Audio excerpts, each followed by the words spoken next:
Just drop me a text. Just drop me a text. Or drop me a...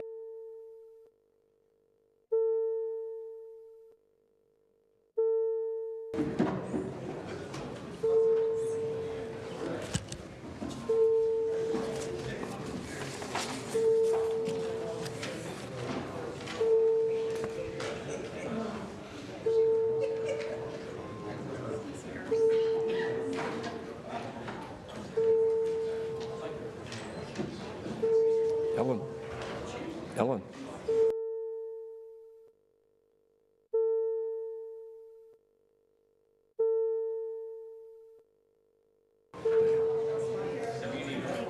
And that's her son, right? David?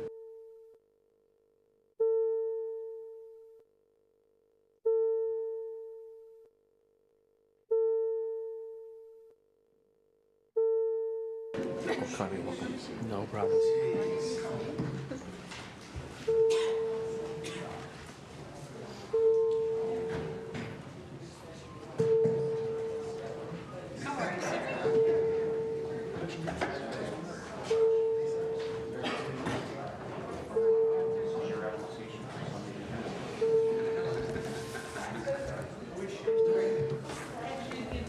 Order, please. Before we begin this afternoon, in the public gallery, I'd like to welcome Eleanor Fury and her son David. They're here visiting this afternoon for a member statement. Welcome.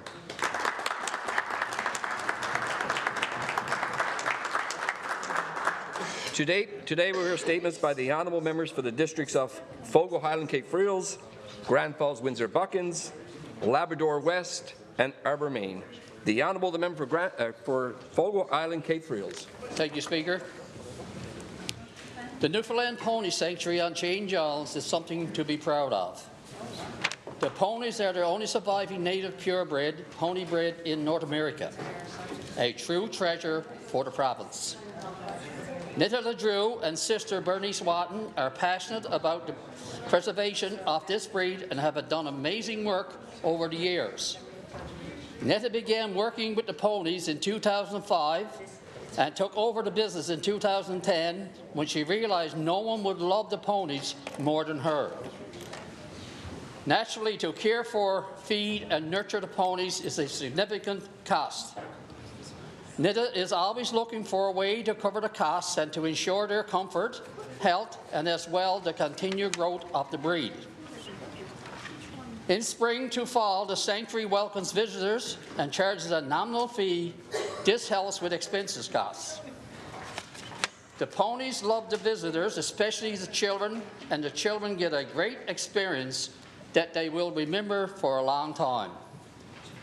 So if you have children or grandchildren and want a new experience, Nita invites you to scenic St. John's to enjoy the ponies and the island's beauty. Congratulations to the Sanctuary on the great work they are doing and best wishes in the future.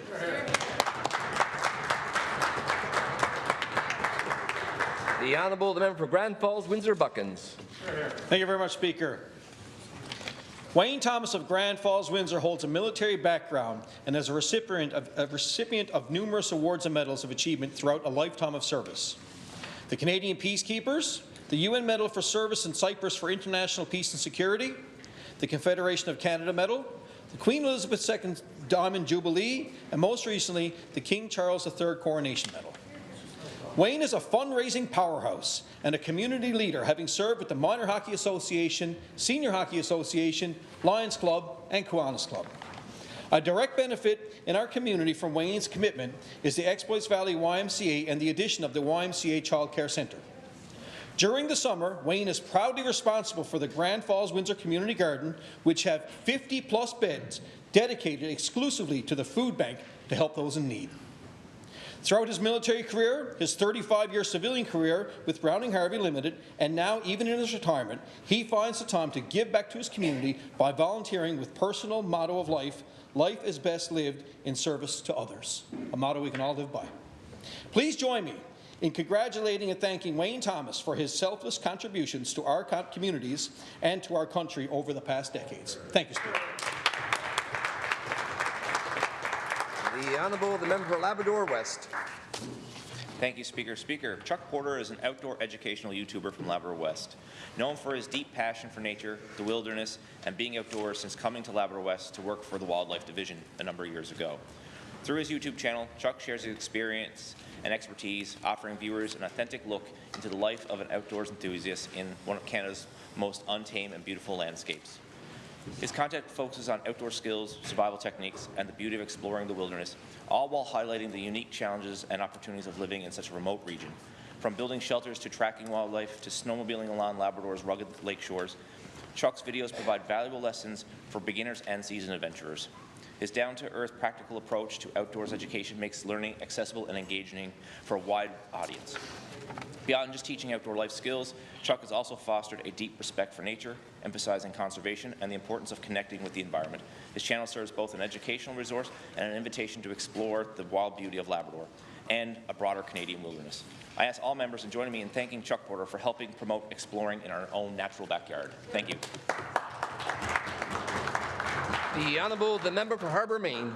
I rise to pay tribute to an extraordinary woman from Harbour, Maine. Eleanor Fury is an educator and has spent a lifetime teaching youth throughout the district of Harbour, Maine and beyond. In fact, Eleanor has been teaching for an incredible 59 years. Wow.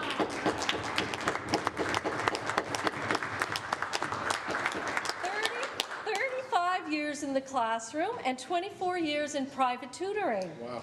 Originally from Colliers, Eleanor graduated from high school in Conception Harbour and attended Littledale to complete her one-year teaching training and then started teaching while she worked on completing her Bachelor of Education at Memorial University.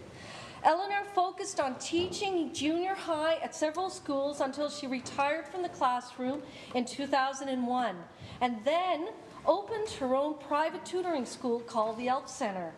She's had remarkable success with tutoring in mathematics and reading, and for example, in the reading program, she's taught close to 200 children who were struggling in the regular classroom setting. She estimates teaching a total of 500 students during her tutoring career alone. Eleanor's 59 years as an educator will come to a close when she retires in June, just prior to her 80th birthday. Wow. Please join me in thanking Eleanor for her lifelong commitment, passion, and devotion to the youth in our province. Hear, hear. Well, thank you.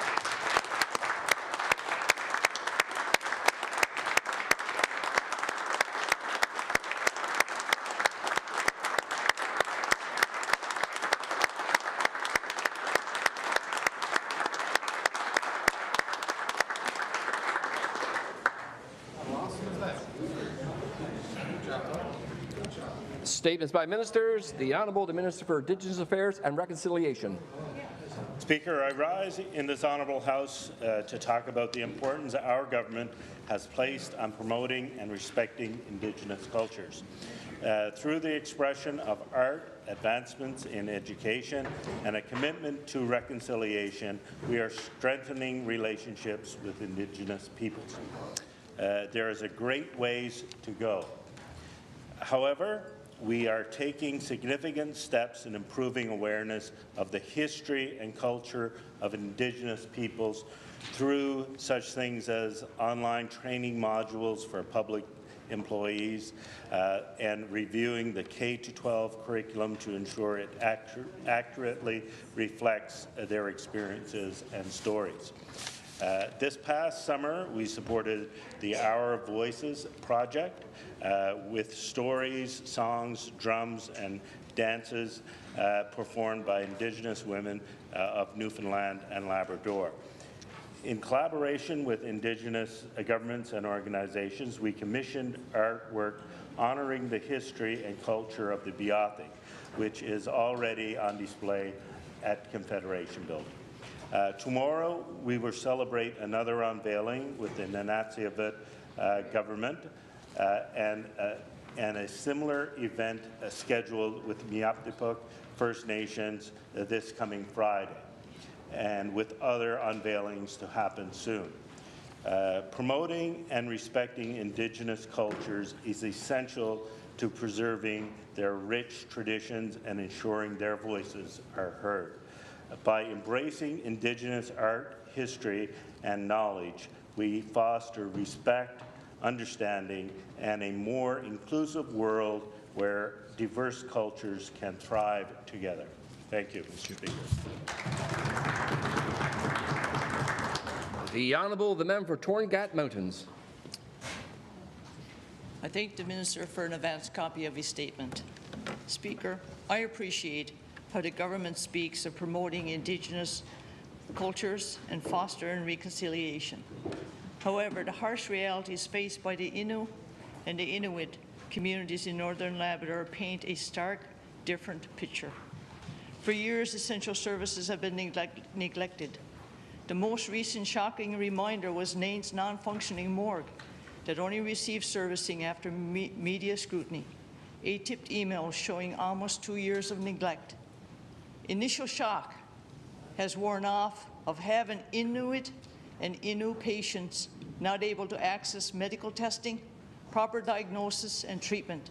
Recently, we witnessed people diagnosed and then die within days or months. Other shocking things that are now considered old news: food priced out of reach of families, fraud, abuse, and Nutrition North subsidies, fraud and abuse of Nutrition North subsidies. All now, all old news, forgotten but not addressed. Housing described by the federal housing advocate as abominable, giving her personal nightmares, her words, not ours. This lack of accountability is allowed to continue because of the news cycle. Old news of The Honourable member for Labrador West. Member's time has expired. when certain dates roll around, Orange Shirt Day here, MMIWG plus. Order, please. Murder, truth and reconciliation. Where's the truth without reconciliation? Order, please. Member's time has expired. You cannot house your family. Find warm, safe. I ask the member for Torngat Mountains to please take your seat. M stands for missing and murdered. Will the member please take her seat? The Honourable the member for Labrador West.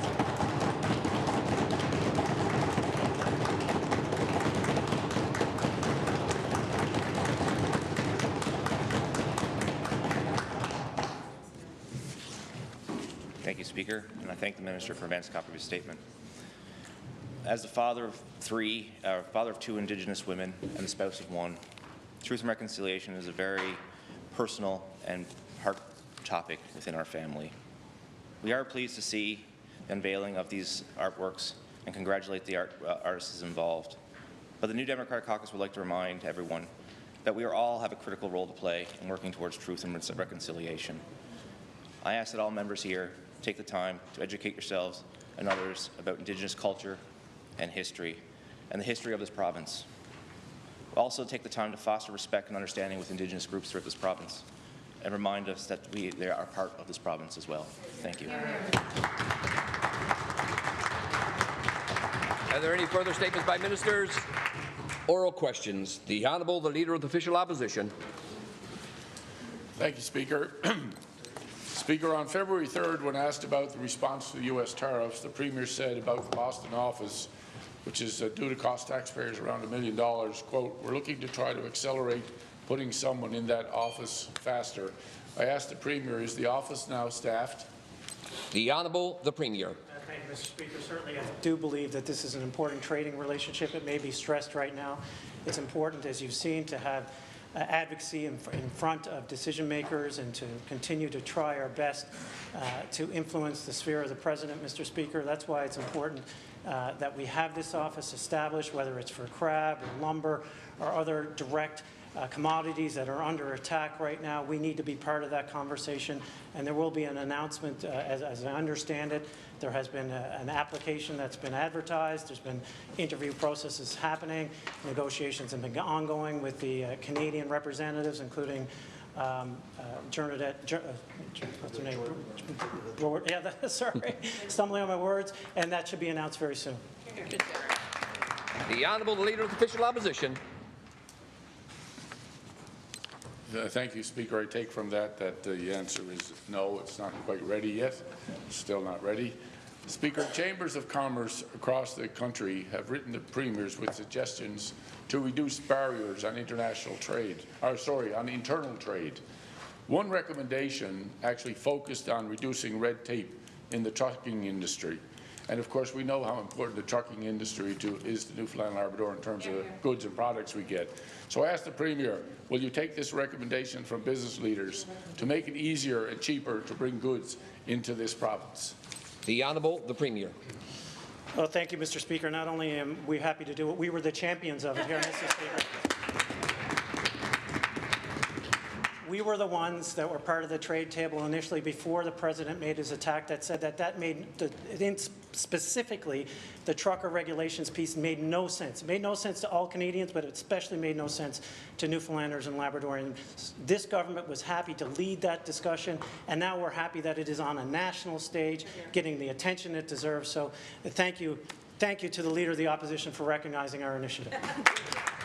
The Honourable, the Leader of the Official Opposition. Speaker, I have no trouble recognizing initiatives that are going to improve the lives of people of Newfoundland and Labrador. The question is when. Of course, it's always the great question is when. Speaker, speaking of when, 3,000 families in Newfoundland and Labrador are still waiting for access to a home. In October of 2023, the government had 143 vacant units in need of repairs. We've known that it's now grown to over 200. Despite a housing crisis and many, many Liberal announcements, the situation is getting worse. I ask the Minister, when can we expect these empty units to be fixed and putting keys in people's hands? The Honourable, the Minister responsible for Housing. Thank you, Speaker. Today's my first day as Acting Minister of Housing. Thank you. And I actually spent my morning speaking with the developer and reading up about the housing issues in Lab West and how Newfoundland Labrador and our government are helping that. So I'm still getting up to speed. I'd be happy to provide more information to the member and to this House in the coming days. Thank you, the Honourable, the Leader of the Official Opposition.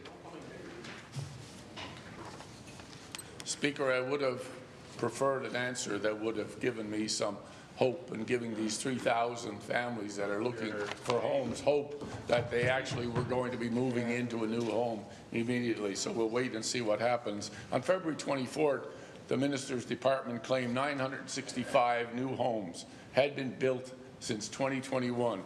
I asked the Minister, can you table the exact locations and occupancy dates of these 965 homes? The Honourable Minister for Housing, Mental Health and Addictions. Thank you, Speaker. And Newfoundland Labrador housing, and housing in particular, is very important to me and has been very important to my district of Mount Sion. I know that as a government we have our 5-point housing plan, and again I was meeting with the developer this morning we were talking about what Crown land they could access to build more low-income housing, Mr. Speaker. So this is something that I know Newfoundland Labrador housing is seized with. There are many properties in various states of repair. You know, it's not a simple thing. We have contractors, we have Newfoundland Labrador housing individuals working to repair the units to get as many up as possible, Mr. Speaker. And I just want to thank the Newfoundland Labrador housing staff for all they do, and I look forward to going and meeting with them on Friday. Thank you, Speaker. The Honourable, the Leader of the Official Opposition. Thank you, Speaker. I'll ask the Minister the question again. Can the Minister table the exact locations and occupancy dates of the 965 homes that the Minister's Department announced and claimed that had been built since 2021? Great question. The Honourable Minister for Housing, Mental Health and Addictions. Thank you, Speaker. Housing is extremely important. I don't have the answer today, right now, Mr. Speaker. It's been about 9:10 this morning. I was sworn in as Acting Minister of Housing, so I'd be happy to look into that further and report back to the House as soon as possible. Thank you, Speaker. The Honourable Minister, the Honourable Leader of the Official Opposition. Thank you, Speaker, and we'll wait to see that report being tabled on those 965 homes. And we all remember a former minister who promised 750 new homes had been built when that number actually turned out to be 11. So you can understand if we would like to see the facts. Speaker, our caucus continues to hear from residents near 106 Airport Road who report vehicle break-ins, car thefts, and even home invasions. I asked the Minister, When will you ensure the safety of this neighbourhood?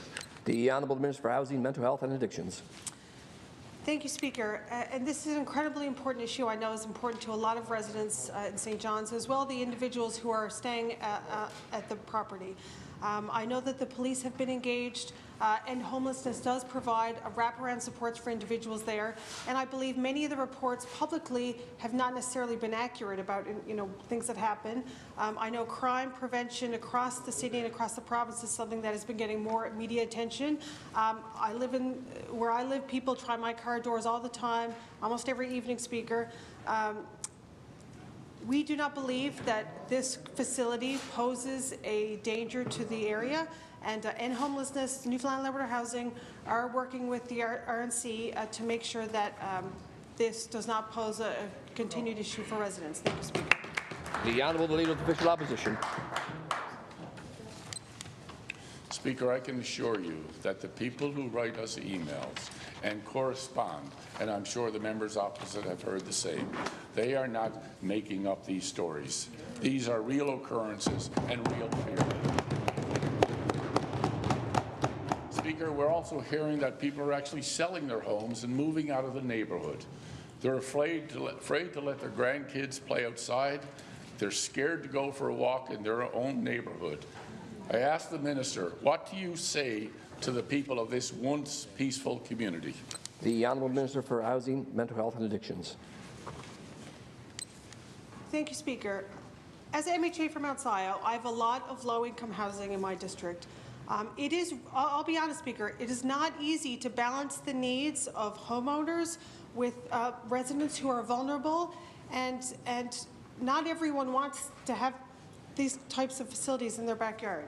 We do need to help individuals in Newfoundland Labrador who need help. And the whole point of this facility, Speaker, and I think they're doing a great job, the whole point of this facility, Speaker, is to help give people those wraparound supports so that they can move from a facility like this into independent housing. And that is the goal, Speaker. And End Homelessness and our community partners are working very hard towards that so that these individuals can live independently and be productive members of society. Thank you, Speaker. The Honourable Leader of the Official Opposition. Speaker, we all know why this facility exists. It was the fact that the Liberal government opposite had no housing strategy. So coming out of an emergency, they turn around without going to tender and lease a hotel for 3 years, $21 million to a Liberal friend. It's now costing $6 million a year to operate. So we're talking $40 million of taxpayers' money, and we still can't get answers as to what's happening in that community. Speaker, calls to the police are often met with, quote, we can't do anything, or a response days later. We already know what I just said, 40 million. So, but how much more are the taxpayers paying for extra RNC patrols, all in overtime, and specialized mobile resources like the mounted unit? The Honourable Minister of Justice and Public Safety. Thank you, Mr. Speaker, and I thank the honourable member for the question. What I do take exception to is the fear-mongering that's happening in shameful, attacking those individuals that have complex needs that we're trying to provide wraparound services for. The RNC has been engaged, like they are in every community, like the honourable member from Mount Pearl Southland seen earlier this year. When we engaged, those individuals are doing their job like they always do. When people call, they'll be in their neighbourhood to try to do the services they possibly can to protect those individuals. Obviously, there's additional resources being placed up there, moving around that area a little bit more because there's more calls from the community. That's what their job is doing. That's what they're going to continue to do, Mr. Speaker. The Honourable, the Opposition House Leader. Thank you, Speaker, and I'd like to correct the Minister. It's not fear-mongering when you address people's concerns in the People's House of Assembly. That's right. People have a right to live in their homes in a peaceful environment. Everybody has that right. To say that's fear-mongering because someone don't feel comfortable in their home, it's shameful on the Minister of Justice, Mr. Speaker. It's absolutely shameful. It's uncalled for. It's terrible. Speaker, my office has been contacted by parents desperate to access a developmental paediatrician, a crucial step in diagnosing autism and speech issues. They've been told it will be at least 2.5 years before their child is seen. How is this acceptable? The Honourable the Minister of Justice and Public Safety. Thank you, Mr. Speaker. I'd like to take exception to the preamble, the very long preamble, which is accustomed to that member's handling of questions. So what we've got happening here, Mr. Speaker, is we're trying to muddy the issue of police protection in a community against the needs and wants of vulnerable community, which is not going to happen on this side of the House. We understand, and many members on that side of the House understand that as well. Individuals need wraparound supports. That includes police services as well. We're going to continue to do that. That's not something we're going to apologise for, having police services in communities, helping those communities when they need it most. The Honourable the Opposition House Leader. Galling to accuse people of fear-mongering because they got concerns. The Minister just said that then. Whoa, wow. I'm going to ask a question again because this is a very important question too. Maybe to show some respect and answer this question. Speaker, my office has been contacted by parents desperate to access developmental paediatrician, a crucial step in diagnosing autism and speech issues. They've been told it will be at least 2.5 years before their child is seen. How is this acceptable, Minister? Minister for Health and Community Services. Thank you very much, Speaker. An important question. The issue of when a patient, child, referral is seen by a specialist is a discussion between the referring practitioner and the specialist, and they are arranged in order of clinical priority. The issue that the member also alludes to is one that we have been working very hard on, and we have in development a child-youth comprehensive care model akin to that used in New Brunswick. It is nearly ready for announcement, and we feel that it will help deal with these problems by providing a single source of entry for any youth or child in the province, whether they have a physical, psychological or emotional problem. Thank you. The Honourable the Opposition House Leader. Thank you, Speaker. And it's good to hear that something is in the works. This is terrible. Speaker, to make matters worse, this child has already spent 2 years going through the initial doctor's visits and paperwork. Their family has done everything right, yet the time keeps slipping by. They fear 4 or 5 school years will pass before their child gets the help they need. Why are we failing the most vulnerable, Minister? The Honourable the Minister of Health and Community Services.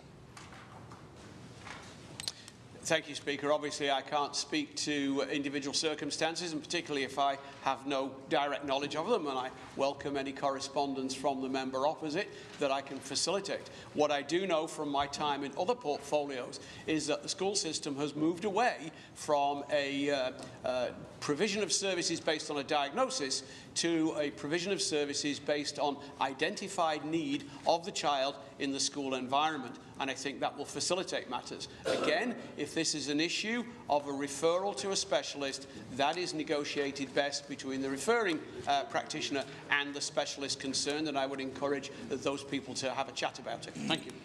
The Honourable the Opposition House Leader. Thank you, Speaker. The Minister and the Premier, and I think others of his copies on the same emails I have. I've responded to emails. There's not news to them. These children cannot get the services until they're diagnosed.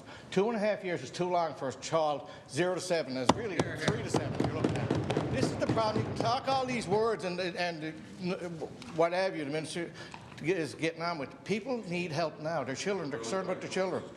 Speaker, another family has kept their child back a year in school, waiting for proper assessments. This child is now being separated from their friends because this government has failed miserably to provide critical access to care.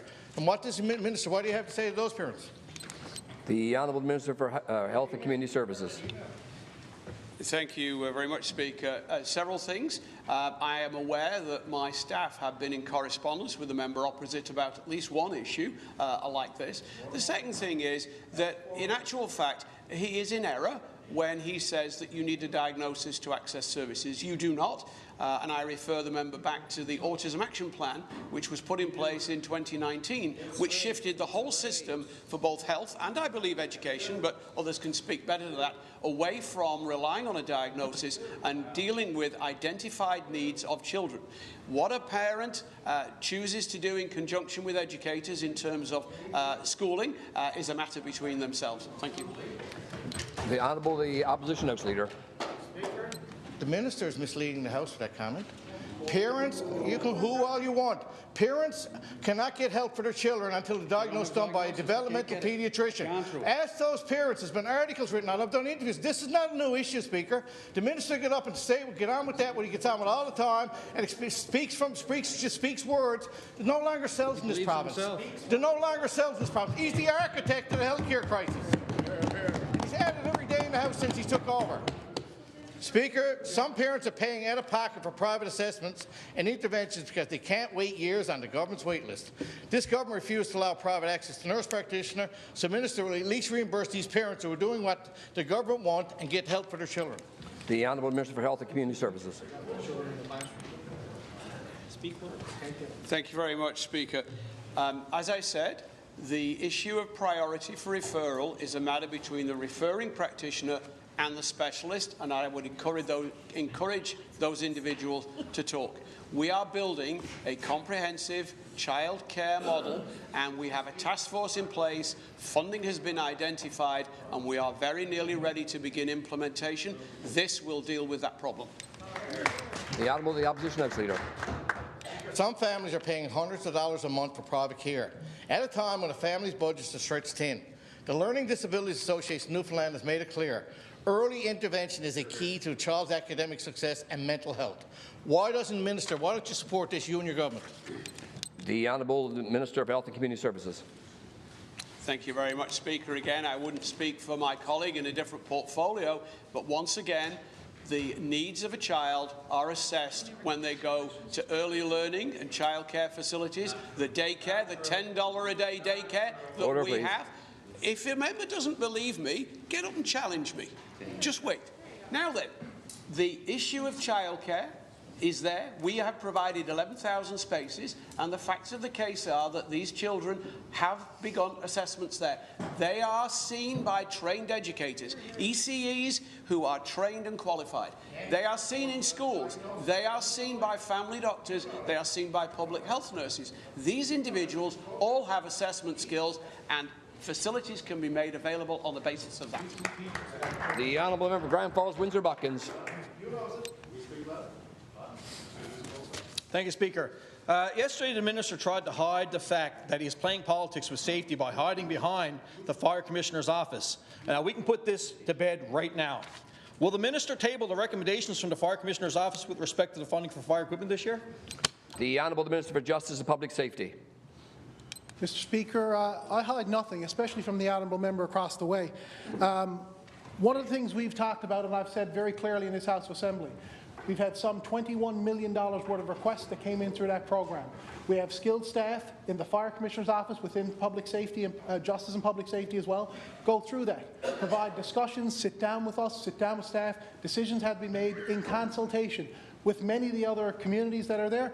There's communities that I've met with MHAs on the other side, talked about the needs of the communities, worked through those. They've thanked me in the past. I know they're not going to thank me publicly now or the department now, but I know they've done it in the past, and we do what's best for the communities we can with the limited resources that we have, Mr. Speaker. The Honourable Member for Grand Falls, Windsor Buckins.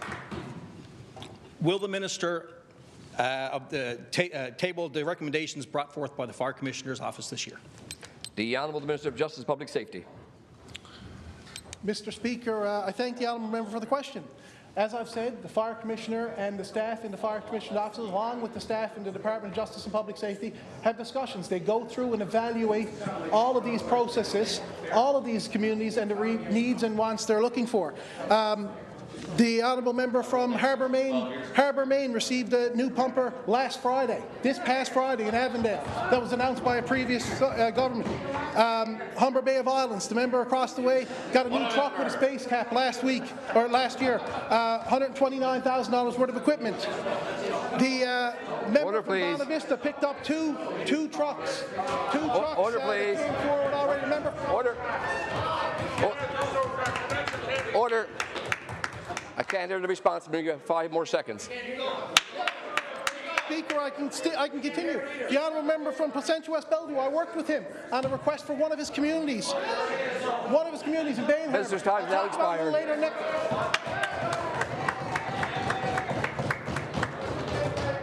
Order, please. The honourable member for Bayford, Green Bay. Speaker, that was a lot of rhetoric just to say no. Speaker, the Auditor General recently found that over 1,000, yes, 1,000 public servants were overpaid on the Liberal watch, totaling over $2 million. How did this happen? The Honourable Minister of Finance, President of Treasury Board. Thank you very much, Speaker, for the question.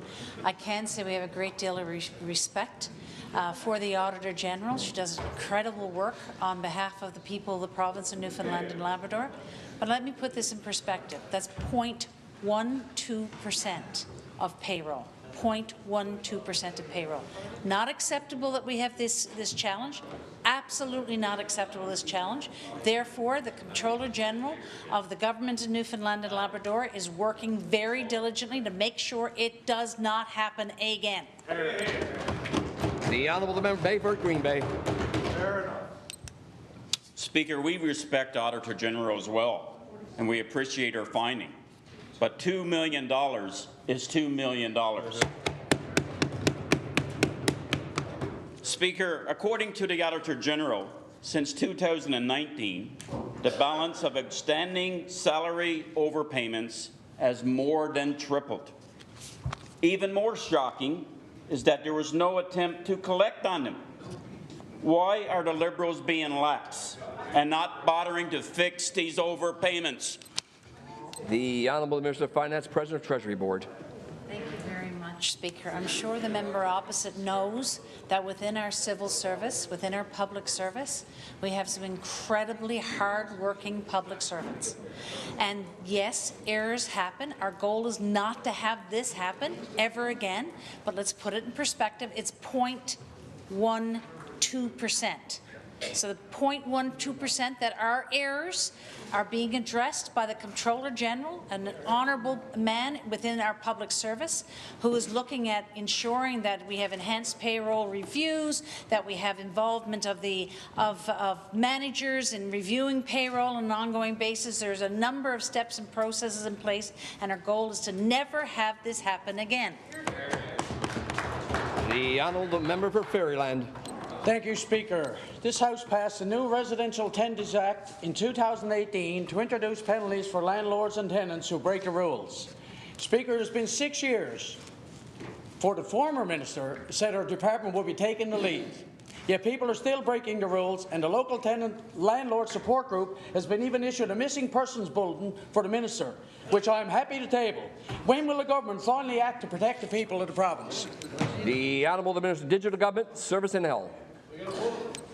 Yeah, I saw that bulletin, and I'm sure the member opposite maybe had something to do with the missing person bulletin. I would venture to say probably his colleague from Grand Falls, Windsor may have had something to do with it as well, Mr. Speaker. But Mr. Speaker, there is a process in place for a tenant and landlords, and if there is a dispute, we have put a process in place for that to be heard, and that's a legitimate process. So if a tenant has a complaint, that complaint goes to an adjudicator, and that's being looked at, and that's the fairness there for the landlord and the tenant. The Honourable Member for Fairyland. Speaker, I can assure you I had nothing to do with it. You earned that all on your own. Speaker, with a record low vacancy rate, bad actors are exploiting the system for financial gain. Seniors are being evicted. Landlord tenants are taking advantage of desperate people. Tenants are causing damage and facing no consequences. When will the minister stop talking about due diligence and start taking real action?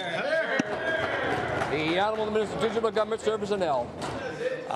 Mr. Speaker, as the saying goes, when he goes low, I'll remain high. But, Mr. Speaker, to confirm, there is a process, and there's a fair process involved here, and it's a good and a process that's important for not just tenants, but landlords alike. There is a process. If there's a complaint, the complaint can be brought through that process and can be heard and a decision made on it. The Honourable Leader of the Third Party. Ask the Minister of Health what has happened to the C-arm fluoroscopy unit at St. Clair's and why has it been missing since December 2024? The Honourable Minister of Health and Community Services. Thank you very much, Speaker. There's a myth going round that this C-arm is missing. It's not. It's still in the room. It's still working. And in 2 weeks' time, it will be taken out of service and it will be replaced with a brand new one. Yeah. And while that process takes place, the patients who would have needed the use of that C-arm will be accommodated somewhere else. The Honourable, the Leader of the Third Party. Thank you, Speaker. And patients, depending on the unit for pain management, are left without options. As one patient said, he's not going to be scheduled for another year. He's going to have to wait a year before he gets this treatment. Has this been communicated to the doctors then, and to the patients who depend on this unit, because it seems to be brand new news to them who are depending on this? The Honourable, the Minister for Health and Community Services. Certainly, the member opposite makes an interesting point about communications. I'll be happy to look into that. The understanding that I have from the director concerned is that there will be no disruption to patient services and that the machine is simply being replaced because it's old and worn out. The Honourable, the Leader of the Third Party. Thank you, Speaker. From what I understand, patients have already had their treatments delayed. Speaker, parents seeking developmental assessment and services for their children are facing excessively long wait times. Last March, the pediatric unit in central Newfoundland told schools not to send schools for assessment due to the backlog. Such delays have a direct impact on student engagement and success. The Minister says there's a funding and there's a plan in place. So when can we expect then these wait times to reduce and these backlogs eliminated? The Honourable, the Minister of Education. Thank you, Speaker. An important issue that I'm pleased to have the chance to address here in the House. When we're talking about students who require specific supports in our classrooms, they don't require a diagnosis before those supports are in place.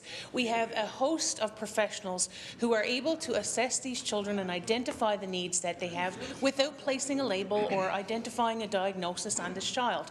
We provide supports based on the needs in place in the classrooms, and these can be identified by, as the Minister of Health had said earlier, by our early childhood educators, by our support staff in our classrooms, by speech-language pathologists. Any of the individuals who are involved in a circle of care or the education system can identify the needs of these children, and then the Department of Education is responsive in placing supports in the classroom for them.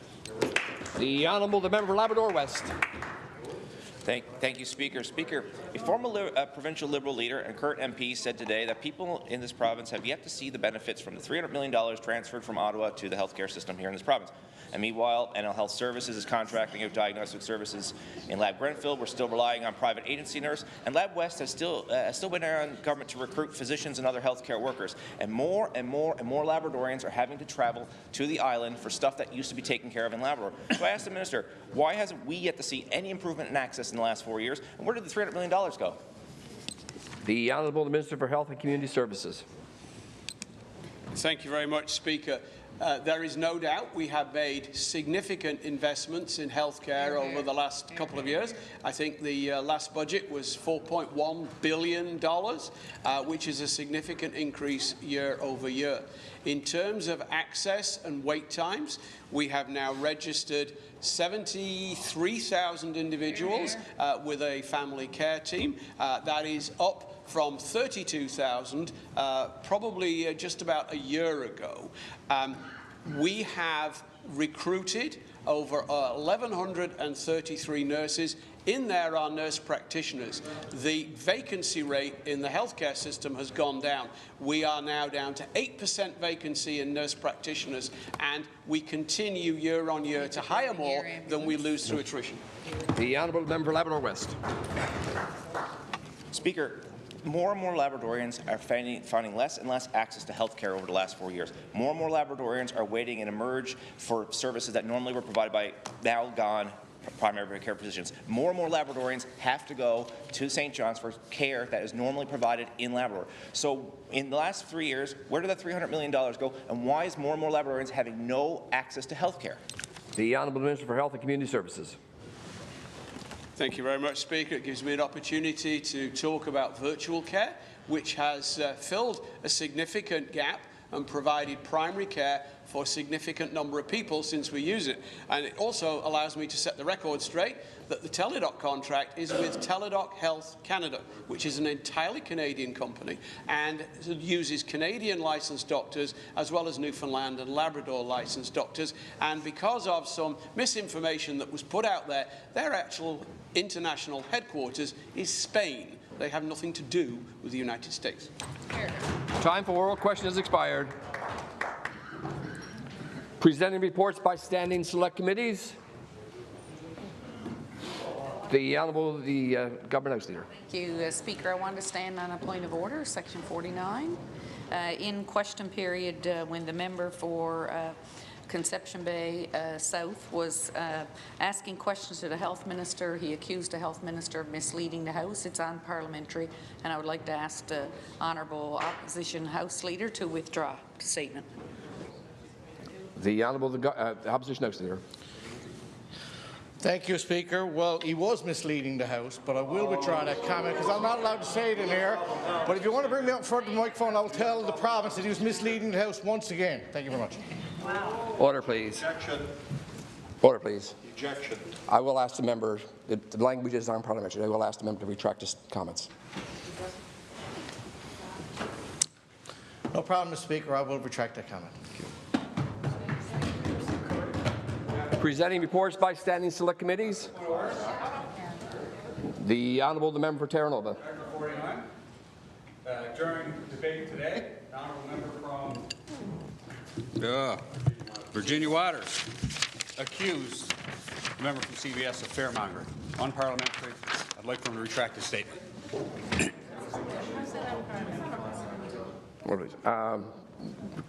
The phrase. No. Misleading was clearly. It was directly at it towards a member.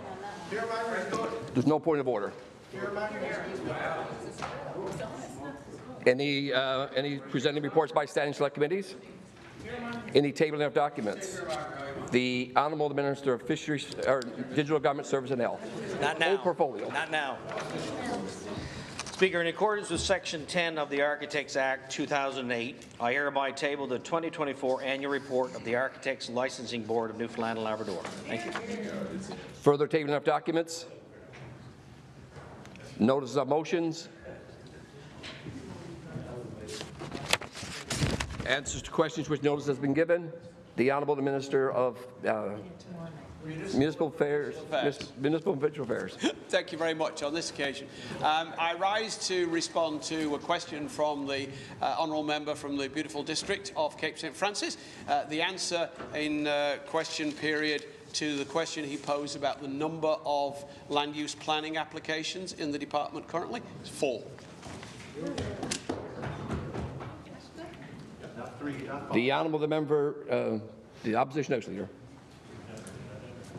Thank you, Speaker. Speaker, point of order, point of clarity, whatever you, Section 49, whatever you want me to apply to. I think it's important to distinguish here. You made a ruling, and my colleague from Terranova, our Deputy Opposition House Leader, asked about fearmongering. So are you telling the House of Assembly, as Speaker, that fearmongering is fine? Misleading is not, but fearmongering is fine. So is it all right for us to be using fearmongering in this House freely and at our own will? Is that acceptable? Because I do question that, Speaker, and when you can call me challenging what you want, I want you to rule on fear-mongering. Is that parliamentary or unparliamentary? I think it's a fair question and deserves an honest answer. I will take the member's point of order under advisement and report back to the House. But I did make a ruling on the other one. It was based on, it wasn't directed at a particular member, it was directed as a whole. Any further answers to questions which notice has been given? Petitions. The Honourable Member Fogo Highland Cape Freels. Thank you, Speaker. The background to this petition is as follows. The residents of the local service district of Gander Bay South are concerned with the road condition of Riverloop Crescent. This gravel road is in constant need of upgrading, ploughing, levelling to ensure the road is safe to travel for its residents. The road is used by school buses and it is the road to the Gander River famous for its salmon. Many anglers from across the province and the world travel this road. Therefore, we, the undersigned, call upon the House of Assembly to urge the Government of Newfoundland and Labrador to ensure the paving of Riverloop Crescent so residents, school children and visitors have safe passage and peace of mind while travelling this roadway. Speaker, I brought this up in the House last fall about that road there. Nothing had been done about the situation. I'm getting constant calls from the district on it. It's a dangerous situation. In the winter, that road is slanted and the school bus has to make a run for the hill. And there's been a few close calls in that area there. So therefore, I did request this year in the budget that they consider upgrading and paving that section of road. Thank you. The honourable member for Topsail Paradise. You like that? Thank you, Speaker. Whereas Route 60 through Topsail is a heavily populated area with physically active residents, and whereas residents and young children who walk daily to school are finding it very unsafe with the deplorable state of erosion along the shoulders of Route 60 through Topsail. Therefore, we petition the Honourable House of Assembly as follows. We, the undersigned, call upon the House of Assembly to urge the Government of Newfoundland and Labrador to find a more permanent solution and install curb and gutter in areas affected by erosion. And I've tabled this petition many times. I think I'm on the fifth Minister of Infrastructure. Some in the past have indicated they would act on it as soon as possible. Others have submitted letters and supports and pictures and what have you when requested. And to this day, there's been nothing done. I do understand that the town and government have been working together, but that does not take away the fact that the road currently is still in a deplorable state, and it is still the responsibility of the provincial government to look at that. And a study that was completed by the town of CPS by the Harborside Transportation Consultants in 2020 indicated that the flows through that road back in 2020 were about 6,500 vehicles per day.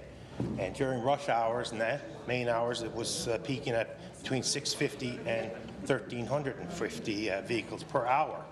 So this is a heavily traveled area with traffic. I suspect it's closer to 10,000 now a day. And along that route, many kids, many children are on the shoulders of that road, or what remains of those shoulders, waiting for buses. It's an extremely dangerous situation for many. There's nowhere for seniors to walk. And I've mentioned this before. We've had one senior in the past who's a broken ankle walking on this section. This is not a big section of road, but it is very much eroded and highly traveled. And I call on government once again to do something to permanently fix this and do it as soon as possible. Thank you. The Honourable Member for Harbour Main. Thank you, Speaker. The background to this petition is as follows. Whereas in the District of Harbour, Maine, there are many residents who are concerned with the deteriorating cell phone service that they have been experiencing in recent months. There's been a significant decline in the cell service throughout the district, where calls are being dropped and residents are unable to get their calls to go through for no apparent reason. Therefore, we petition the Honourable House of Assembly as follows. We, the undersigned, call upon the House of Assembly to urge the Government of Newfoundland and Labrador to work and partner with the various cellular providers and telecommunication officials to stabilize and improve the cell phone service within the region so that citizens have a reliable service that they can depend on. Speaker, I've raised this petition in the House on numerous occasions over the last 5 years. The cell phone service in the District of Harbour, Maine is only getting worse. As I stated, dropped calls, terrible or no service, and it clearly is declining. There is clearly no improvement, and there's clearly no progress. Speaker, even the Auditor General of Canada in the report in the House of Commons in 2023 said Newfoundland and Labrador has the worst cell phone service in Canada, and not only that, the worst rural cellular connectivity in the country.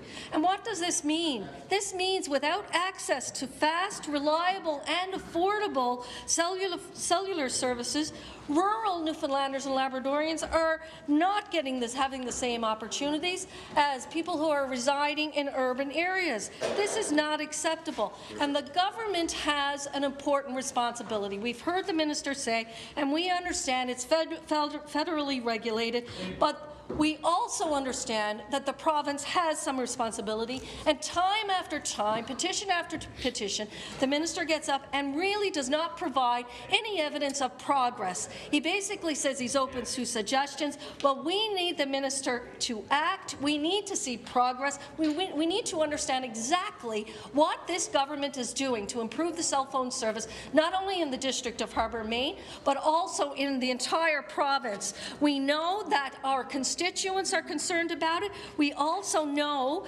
that safety is an issue as well. Staying connected with family members is so important. Many people have even gotten rid of landlines and rely on this service 100%. Cell phone plans are extremely expensive, yet I would argue that this government is letting these companies sell a service to the people that they are not receiving. That is not acceptable, and we need to see progress on this important matter. Thank you, Speaker. The Honourable Minister, Industry, Energy and Technology for a response. Thank you, Speaker. And I wasn't going to comment, but I thought about a couple of points, and certainly the member makes some very valid points in the petition. The fact is that there are absolutely pockets without coverage in that district and many districts, and that's something that none of us find acceptable in this day and age. What I can say is that we are continuing to work on this. Now, I will disagree with the member about us letting the company sell it. I mean, that's not a real argument there. I mean, I'm not sure how that exactly works. The reality is if people don't want to buy it, they can choose not to buy it. But I want to get back to the main point. The main point being that the member's right. We're going to continue to work on it. But what I will say is that there are things underway. I wish I could give the timeline here, but hopefully at some juncture I will be able to stand up and show the member opposite that we have made some progress, because it's not like we don't share the same concern. I think you will see things happening this year. Thank you. The Honourable Member for St. John Centre. Thank you, Speaker. Speaker, these are the reasons for this petition. In early January, coastal communities around the island suffered damage due to storm surges. Around January 8th, the Spotted Island Community Wharf was destroyed in a storm surge. On January 10th to 16th, residents of the area noticed debris, including the Spotted Island Wharf, and oil and gas cans were washing up in the surrounding area. On January 30th, 2025, Justice and Public Safety announced compensation for communities damaged by the storm surge earlier in the month under the Newfoundland and Labrador Disaster Financial Assistance Program. Spotted Island was excluded from that program, but they needed government's help as they are unable to conduct the cleanup of this scale on their own. Community members are concerned about the effect the debris and contamination will have on migratory birds and marine wildlife. Therefore, we petition the Honourable House of Assembly as follows. We, the undersigned, call upon the House of Assembly to urge the Government of Newfoundland and Labrador to immediately expedite the cleanup of contaminated sites on Spotted Island to protect the marine life, ecosystem, land and resources in that area. To immediately do so before the spring thaw to mitigate any further damages, and ensuring thorough consultation with the Spotted Island Committee. Speaker, residents have said that with boats out of the water at this time of the year, the people of Spotted Island cannot do this alone, and they need government help and action now. If they could access the area at this time, they would, but they cannot, and that's another impediment. Residents are pleading for some respect for the land, the water, the sea, the ice, and marine life and birds. And they're hoping the Canadian Coast Guard can be contacted for immediate assistance with this cleanup.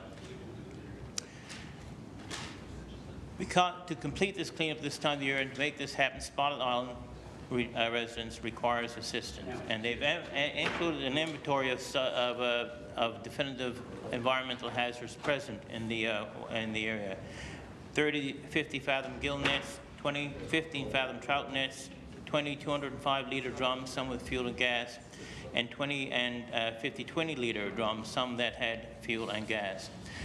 Very clearly they feel that both the provincial and federal governments, it is clear that they are not concerned about the environment and marine life in the area. So I call upon the government to address this issue. There are some photographs of the damage, and it seems pretty significant, but certainly something that's manageable by government. Thank you. It's response? Okay, sorry. The Honourable Government House Leader for response. Thank you, Speaker. The member had petitioned on a topic that is in my backyard that I'm very, very familiar with. Spotted people who winter in Cartwright. They're a very, very proud people, proud of where they come from, and it was really an upsetting day when the storm surge washed out I'm going to say maybe a 10-room stage. I've been there many times. They recently celebrated Come Home Year in Spotted, and so when that was swept out to sea, there's two things. There was a big loss to the community, to their history, but also of concern, as the member outlined. We were concerned about things in the water, things floating that would impact, you know, the fish and their habitat, etc. And so I've sat down and I've met with the guy that I would say is in charge of that in his home community of Cartwright. I did a call to open line. I was asked about it recently. There's always, I guess, a little bit of back and forth between jurisdictions. Generally, if it's in the water, that is under DFO. But I did propose two solutions to the member in Cartwright to bring forward to us, working with Justice and Public Safety, and we'll continue to work with them to find some resolution. As the member already mentioned, the challenge right now is it's an area that is not safe for anyone to get to. In terms of Coast Guard, that is under the federal government, and the Coast Guard right now is giving a lot of time to the ferry, which is keeping the flow of goods and services moving across the Strait of Belle Isle, and so I would encourage them to work with the federal government on that matter. We'll do what we can to support the people of Spotted with this challenge. The Honourable Member for Torngat Mountains. This petition urges our leaders to ensure residents in our 6 Indigenous communities of Northern Labrador are provided with access to timely and adequate mental health care. Northern Labrador communities have long suffered the harmful impacts of government policies that have resulted in intergenerational trauma. The lack of mental health supports to Northern Labrador residents are impacting the people's ability to effectively deal with their trauma, resulting in new cycles of trauma. We witness the highest rates of suicide compared to other regions of Newfoundland and Labrador. Survivors of suicide often suffer serious adverse mental health impacts. We witness deteriorating physical wellness such as diabetes and heart disease in many survivors of unresolved trauma. We witness increased children in care in our communities and often are tied to unresolved intergenerational trauma. Now, Speaker, I present two petitions, one on access to health care and one to access for mental health supports, mental health care. And Speaker, both of those things are related.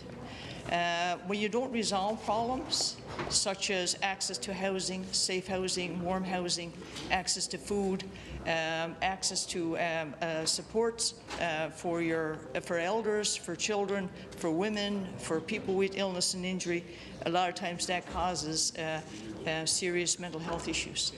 Also, too, is survivors who have experienced loss through suicide have serious mental health issues, and that needs to be supportive. So in order to break the cycle, we need action. And Speaker, I'm reminded of back in the day, growing up, there used to be a little figurine of 3 monkeys, and it said, "See no evil, hear no evil, speak no evil." Now, Speaker, we can't have government closing your eyes so you don't hear the issues and the harm. You can't have government closing your ears so you don't hear the pleas from the people who are experiencing harm. And you can't speak nothing. You can't speak nothing. So the issue dies a silent death because it's being ignored. And Speaker, I spoke on it before about the news cycle. When issues are brought forward, people are upset and can't believe this is happening in my district. But unfortunately, nothing gets done. And I continue to raise it, and what happens is it's no longer news. So therefore, it allows the government not to deal with the issues, Speaker. Thank you. The Honourable Minister of Immigration, Population Growth and Skills for a response. Thank you, Speaker. As Acting Minister of Mental Health and Addictions, I'd be happy to meet with the member to discuss further. I understand the All-Party Committee of Mental Health and Addictions have nearly completed their report. I haven't seen a draft yet. I look forward to reviewing that, and I'd be very happy to learn more about this from the member. They obviously know a lot more about it than I do, and I have a lot to learn, so I'd be happy to learn from the member. Thank you, Speaker. The Honourable Member for Fairland.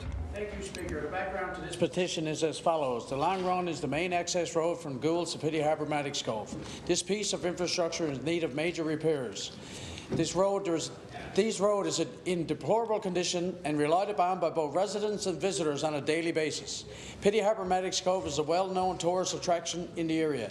Therefore, we petition the House of Assembly as follows. We urge the Government of Newfoundland and Labrador to complete necessary repairs to the Long Run Road in Petty Harbour Maddox Cove to enhance and improve the flow of traffic to allow safer travel on this important roadway. Speaker, I've certainly mentioned this many times since I've been in the House of Assembly and doing petition on it's called the Long Run Road down in Petty Harbour. And over the last few years, I've had 3 different ministers, and a letter that the town had wrote me back in 2024. I've had the member from Conception Bay, East Belle Island, who's the current minister, member from St. John's East, Kitivity, and the member from Fortune Bay, Cape Lahoon, when this was first sent. So we've had 3 ministers that have been dealing with this issue. So in their letter it says it's gotten to the point that deterioration is, that more is needed than simply filling potholes. We haven't even seen the potholes repaired properly over the last number of years. The town was advised in conversation with an employee a few years back that a major asphalt project would take place on this roadway. To date, there has nothing been done or has not been completed. Now, they are going down, patching the road, and if you go down there, you drive through it, the tourists that go down there in the summer, if I said this many times in here, probably tired of listening to it, there's thousands of tourists that go through the area, thousands. They got all kinds of restaurants down there, they got zip lines down there, they got aquarium down there. There's a great fishing community if you're looking for a rural Newfoundland to go out. And the road is not fit to drive on to go down through the community. From Crocker's Bridge down to where Chafe's Landing is to, it's not fit. It should be repaired. I've had numbers of calls over the last few years to get this fixed. So, you know, and they call a lot of times, 3 or 4 times a year. I'm getting calls. Certainly this time of the year it's more frequent. So, you know, hopefully the minister would sail in his wisdom to get down and repair this road once and for all so that the tourists can drive down there and the residents can drive freely without destruction to their vehicles. Thank you, Speaker. Orders of the day. The Honourable Government House Leader. Thank you, Speaker. I come from the order paper motion 3. Speaker, I move, seconded by the Minister of Digital Government and Service NL, for leave to introduce a bill entitled An Act to Amend the Revenue Administration Act No. 8, Bill No. 108, and I further move that said bill be now read a first time. It is moved and seconded that the Government House Leader shall have leave to introduce a bill, Bill No. 108, the Revenue Administration Act No. 6, and that said bill be now read a first time. It's a pleasure of the House to adopt the motion. All those in favour? All those against? Motion carried. Bill, an act to amend the Revenue Administration Act No. 8, Bill 108. This bill has now been read a first time. When should the said bill be read a second time? Tomorrow? The Honourable Government House Leader. Thank you, Speaker. I call from the order paper motion 4. Speaker, I move, seconded by the Minister responsible for Industry, Energy and Technology, for leave to introduce a bill entitled An Act to Amend the Provincial Health Authority Act, Bill No. 109, and I further move that the said bill be now read a first time. It is moved and seconded that the Government House Leader shall have leave to introduce a bill No. 109 and that said bill be now read a first time. It is a pleasure of the House to adopt the motion. All those in favour? All those against? Motion carried. A bill, an act to amend the Provincial Health Authority Act, Bill 109. The Honourable Government House Leader. Thank you, Speaker. I move, seconded by the Minister for Industry, Energy and Technology, that this House do now resolve itself into Committee of the Whole to continue progress on Bill 105. It is moved and seconded that I do now leave the chair for the House to resolve itself in the Committee of Supply to debate Bill number 105. It is the pleasure of the House to adopt the motion. All those in favour? All those in favour? All those against? Motion carries.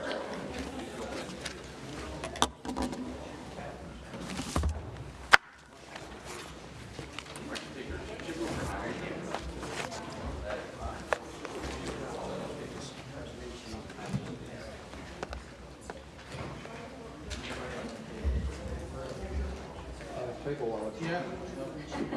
Just want to make sure that you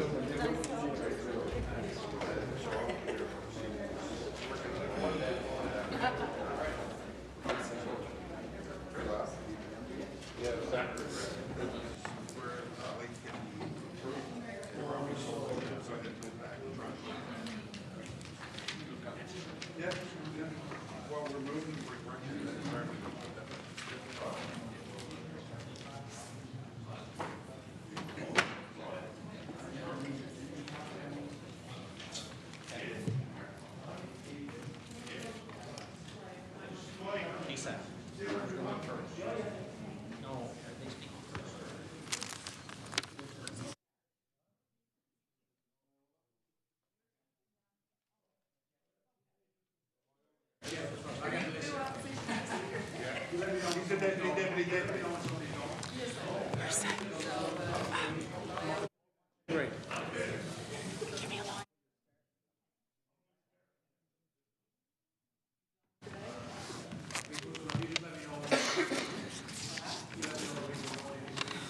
Order, please. We are considering the related resolution and Bill 105, an act granting to His Majesty certain sums of money for defraying certain expenses of the public service for the financial year ending March 31st, 2026, and for other purposes relating to the public service. Be it resolved by the House of Assembly in legislative session convened as follows, that it is expedient to introduce a measure to provide for the granting to His Majesty for defraying certain expenses of the public service for the financial year ending March 31st, 2026, the sum of $3,949,634,900. The member for Placentia West, Bellevue. Thank you, Madam Chair. I appreciate it, and I thank my honourable colleague for the leave to go first. We're discussing Bill 105 as different from the long title. I guess we're talking about in-term supply and making sure that we can pay the bills prior to any budgetary process.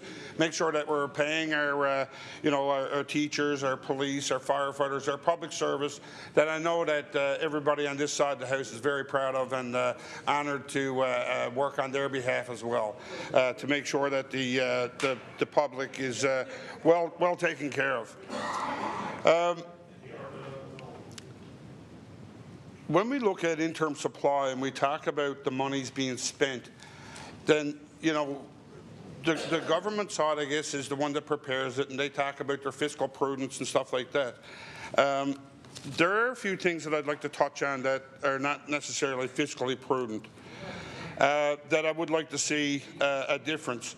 One thing I will say, though, the Minister of Education spoke the other day quite eloquently about how well the 1.6 kilometre busing rule is working, and I think that was no small feat of my colleague from Conception Bay South. The member brought up many petitions. We spoke at it en masse, and we kind of felt, I guess, at that time that it wasn't right to have, 6- and 7-year-olds walking for 1.5 kilometres, especially given the, the climate that we have here in Newfoundland and Labrador, Madam Chair. And, I mean, it's very important that our children are in a good environment to learn, but it also is important that our teachers are in a good environment to teach those kids how to learn. So, when it comes to our school system, it's very important that we look at making sure that, it's not about eliminating adversity. It's about knowing how to understand adversity and how to learn and how to go about things at your own pace, but make sure that everybody ends up at the finish line at the same time. So it's not that every kid learns different. I have 2 boys, and they both learned at different levels. So, you know, that's not to say that they're not both smart. So, you know, everybody learns at a different pace, but we got to make sure that the money is there to make sure that that continues, and we give that fulsome education to them. And I do commend the government for introducing our idea, I guess, of the 1.6 kilometre busing rule, and that seems to be working out quite well for the residents of the province. When we first started, we talked about the money being spent and how we're putting extra money into healthcare and stuff like that. And healthcare is so important because it affects everybody, and it's everybody that you know, needs healthcare at some point in their life. And that's the reason why, I guess, you know, when we see an ambulance going down the road, we all pull off to the side, because now, I guess, as an adult and as a parent, you realize that, you know, that could be me or one of my people or my family in the back of that ambulance someday, and I would expect that somebody would pull off the same as I did for the ambulance that just passed me. So, like I said, it's a respect factor, it's an integrity thing, but as a society, we know that these are things that go forward first before anything else. But with that being said, when we first started here about 6 years ago, there was we were told that there was 96,000 people that didn't have a family doctor, and that seemed to be a really astronomical number to me for the fact that, you know, basically it signifies 1/4 of our province, being that we're only about 530,000 population spread out over a vast area. But you know, to find out only, I think it was only a year later that it went to 132,000 that didn't have a family doctor, then, you know, that seemed to be the point where we figured it was getting out of control, for the simple fact that the number wasn't going down. Therefore, we needed a plan to make sure that that came down. Therefore, I think that's the reason why we did spend some extra money in healthcare. Plus, there were some other implementations like the hotel, I guess, out in Airport Road that are making the budget increase. But now we find out that there's almost 200,000 that don't have a family doctor, and you know, they can be rostered with Teleconnect, or they can be hooked up with Teledoc. But again, to make the point that I've been presenting a petition, and my colleague from Harbour Main just presented a petition to do with Wi-Fi and cell service. And when we look at Teledoc, the people that are missing, you know, not having a doctor and have to utilize Teledoc are usually the more rural areas, like my district. The unfortunate part is that they don't have the technology readily available to utilize it. So is that $21 million best spent with Teledoc, or is it better spent maybe on a contract that we could have had for the same services for $3.5 million and maybe put up a few cell towers? Because when it comes to the budgetary process, it's all about choices. It's all about priorities and choices of where you want to put your money. So for the people that don't have a family doctor, I really hope that we can really recruit and retain the best physicians, because I think the thing is that, you know, if you have an ailment in our system and you get in the system, once you're in the system, it's the best of the best. And these are some of the best caregivers, and I've never heard anybody really, you know, we complain about wait times and stuff like that, but there are places in the world also that don't have wait times at all because they don't have the availability. So the thing is that we have to enhance the programs, we have to enhance how we treat our medical professionals, but keeping them in place and attracting more to come here is very important to our healthcare system at this time. When we talk about choices, you know, we also look at the fact that when we recognized that the travel nurses were getting a little bit out of control, it was at $100 million at that point. Up until about a month and a half ago, we're already at $400 million in that file. So I don't think that problem is being fixed either. So when we talk about choices and we talk about the money going towards healthcare, we just want to make sure that it's more efficient. We don't want it wasted. With that being said, you know, we also There's one thing, I guess, as the Shadow Cabinet Minister for Tourism, Culture, Arts and Recreation, I would like to touch on one thing, and that was the deal that we made for the advertising to attract, medical professionals or any other professionals to come to Newfoundland and Labrador with the soccer team in England. The unfortunate part about that is that it just seems to be too little for too much.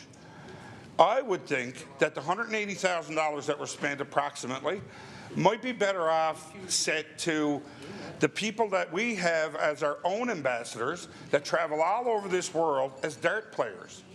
We have some of the best dart players in the whole world that go off to international tournaments and represent Canada, but not only that, they go to other parts of Canada and represent Newfoundland and Labrador.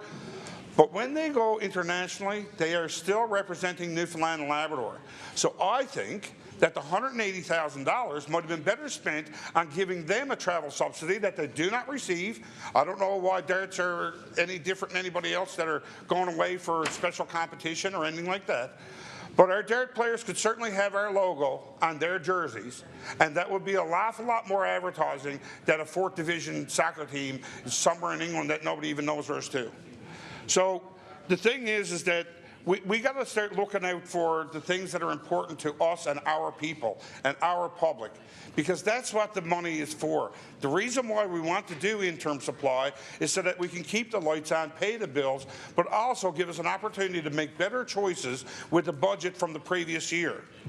Because one thing I would like to touch on, and in my final minute, is almost I don't understand the impetus of why we think having this future fund that we're paying interest on makes sense. I don't understand it, and I guess the way I look at it is that we're going to, I'm not going to go to the bank with my credit card and ask to start a savings account. It just makes no sense. I'm paying interest on money that I'm not utilizing and I'm borrowing. So I think the opportunity to use a future fund might be in the fact that we just talked to the minister on a couple of petitions about cell service. It's a rainy day now. Our economy is in trouble. We have a lot of people that are suffering to put meals on the table, that are pill splitting and stuff like that. We just want the government to make better choices, and we know that interim supply is necessary, and we are in agreement with interim supply, but we just want to push the government to make sure that we are making better choices with the people's money. Thank you, Speaker. Minister of Women and Gender Equality. Thank you, Chair. And it's always an honour, of course, to stand in this honourable House and speak on behalf of our constituents. But I can't help myself. I have to take up where the final member left off, talking about choices. Number one, we all have a choice in this House Assembly, and we should take it very serious that when a vote happens, especially on a historic MOU, what we just saw in January, people have to decide to be here. So make that choice. And about a rainy day fund, I will take our memory back just a little bit. When we were flush with cash, quote unquote, by the previous administration, their words, so much money, the highest we've made. There was no rainy day fund. There was no drizzle and fog fund for that matter either. But if money was saved and spent, we would have not found ourselves in a dire situation when the current administration took power in 2016. So just want to put that there on the record about choices and rainy day funds. People want to see money spent on infrastructure, obviously debt servicing, and of course our future. Because you know what, Chair? I believe this province has a very bright future. Hear, hear. And a lot of it's based on the good leadership of this government and this Premier. But on that note, I want to talk about also something very important. And that's where we're coming up on the 100th anniversary where women gained the right to vote in this province. And not all women. Women in Newfoundland, white women in the island of Newfoundland, but no one from Labrador gained the vote until later than that. So, but that said, and you know what, it didn't come easy. This campaign was led by a lady called Armine Gosling, resident of St. John's, who were actually going to be erecting a fine statue of this woman, and it's only our third statue of a woman, who've led these great initiatives in our province. But that's what she did. It was decades old, the fight. But it took anyway, it was 100 years ago. We're going to be celebrating. I always say, Chair, we've made some significant strides on initiatives and gender equity and equality are all around, but there's always work to do. And on that note, I want to talk about some things that are important And as we know, we're in a political time like none other, which we see our neighbours to the south, our most important allies in the world, ultimately, and we're seeing some serious regression happening in the country, of course, the United States.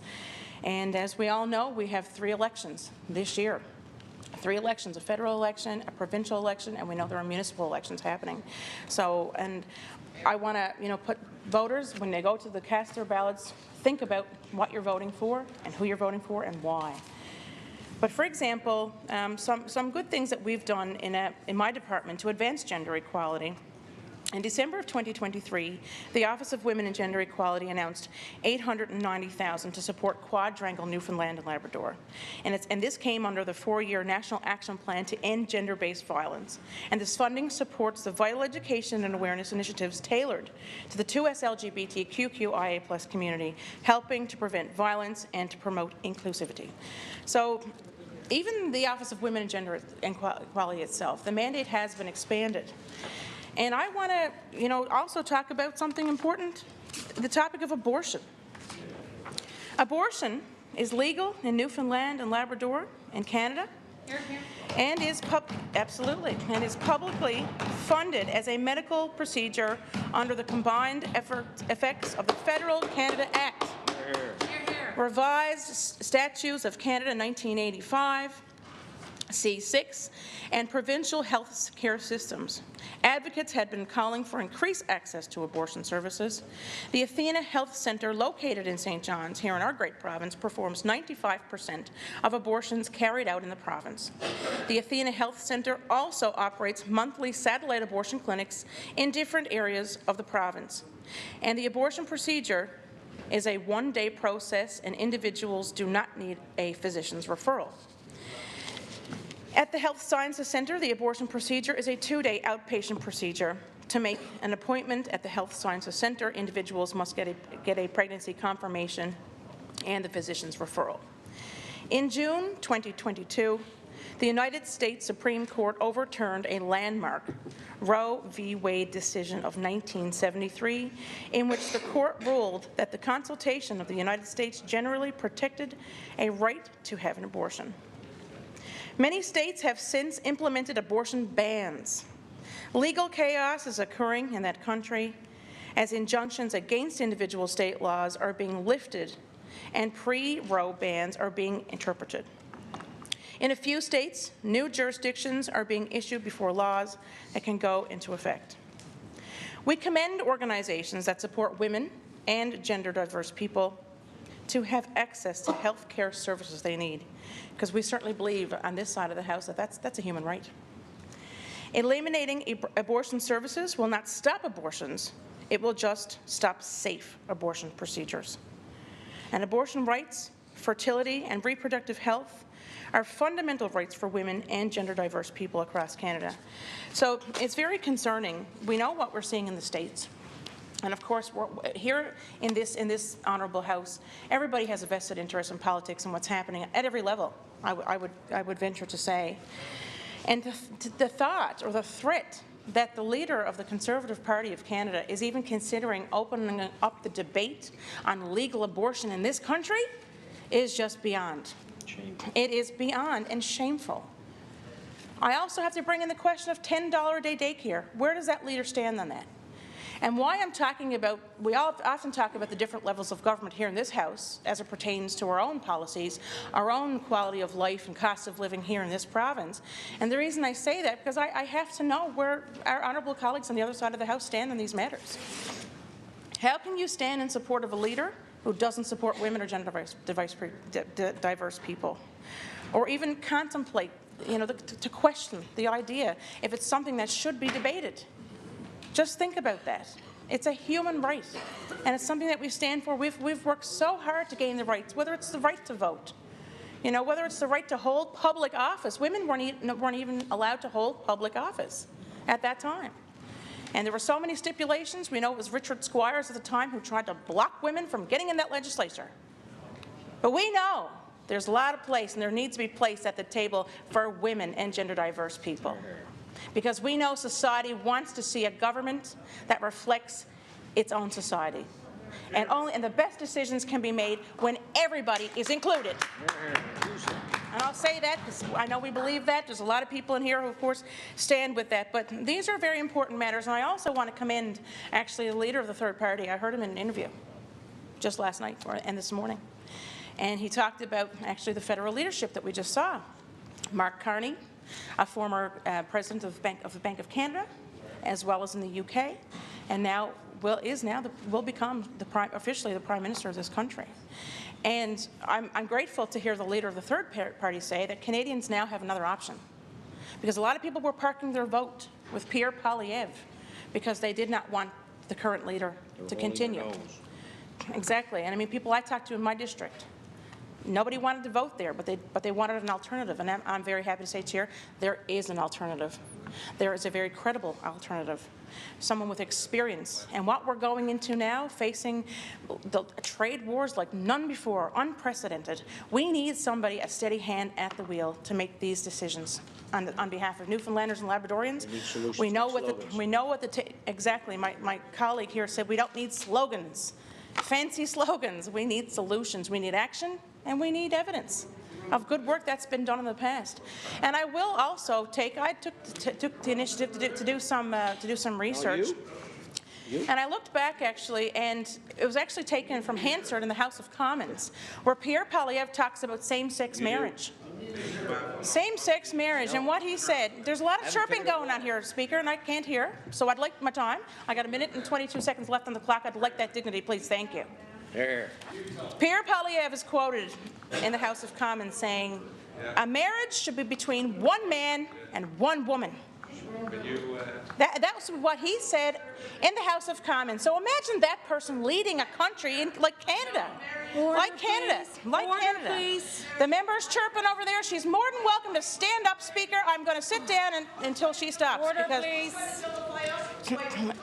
Anyway, Speaker, we've got some... Mountains, please. Order, please. Order, please. I can get married to a woman if I want to, or to a man. Speaker, and order, please. You can have your turn. With the federal conservatives is really... I ask the member for Torngat Mountains, please.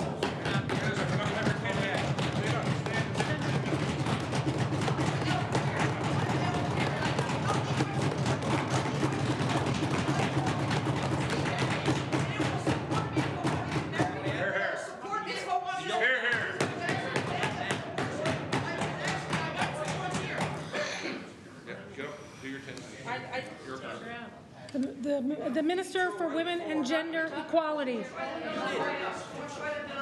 Okay. Thank you, Speaker, for your protection. I think the member over there is upset because I think she maybe misheard what I was saying. I didn't mention anybody on that, name any member of this honourable House. I talked about a leader who could potentially become Prime Minister who do not support same-sex rights or the 2S LGBTQIA+ community, and he's on record to say it, which has nothing to do with that member. So I'm just going to continue saying what I want to say.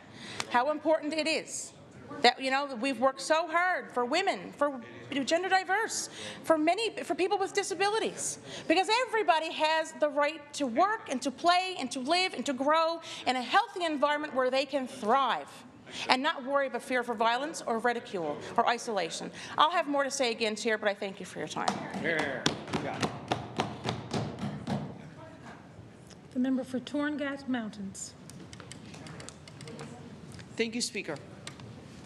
As a person who grew up as somebody who was considered a lesbian, vilified as a queer, who actually went to university with a lot of people who were in the same category as me. A lot of us didn't even know who we were in terms of sexual orientation. I have never, ever felt a glimmer of any opposition from the PC party.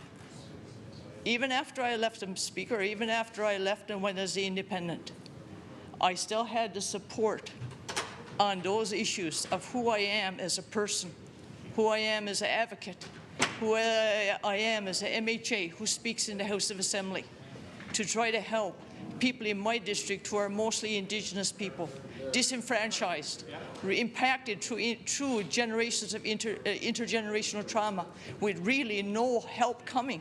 No help. 10 years with the Liberal government, Speaker. 10 years.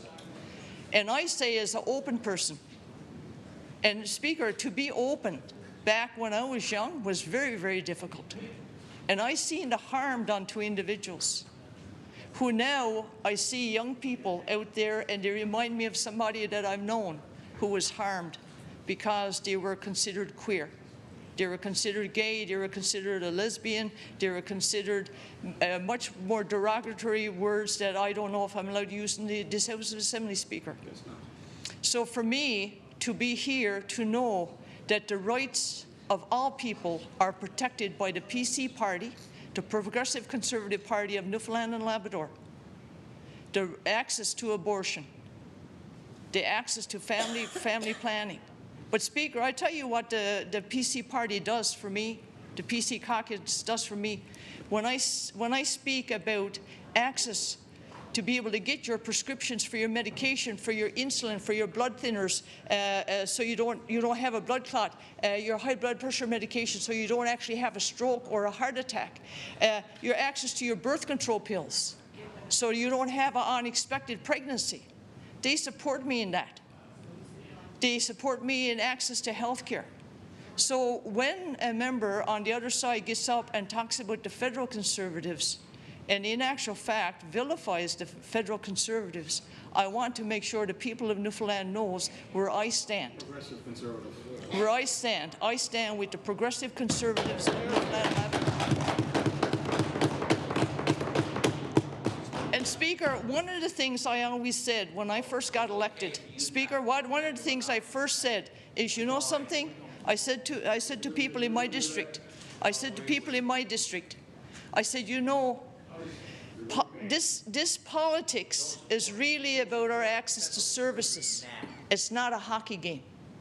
If you cheer for the Toronto Maple Leafs, you can hate the Montreal Canadiens. You don't have to cheer for them, even if they're in the Stanley Cup playing against the American team. But at the end of the day, when you're looking at an MHA that's going to fight for you, to try to get so the elders are helped, that the children in care can come home, so that families don't have to be cold in the morning or hungry when they go to school. You got to elect a MHA in Torngat Mountains who's going to raise those issues, that's going to talk about the issues, Speaker, that's going to bring them forward, and also that has support. And what I always try to do is, a lot of times with these issues, I downplay them. I don't say how bad it really is, because in actual fact, I say to my constituents, if I told people how bad things really were or really are, unfortunately, most people would not believe me. And if I talked about those issues, in the stark reality, it would turn a lot of people off, and they would basically close their ears. So for me, I have to be out there. I have to be 100% factual. And if I ever make a mistake, I have to go back and apologize for that one little mistake, so that it's not used against me when I raise things about hunger, about cold houses, about being able to access health care. And I have to explain what being bumped off an airplane means. A passenger flight. It's about when you have a doctor's appointment out there for treatment, for surgery, for MRIs, and you can't get out of there because there's no seat for you on the plane. That's what we mean by bumped. So, Speaker, for me is I always have to be truthful. But one of the things I always try to do is I always try to apply what's happening in my district to the rest of Newfoundland as well. Because access to warm houses is not just about my district's chair. It's not only about my district. Access to health care is not only in my district. Access to supports for our elderly is not only in my district. We've had 10 years of the Liberal government, Speaker, where we've seen crisis. We've seen during COVID, we locked down good, so that we didn't have a lot of cases early on when people were at risk of dying. But what did we do? Did we use that time to actually look at post-COVID health care? Ontario was struggling with the hundreds of deaths each day, Speaker. We look at Alberta, what was happening out there. They didn't have the luxury. But what did we do? This government sat on their hands, Speaker. And now we're dealing with the crisis. So for me, sometimes I get a little bit upset. But I got to say, over on this side, Speaker, we will fight for access to health care. We will fight for cost of living things like being able to heat your houses. But at the end of the day, we're not going to trample on human rights. We, the Progressive Conservatives, is not going to be out there telling women when they can start their family.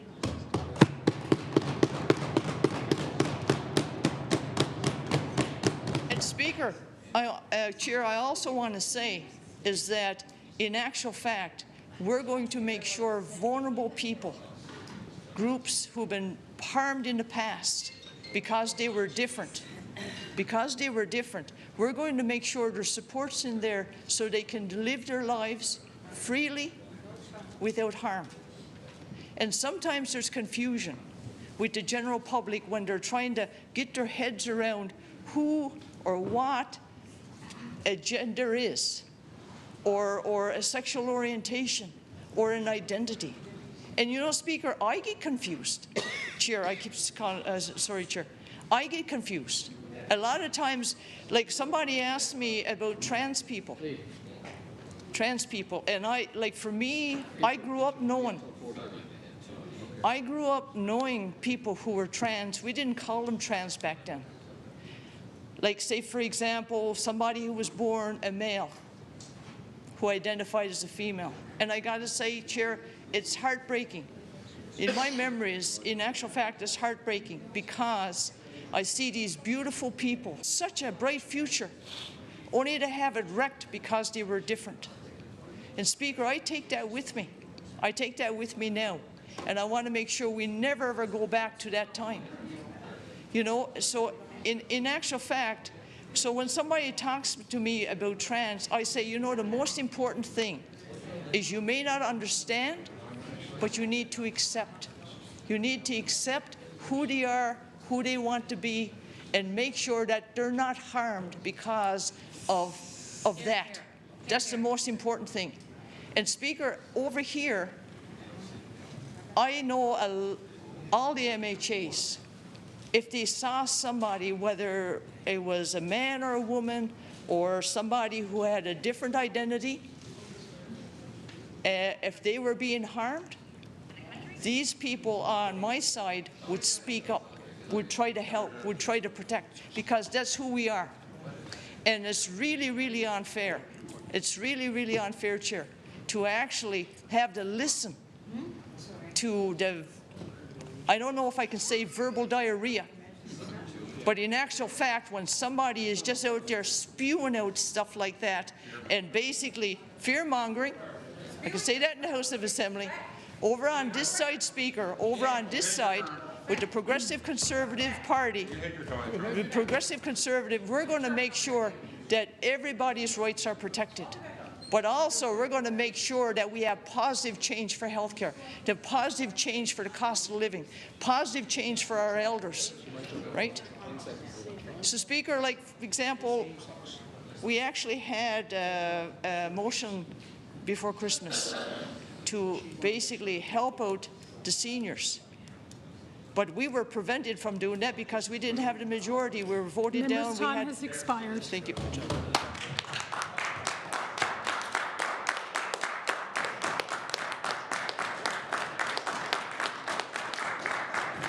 Member for Humber Bay of Islands. Yeah, Chair.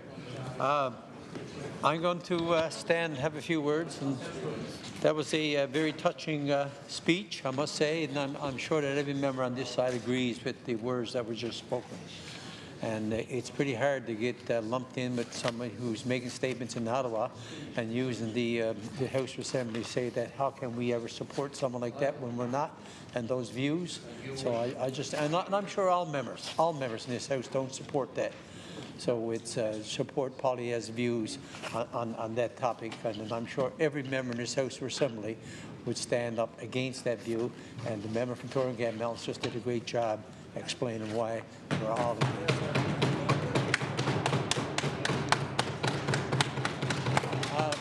Madam Chair, I'm going to talk today again because I heard a lot of statistics today about health care. And the member for Humber St. George's, last week when I was having a few words and I said people from his district are calling our office, he said, you're getting calls from my district also. And people watched, they said, yes, we did call them.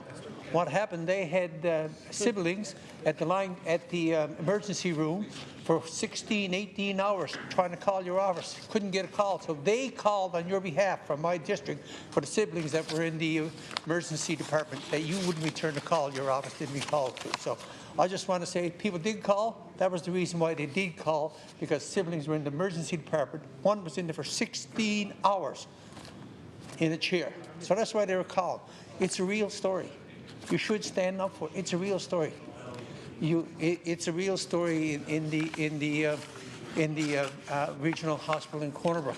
And you hear all the statistics today in a question from the minister, all these new healthcare teams and all the collaborative teams, all the 811 numbers. 90% or even higher of the 811 go to emergency. Go to emergency. That's what you get. And how can you honestly stand up and say that if someone is here with a mole and say, okay, look at the mole, oh, go to emergency. So how can the government actually stand up in this house and say that you got an 811 where 90%, over 90% says go to emergency, saying that it's primary care? How can, it's a fallacy. It's just not correct. It's just absolutely not correct. And to keep on saying that information, to give the impression to people here in Newfoundland and Labrador that everybody's good. We're down now what was it? Down now to about 30,000 because people got access to primary care to call someone, don't know where they're at, don't know who they are, but yet you're saying go to 911. Well, that's primary care. It's not. It's not.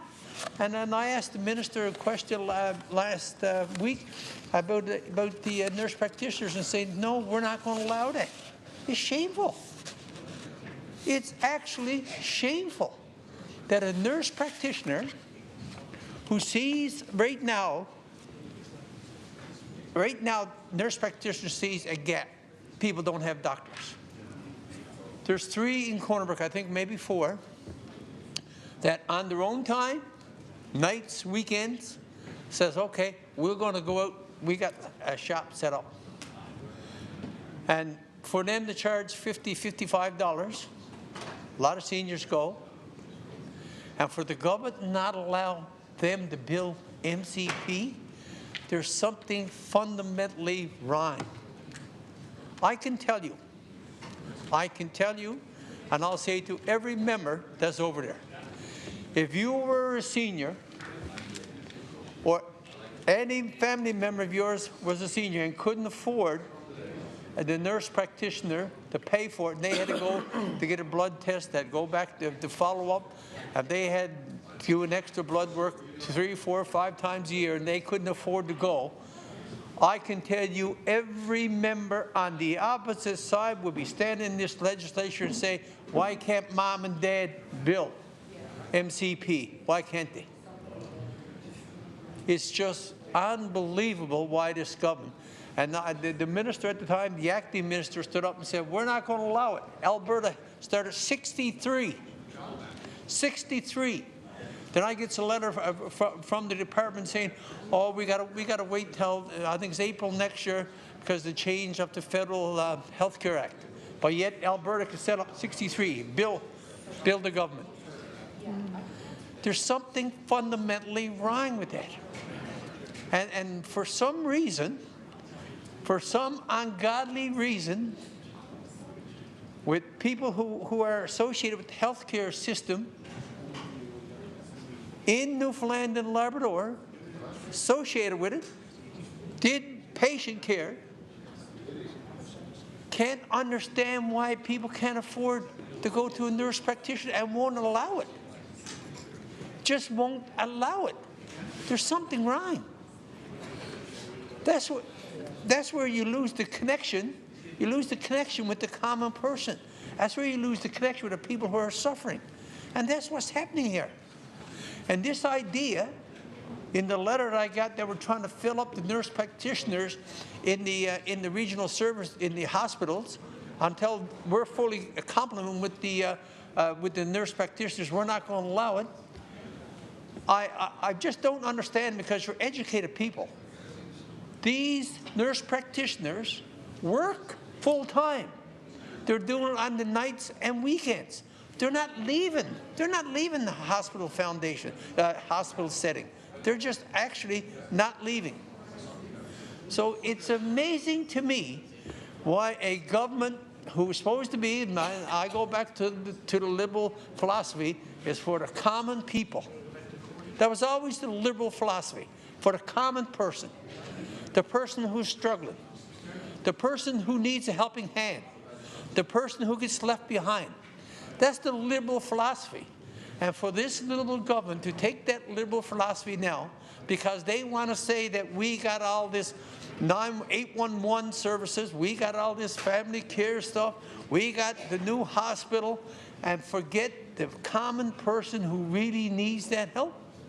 There's something fundamentally wrong with the direction of the Liberal Party. I can honestly tell you that. And then I look out Dr. Innes' office. Now we say go to Dr. Innes' office. Dr. Innes is a doctor who takes 50 patients a day. 50 patients a day. You got to go line up. See people in the wintertime, 6 o'clock in the morning, outside his office, lined up, trying to stay warm. But yet we want less nurse practitioners to build MCP. Which parent over there would you allow to go out 6 o'clock in the morning? Any liberal would do that, stand up. Would put your parents out 6 o'clock in the morning because they haven't got a family doctor. They can't afford to go to the nurse practitioner. No good to go call 811 because you're going to emergency and spend 25, 30 hours there, and you're lining up. Any minister over there would stand up and say, my parent would do that. Stand up. Stand up. If anybody there would say that they would let their parent, you're lucky. You can afford it. But the minute you won't allow your parents to stand outside at -10, -15 degrees for 2.5 hours just to get your name on the list, and you got to stay there until you're called that day, and you won't allow to build MCP, you lost your way. I'm telling you, you lost your way.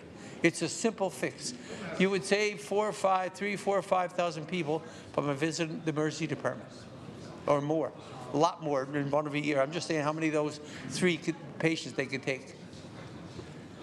And for anybody in this legislature, and if you can't afford to help your parents out and you want them to stand in a lineup, it's fundamentally wrong. I say to the Liberal Party, who I supported for years, and I was a part of since I was 12 years old.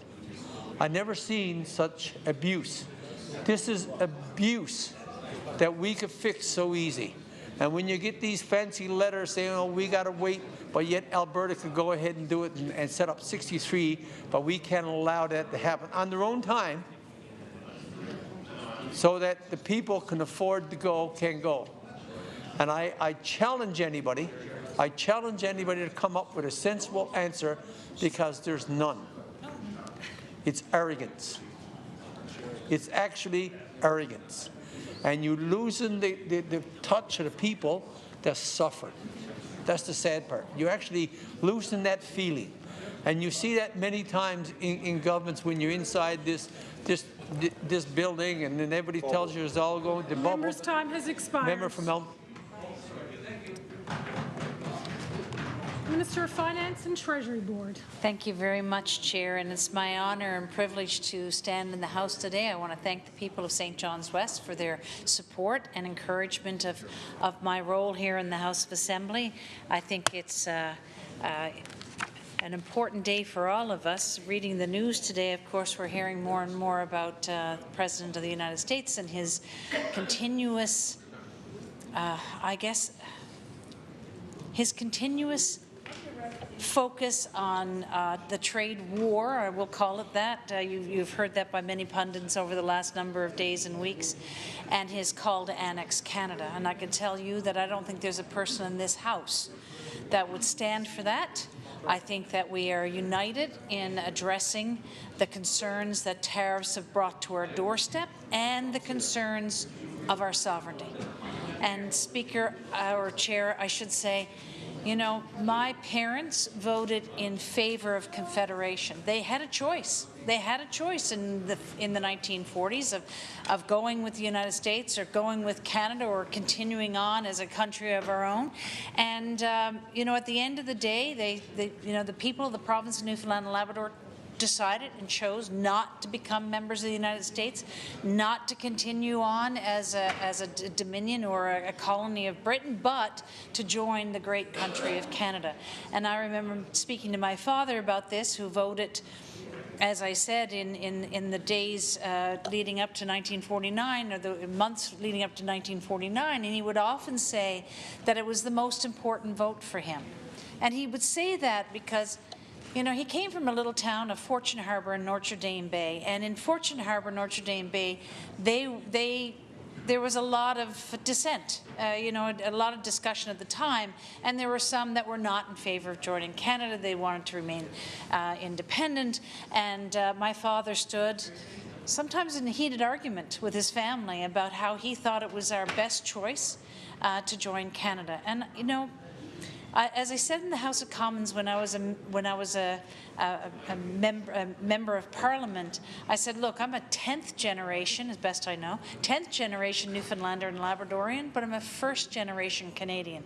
But I can tell you I'm a very proud Canadian, and I'm very proud of our country, and we will do everything in our power to ensure that the people of Newfoundland and Labrador are protected, and we remain a sovereign nation, and that we remain focused on what's important to us, to our values here in Newfoundland and Labrador, to our values here in Canada.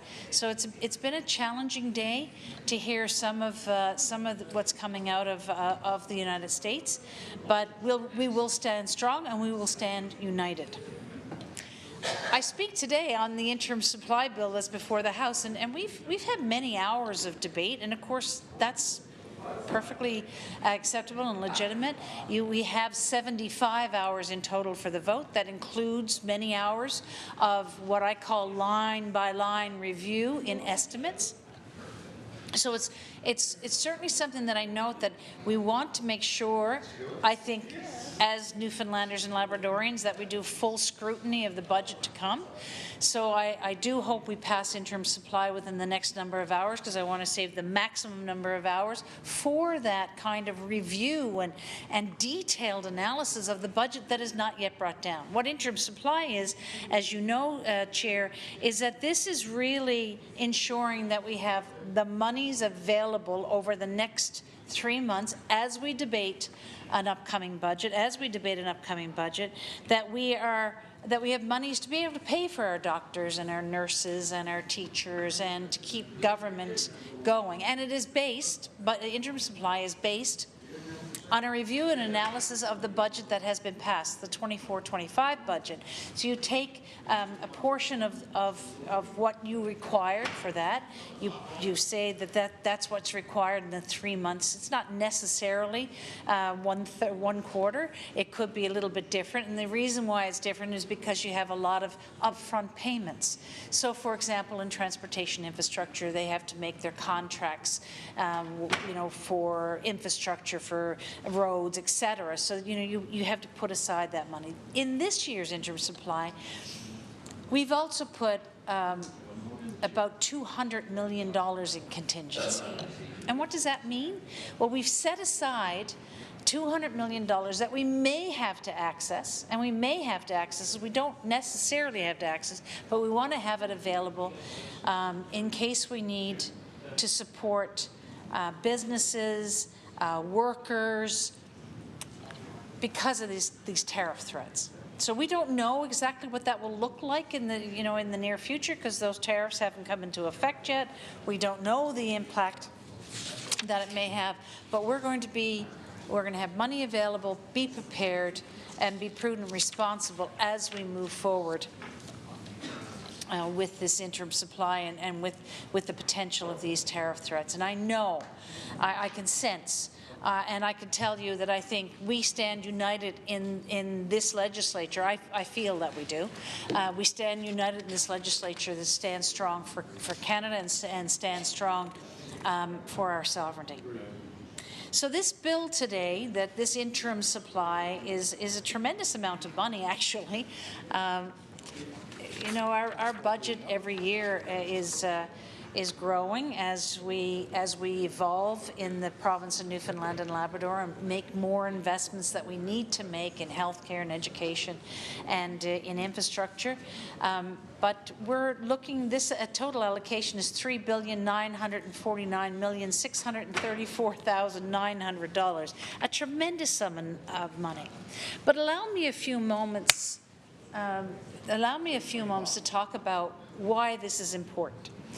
But I want to address something that I heard earlier from the member from Placentia West Bellevue. I always want to make sure I get the name right. Placentia West Bellevue. He questioned, why would we have a future fund? So allow me, now we've debated it in this House, and I can tell you that we didn't receive unanimous support on the future fund, but it's a very important fund for this province of Newfoundland and Labrador. Allow me to tell the people of the province today that already we have $359 million in this fund. And why is that important? Because we take a portion of the revenues that this government receives from non-renewable resources and we put them aside. We put them in a special fund. But, Chair, I will say to this House, why I feel this is so important. That money will grow, not only because we'll earn revenues on that money, we'll earn interest on that money, and that interest is more than anything that we would have to pay when we borrow to put that money in the fund. But let me tell you, I think it's a staggering number. In 5 years' time, based on last year's budget, in 5 years' time, that will be $1.3 billion. That's not including interest. Now imagine, Chair, if during the last, what I'm going to call, when we started in the oil and gas industry, in the last Progressive Conservative administration, if we had put that money aside, think about how much money we would have in this province today. The impact would be staggering. So while it may be challenging from a budgetary perspective today, I didn't interrupt you, sir. I didn't interrupt you. I would ask you the same courtesy. Have a little respect for a person who's trying to educate people. Please, thank you. I will say to this House that I looked up how much money, back in 2012, 2013, so, 12 years ago, I went back that far. The price of oil was $112, and that was the closing price, $112 for a barrel of oil. It's around 70, I think I saw it today, it was around $70 a barrel, so $112 a barrel, $70 a barrel. Imagine if we had taken a portion of that and put it aside, how much money we would have today. And the member opposite, shouted out about children going to school hungry. Imagine how much money we will be able to provide today if we had been smart enough to have a future fund in 2012. Imagine the amount of money that we would have been able to invest in health care if we'd had that money. Now, I know that there are members opposite, and I appreciated the debate when we had it about the future fund. Oh, I'm just out of time. I will come back to this issue. Thank you. Member for exploits. Thank you, Chair. And again, it's great to get up here and talk about Bill 105. And it's great to get up here and have a chance to speak for the residents of my district. I feel that people can come to me and we have a great relationship, unlike probably a previous email you might have gotten the last couple of days. But we have a great relationship with the district, and they have a lot of concerns, and I'm glad to be their MHA. And I'm not up here to not going to get up here to make a campaign speech if I ever wanted to run for federal politics, like some other members here in the House of Assembly that might want to do that. You know, if they got ambition to do so, you know, you can certainly come off with a great campaign speech for federal politics. But in the meantime, it's always great to get here and talk about our district. And as the member from Harbour Grace Porter Grey may have been talking about her campaign speech for federal politics, I don't know. You know, it's not said to be known, but she's not hearing the same things that I'm hearing in my district. You know, there's not the same things that I've been hearing when she says, like, healthcare is great, you know, things are great in the province, that kind of stuff. We have some good issues, yes. Healthcare, I'm hearing healthcare, one of the biggest reasons in my district. You know, healthcare, finding physicians, of course, people with access to family physician, it's after declining. People trying to get their drugs, trying to get prescriptions filled, is certainly getting harder by the day to get that done. Access to health care alone, emergency services, I'm hearing on numerous occasions diversions, closures to emergency services, especially in the central region, which causes certainly a great bit of traffic on the Central Newfoundland Regional Health Care Centre, where the emergency rooms are always overloaded, they're exploding, they're bursting at the seams because of diversions from other areas. 2016, of course, the Liberal government cut the 24-hour emergency service at the Dr. U. Toomey Healthcare Centre.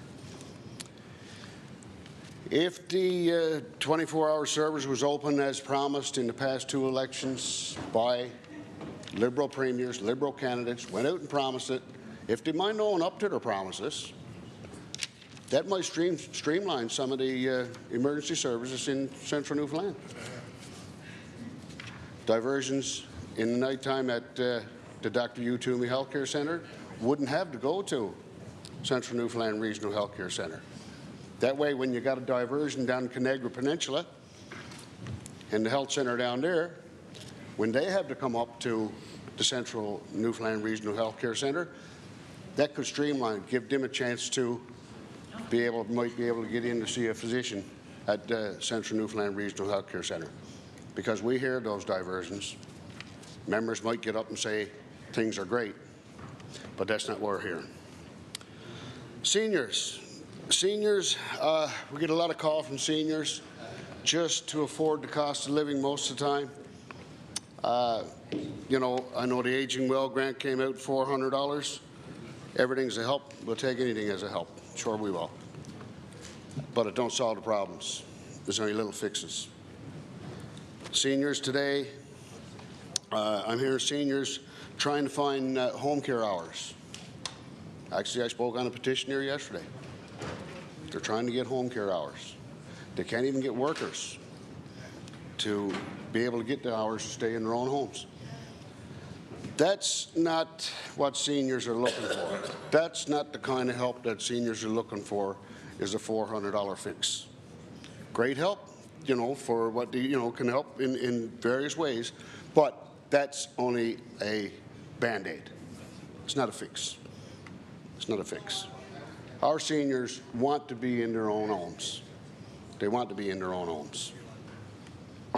So we have to find ways of getting those resources, even the workers, getting those resources so that people can be in their own homes longer, where they're happier, it's healthier to the senior. It's been proven. It was always proven. Here, here.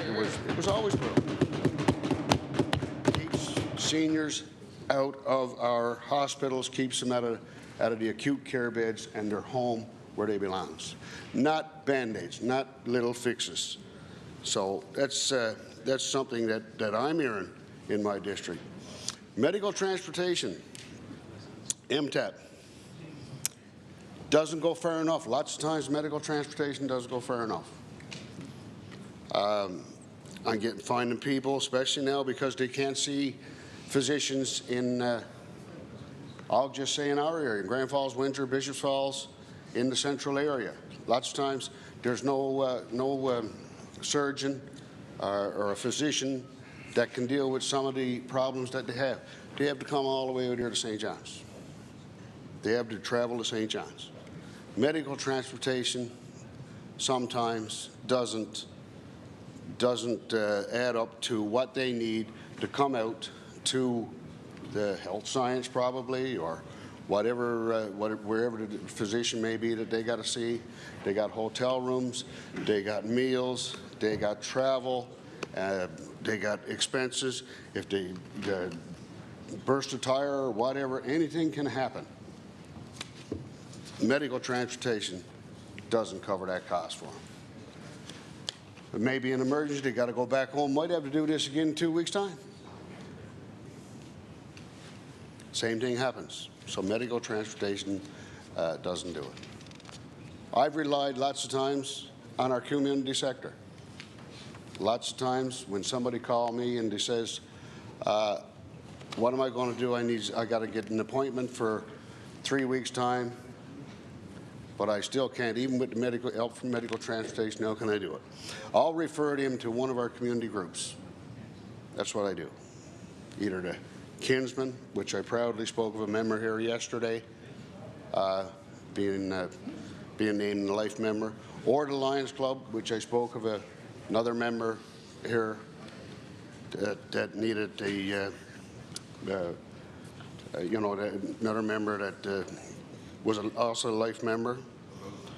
So that's what you're down to resorting on, is the community sectors to help aid with their transportation to see their surgeons, see their physicians outside of the region that they're in. So medical transportation doesn't do it. Cost of living, well, we know where the cost of living has gone.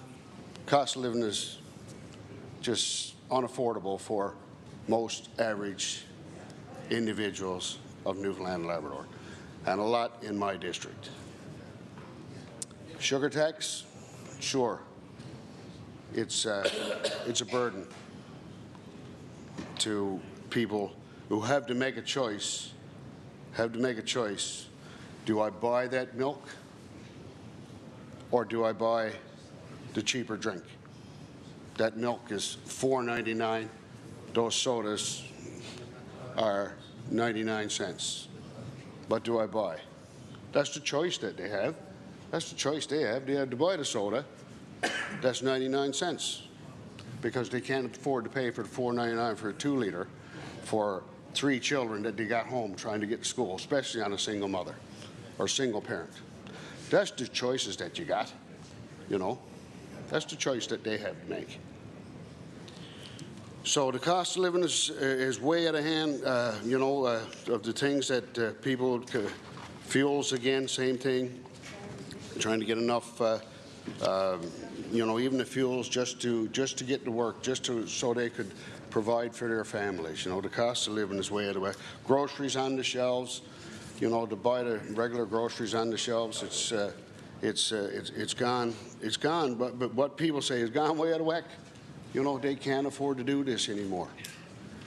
And we need to put incentives into those programs so that the seniors can stay in their own homes. Health care, we can provide that health care to the people who need it. If we can't provide it in their own region, we have to provide the medical transportation so that they can do so. There's lots of things we can do. But it's not so easy as to what members over there might say, that we're just doing wonderful, because that's not what we hear. That's not what we hear on this side.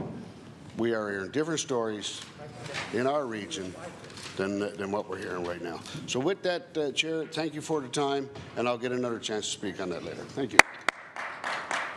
Minister of Digital Government and Service Donnell. Thank you, Madam Chair, and always a pleasure to stand in this House of Assembly and those that afforded me the opportunity, and that's the people of the great district of Fortune Bay, Cape Lejeune. The theme, I think, on the other side today is choices. So maybe I should sing the song by George Jones. Choices. They have to be made, and I'm going to talk about some of the choices that have been made on the other side. But first, I want to talk about my district, obviously, and about the fishery. We know there are challenges around, well, the tariff threat, and that has a lot of implications on the fishery, or it may have implications on the fishery. And we hope it doesn't, but with the moving target of the president, you never know on the run of the day what's going to be tasked with us. So in terms of a measured response, it's hard to give a measured response when you don't know what he's going to come up with when he wakes up in the morning. And Madam Chair, sorry, there's an issue out there that talks about marine protected areas down on the south coast. And I've made it very clear, we'll make it clear again, that I think we all can support marine protected areas, but not at the expense of the livelihoods of fishermen. Whether that's aquaculture or mining, there's a lot of concerns around it, and I've made it clear that I'm not going to be supporting it if it can't find that balance, if it's not right for the people of my district and other districts as well, because there's supply and side industries of the fishing industry. So make it clear, I will not be supporting what's really on the table right now. And the map has shrunk quite a bit because the advocacy of myself and others, and that's important.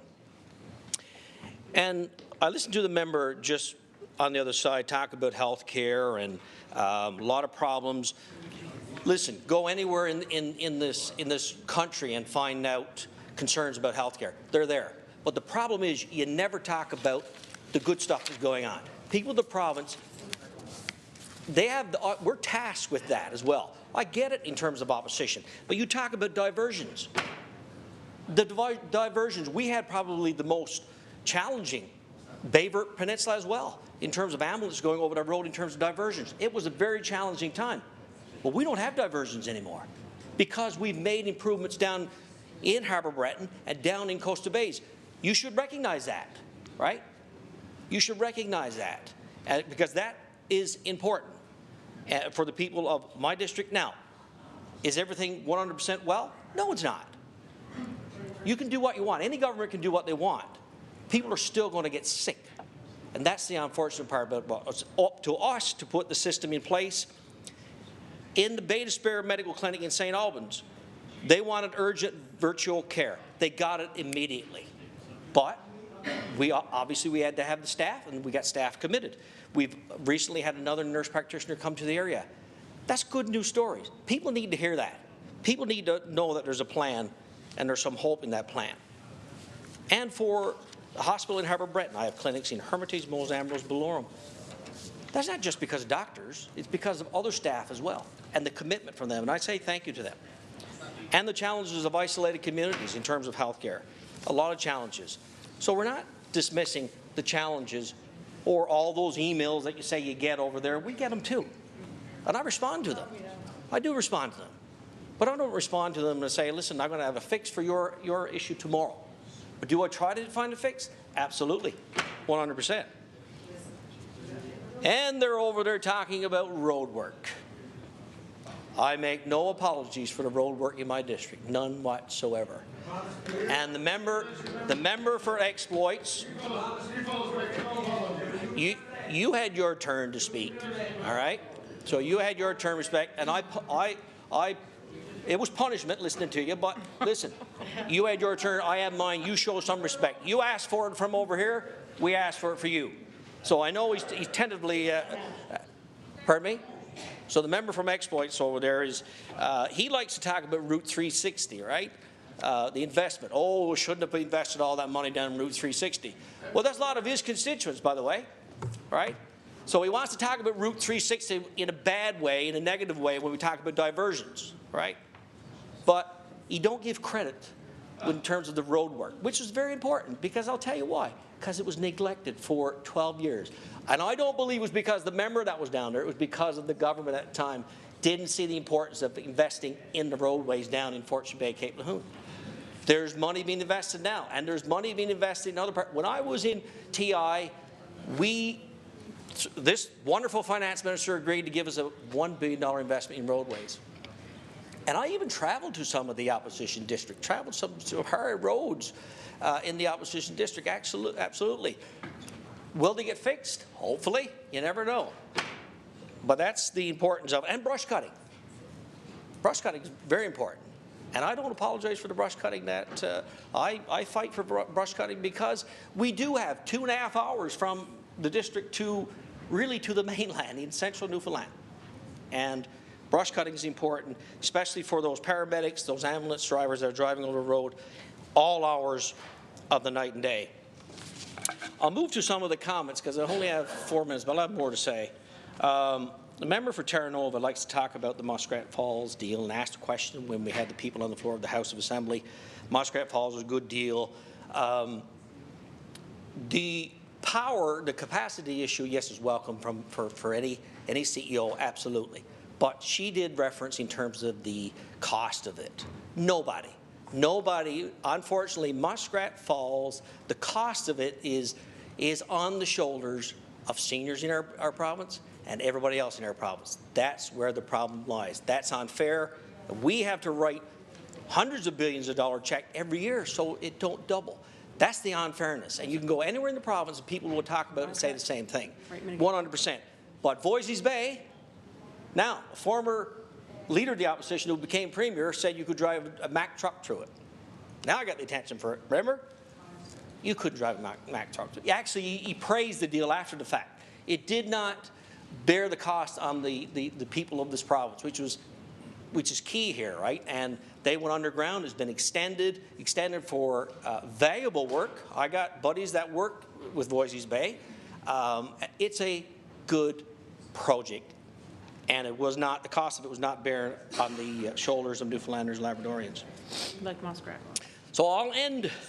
The member from Fairland asked a question today on some online posting that was made. Listen, you can bring whatever you wish from an online posting, but the problem I have with that online posting was false and it was unfair. So you made the choice to share it here in this House of Assembly. It's unfair and it's false. That's not fair to people who are looking at it, because people are calling me and say, "What's this missing person?" I can tell you one thing: I'm not a missing person. I can guarantee you that. And there's content in that, but I don't even know if the member for Fairland really wanted to do it. Your leader wanted you to do it. 100%. Absolutely wanted to do it. And tell me that I'm wrong. I'm not wrong. Because it was unfair. What's in that what they shared was unfair. Stuff in that was unfair. And the member for Exploit is over shaking his head. You know the difference. And it was unfair. And it's false. False information being spread online is it's a lie. Is a scare right now to a lot of people. And it's unfair. It shouldn't happen. It's all about choices. If I was on the other side, I wouldn't have made that choice to ask that question because it's false and it's unfair. That's a good point. And keep going. And Mr. Speaker, the member for Exploits is beating his gums over there. He was up speaking before. He talks about don't have access to home care. That's false.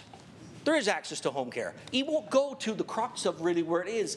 There's medical professionals that do assessment on seniors whether they get home care. So for you to say you can't get home care is false. 100% false. So you may want to get up and correct that it is available and it's done through assessment by valued medical professionals in this province. I will end, Mr. Speaker, on the member for Topsail Paradise. I may not have the time, but his reference the other day about CAs on this side. Oh, yeah, that was pretty low. So I asked the member, the honourable member across the way, to get up and apologize to my CA, who works very hard on a daily basis and I don't have it in front of me, I can read it word for word, what you said, and I will make it clear, I wasn't here. But when you said that about the CAs, Member's time has expired. and apologize to the CAs in this The round. members, order, please. Order, please. Order, please. I ask the member for Topsail Paradise to please retract. Order, please. Order. Look at the answer. Read it out there. Order, please. I'll read it out. Read it out. I ask the member.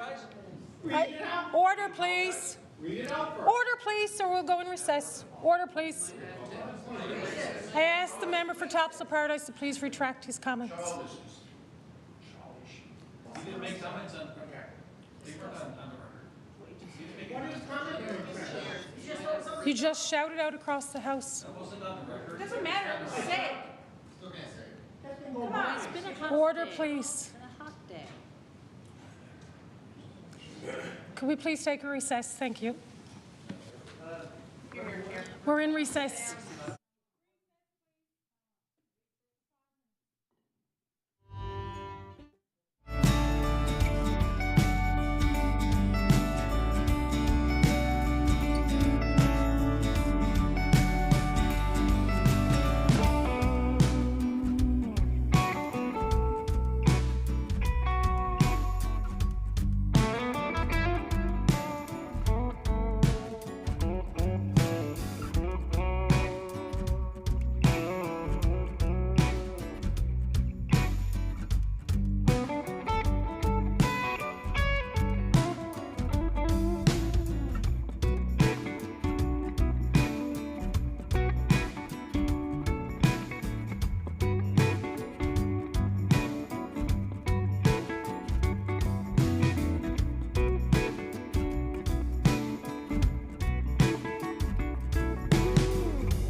House leaders ready? Okay.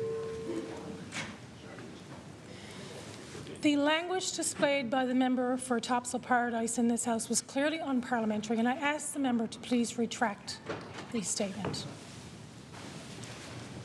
Thank you, Speaker. And in the heat of the moment, when the member from Fortune Cape Lahoon reiterated lies about what I said in the House about his CA, which does not exist, and you can go through Hansard all you want. I ask the member to please retract. And in listening to the member for Waterford Valley pointing at me and shouting directions at me, I certainly apologize if my directions back at him offended him. Point of order.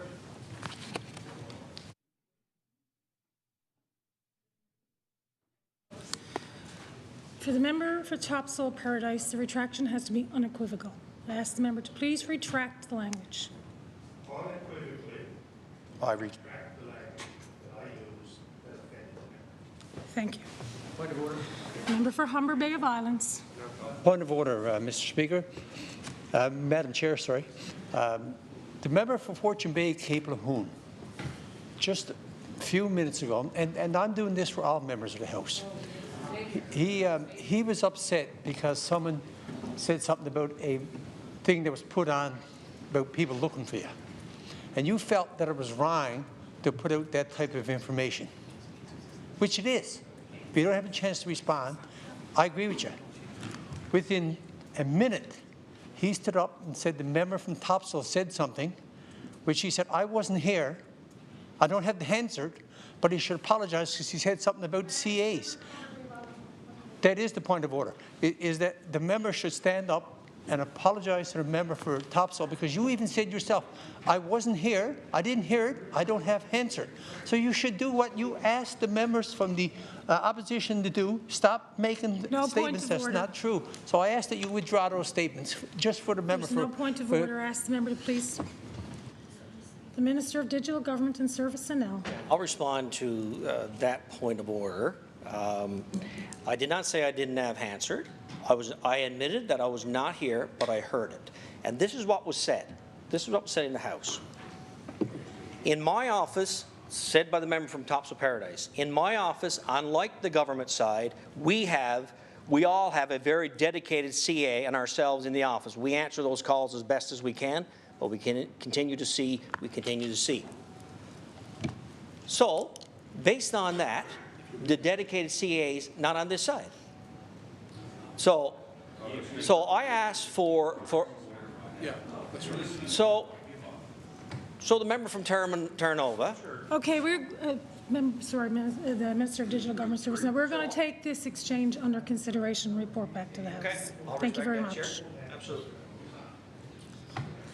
Member for Mount Pearl Southlands. Thank you, Madam Chair. Get back to the interim supply.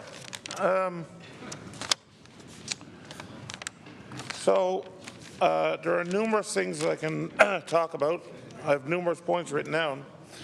One thing I want to talk about that has not come up since this House opened, I don't recall hearing it. It's an important thing in my view.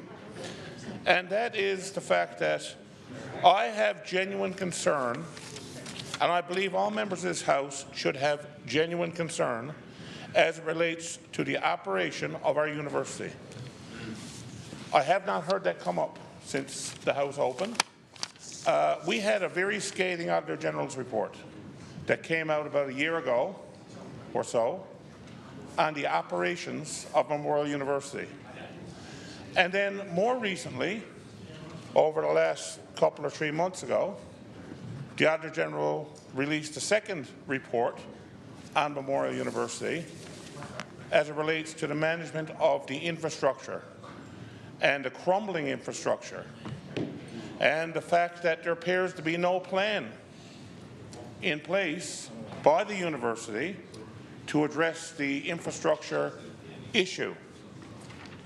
The fact that they're collecting fees from students, I can't remember what the fee is called, but there's a fee that they put in place campus fee or whatever it's called to address infrastructure, and apparently that money was not spent on infrastructure. It was spent on equipment and office equipment and all this kind of stuff, was not placed on infrastructure. So this is an important issue, A, because I think we would all agree in this House that Memorial University is something that this province, I'm sure this legislature, has, always has, and will continue, hopefully, to have great pride in. It's education, as has been said, I've heard it said before, is the great equalizer, if you will. Regardless of your background and your economic background, your family's economic background, education offers everybody the opportunity to succeed and to be basically whatever they want. And that institution, we have put out so many great students and business leaders and people who are leading all over the world in various capacities, whether it be in business, whether it be in the armed forces, the entertainment industry, wherever. There are Newfoundlanders all over the world that have graduated from that great institution that have gone on to do some pretty great things. And it is something that we need to ensure that that institution is operating the way it was meant to operate. And right now, we have big problems. We have big problems at MUN. There are 2 audits, as I said, back-to-back audits from the Auditor General that clearly demonstrate to me that we have significant issues. And I know a lot of what's happened is because of the fact that Memorial University, I guess since its inception, has had total autonomy.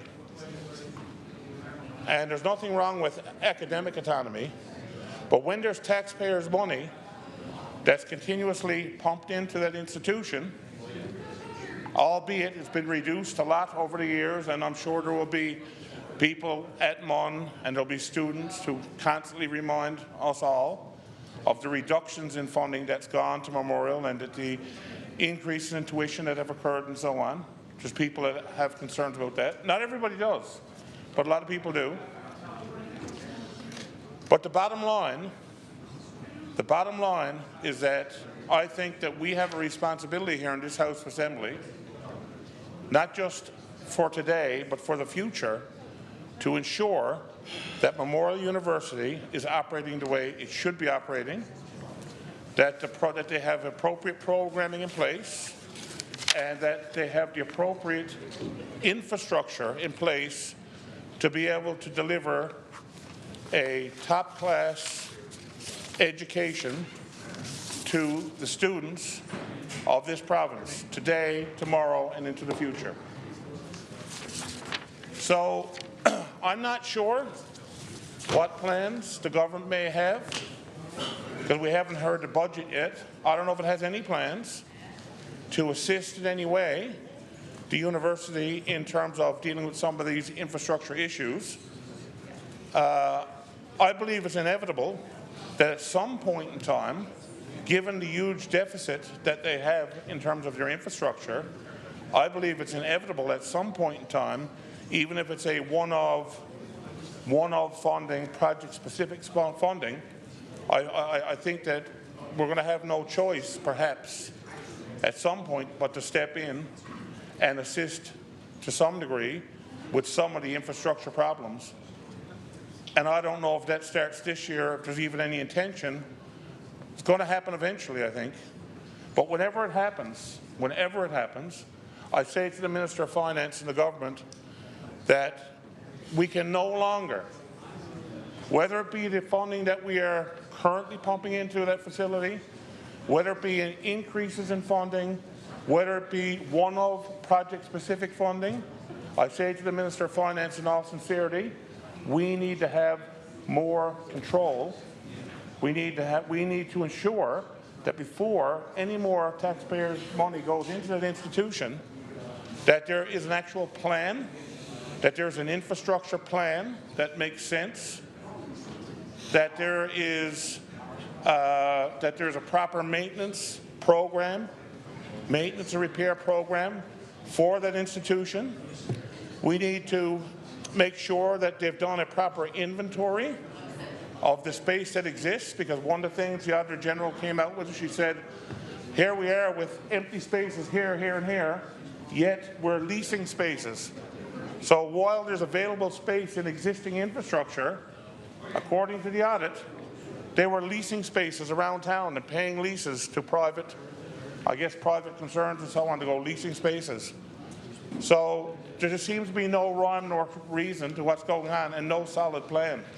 And I would say that that is very concerning, should be very concerning, I think, to us all. So I'm sure the Minister of Education well, obviously we would all be aware of the audit. I'm sure the Minister of Education, I would hope the Minister of Education has had discussions and ongoing discussions with Memorial University, and I hope that we're going to be a little more hands-on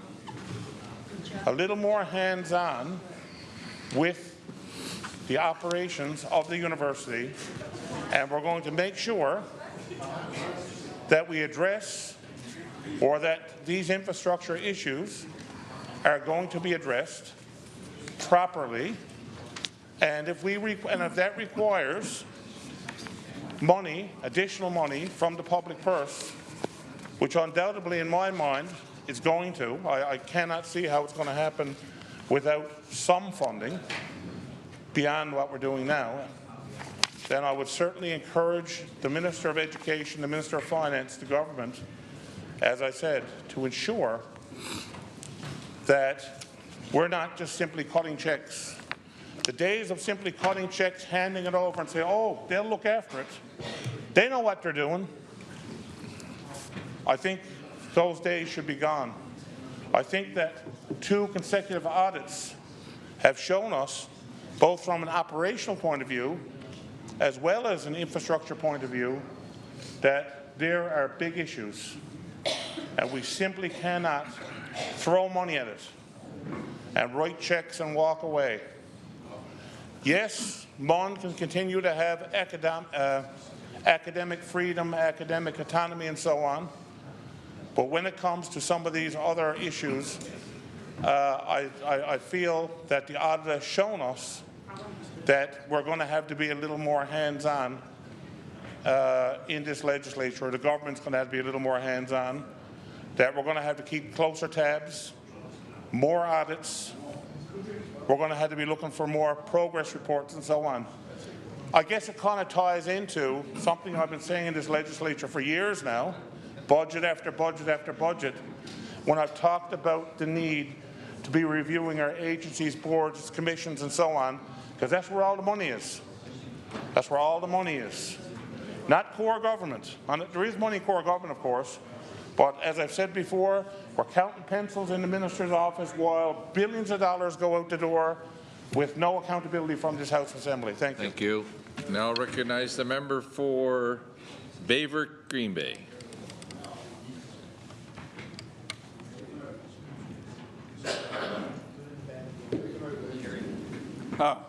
Delight. Thank you, Chair. Chair, it is an honour to get up here this afternoon and to talk about the second established mega project in Newfoundland and Labrador, agriculture. And if you go back to the first census of Newfoundland and Labrador, it highlighted our farming production.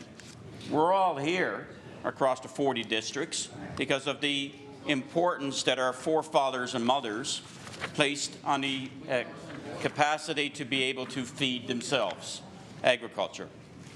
We've lost our way.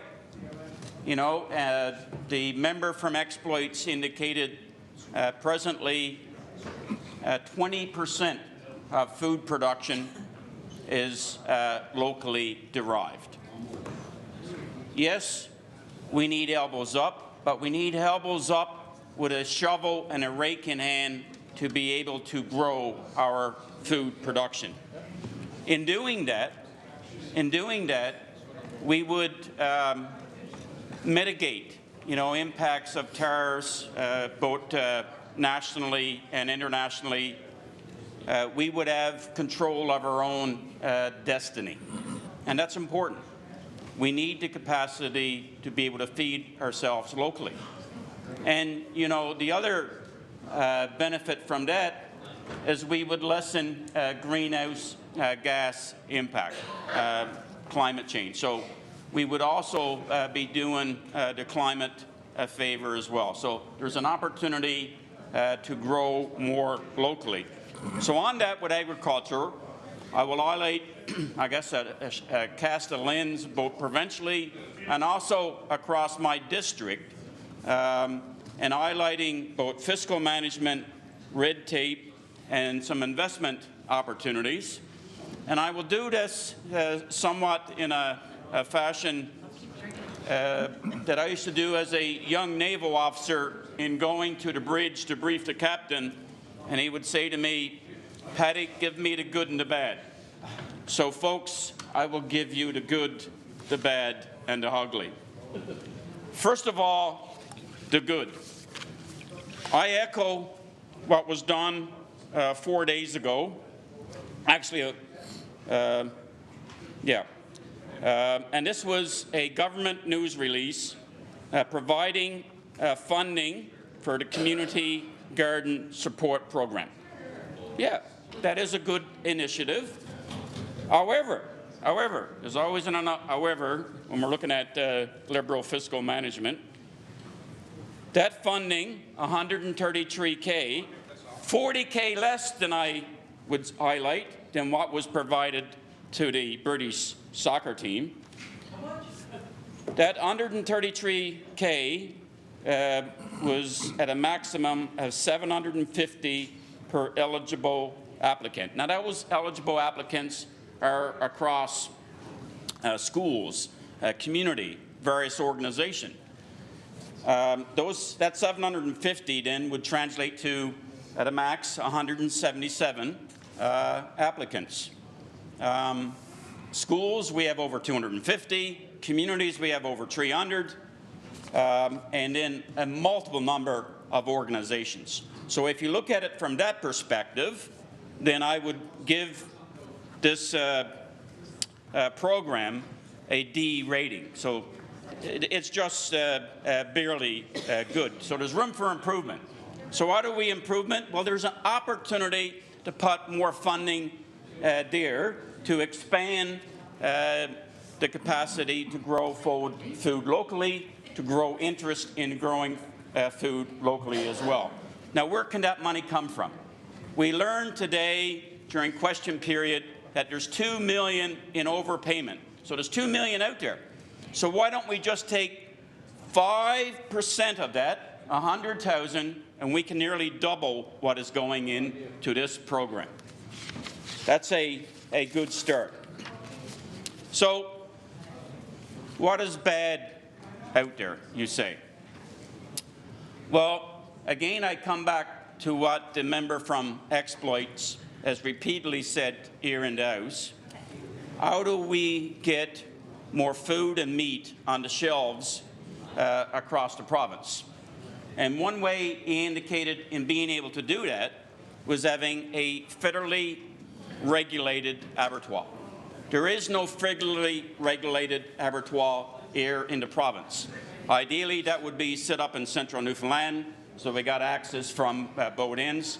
We have farms right now, cattle farms in central, that are getting their cattle slaughtered in PEI. Again, we would be bringing that back to the province, imparting an opportunity to have that done locally. Huge savings, again, for both those businesses and the end consumers here in the province. Now, you ask, how can we fund that? Well, again, we come back to that $2 million overpayment. If we take, say, roughly 50% of that, $1 million, that's an opportunity for seed money to get this going. This needs to happen. This needs to happen. And again, we are the only province without this. We need to do this, given our geographical size, to be able to expand agricultural capacity in the province. Now, on the ugly side, and this is sad, you know, I've talked to several farms in my area, some that are looking to grow. And as they're looking to grow, they reach out to Crown Lands. They reach out to Crown Lands. And I believe Crown Lands is supportive, and then Crown Land passes that file over to Cornerbrook Pulp and Paper, Kruger. And Kruger then comes back with a bill to those farms for timber rights. In a way, that is somewhat extortion, expecting those small farms to have to pay that to be able to grow local food production here in Newfoundland and Labrador. So how do we solve that? Why can't we go back to Kruger, a Quebec company who's taken their profits back to Quebec, and say, for timber rights, those timber rights adjacent to farms in Newfoundland and Labrador that want to expand, we will give you alternate places. You know, there's one farm in my district where there is absolutely no rationale for Kruger to go in because it's on a secondary road. So it's really landlocked for Kruger, yet Kruger still wants the timber rights. This must be done for the province. This must be done with regards to expanding local production. And, you know, with that, then we can also look at additional incentives for our small farms right across the province. You know, when we have a number of farms now that are looking to use hydroponics to expand. And actually in my district, we got the chair of the Canadian Hydroponics Association. We need to look at all avenues to be able to grow food production across the entire province. Now, one final thing that I will highlight is we are in a food crisis, cost of living crisis. So there's an opportunity again to come back to that $2 million. I've only used 55% of it so far, to take another 5 or 10% and distribute that funding to food banks across the province. We need to take the pressure. I was expecting cheering from the NDP on that one. We need to look at every opportunity to be able to help ourselves. And helping ourselves comes back to our, again, what I said from the beginning, our second established mega project, agriculture, which is a reoccurring mega project. So folks, and as I highlighted, I've only used 75% of that $2 million. I'll touch about the other 25% later. Thank you very much. I now recognize the Minister of Children, Seniors and Social Development. Thank you very much, Chair.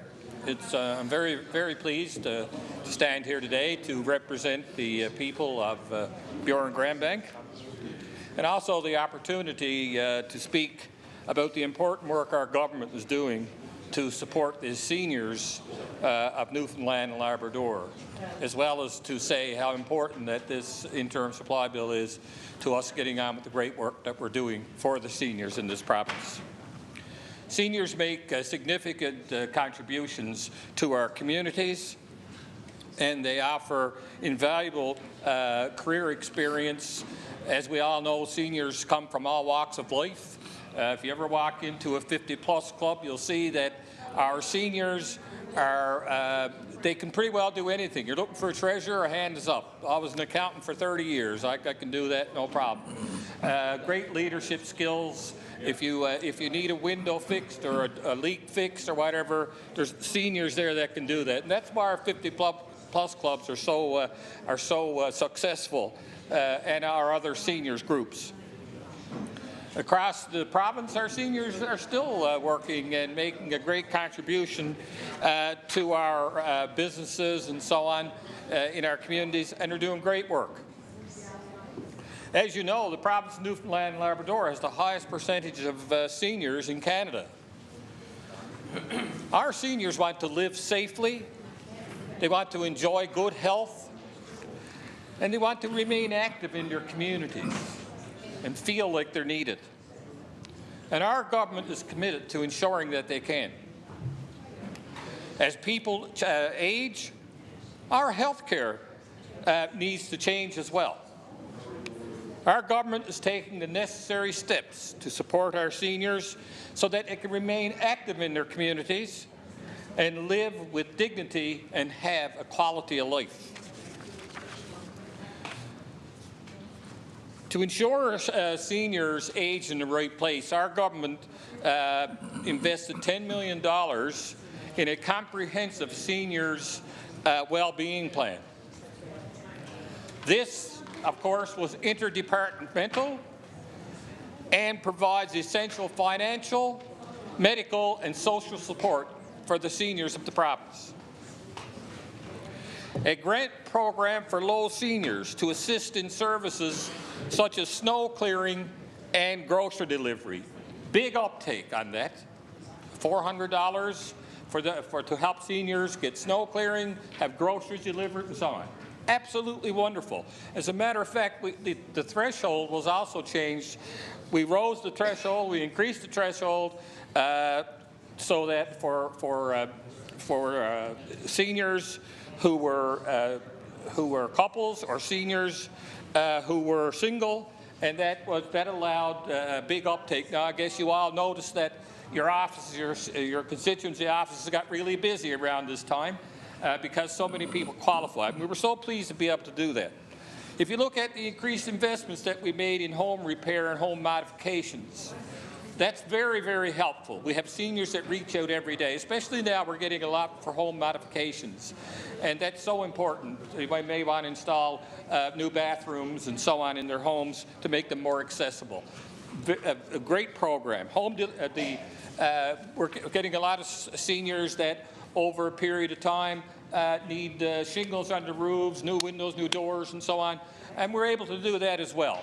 And that's a big uptake on that as well. I'm sure you all have seniors in your office as your constituency assistants, help those seniors fill out applications and so on. They're sent in, and there's a good, there's a fast turnaround on those. We're quite pleased with that as well. It's a good program. We have an enhanced immune response for influenza vaccines for seniors 65 years and older. A $500 grant for food and heating for seniors living in coastal Labrador. Certainly a great program as well. Big uptake on that program. We're very pleased with it. And as well, the 211 services. I remember talking with the 211 services a while ago at a seniors function in Marystown. And I was surprised with the number of people that are actually using that to navigate through the various government departments. And they really appreciate the 211. It's certainly something that is working. As part of our commitment to strengthening the healthcare system, the Health Accord had recommendations across community care for long-term care and hospital settings. And our goal is to provide a spectrum of care all along those disciplines. As people age, they may need services of a healthcare provider who specializes in the care for seniors. That's why we are establishing centres of excellence in aging to provide optimal health care specialized for our seniors.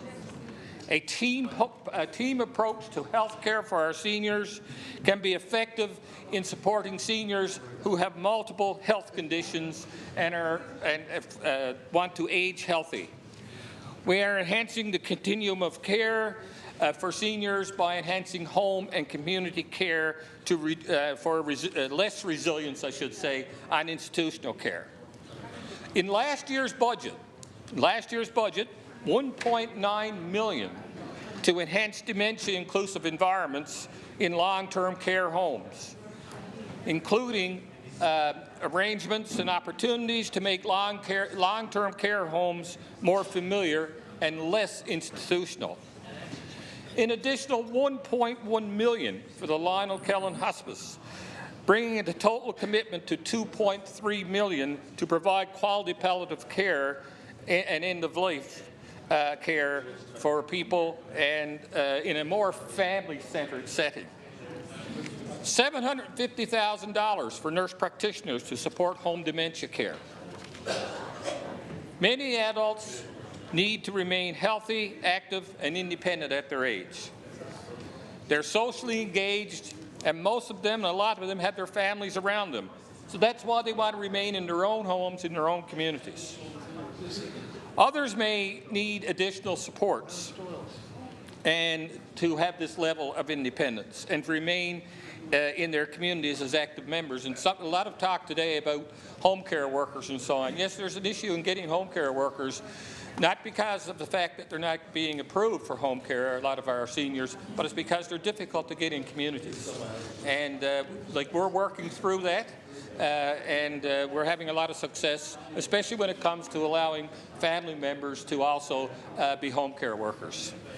Our government is committed to building communities that promote healthy aging and social well-being. Over the past year, we invested $400,000 in the Alzheimer's Society to support dementia-inclusive communities, $200,000 for a Seniors Inclusion Initiative, which offers funding for seniors and older adults to participate in activities that promote healthy aging. A $95,000 grant for the age-friendly. Now, I've talked about this before in the House, our age-friendly grants. They go a long ways in helping our communities. They go a long ways in helping our seniors be able to take part in events in our communities. A lot of the seniors use the walkabouts that were created through these programs and so on, common sitting areas where they can go and be with their friends and so on. Our government recognizes these are challenging times for many seniors, especially those living with low income. To help the seniors, I have a list of what things that we've done, and I only have a minute left, so I'll try to get through some of these. No new taxes or fee increases. We're continuing the 8.05 cent per litre reduction on the price of gas. 50% reduction of the cost of registering passenger trucks and vehicles. Maximizing free medical driver examinations, free driver medical examinations for people 75 or older. That's pretty good. It is. Yeah. Continued removal of the 15% retail tax on home insurance. Maintaining the home heating supplement that provides up to $500 to residents and seniors who rely on furnace oil or stove oil to heat their home. That's a good thing. An increase in the 15% in the Newfoundland Labrador income supplement for seniors. The supplement benefits more than 150,000 families and individuals in the province of Newfoundland and Labrador. Increasing the seniors' benefit by 15%, which helps almost 50,000 seniors aged 65 or older. Thank you. Thank you, Chair. I have more to add. Thank you, Minister. And I'll recognize the member for Fogo Island, Cape Friels. Thank you, Mr. Chair. It's a pleasure to be able to speak on this interim bill, a very important bill. And like all my colleagues, we will be supporting the bill. We know how important this bill is to keep the operational needs of the province ongoing, from payroll, health care, transportation, whatever. I'm going to keep this to a provincial level. Interim bill, we're talking about the budget, the provincial budget. We're not talking about Pierre Poilievre or Mark Carney. This is provincial. And we're talking about an interim supply bill, which got nothing to do with the elections of Canada. And when we talk about future fund, $350-odd million into a future fund, and we with a growing deficit like we got, It doesn't make any sense to me. You know, future means future. And we're at a time right now where we need to use some of that monies to help out with our health care, help out with our seniors, with the high cost of living, with health care workers, or with the daycare workers. I'm a believer that we could be saving millions of dollars if we put more emphasis on home care for our seniors. Increase the pay in home care. Give the seniors a break on home care. Let them stay in their homes. Those long-term institutions are cost us millions of dollars, unnecessary money, and they're not getting the care that they should be getting like they would in their own homes. So my emphasis would be on reducing the cost of the healthcare system by doing those kinds of moves, making those kinds of things happen. And our seniors will be quite happy that they'll be in their own homes, they'll be living a nice, comfortable, normal life, and they could even die with dignity, which is not happening right now in some of those homes. And in some of those homes, and I'm not blaming the workers this year, I'm talking about the lack of resources. They haven't got enough of staffing to deal with it.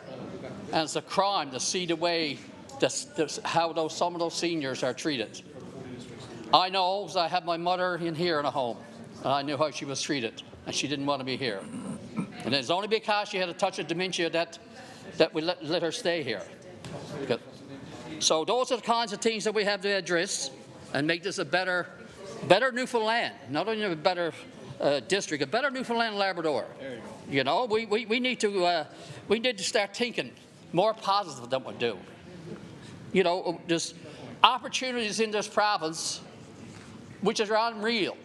Secondary processing, you know, small industries, small construction companies, like I said before. Let's grow it. Let's grow this province.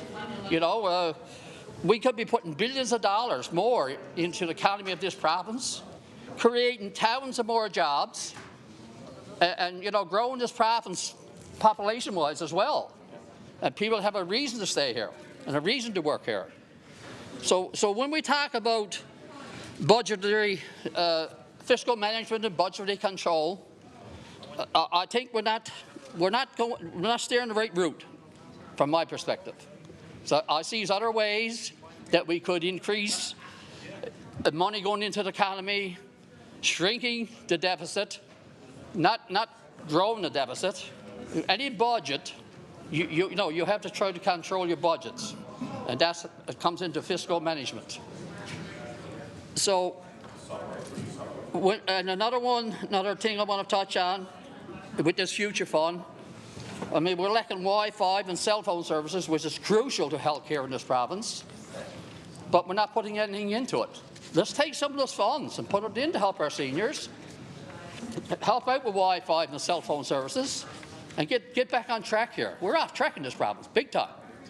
And you know, it just has to change. If we want to make a better Newfoundland and Labrador, we got to get our heads together here, because we're just not focused. We're just not focused. And we have to be responsible. And when you're asked a question, you should have to stand up and answer. Whether it be a lawyer or I won't say the other word, but anyhow. It's frustrating to see, you know, what we could be doing and keeping people in their homes. You know, our transportation system is in shambles. Our roads are not fit to drive on. And when you talk about all those areas with the paving and the brush cutting, boy, I tell you, it is not in my district. Does not in my district. And that's a safety issue. That's people's lives we're dealing with there by not cutting a bit of brush. I'm telling you right now, look, you had your turn. Order, please. You had your turn. You're at that the whole day over there. And I had enough. I don't know about anybody else, but I had enough. Respect somebody when he gets up to speak. Yes, you can jab your arm. Doesn't bother me. I tell you right now.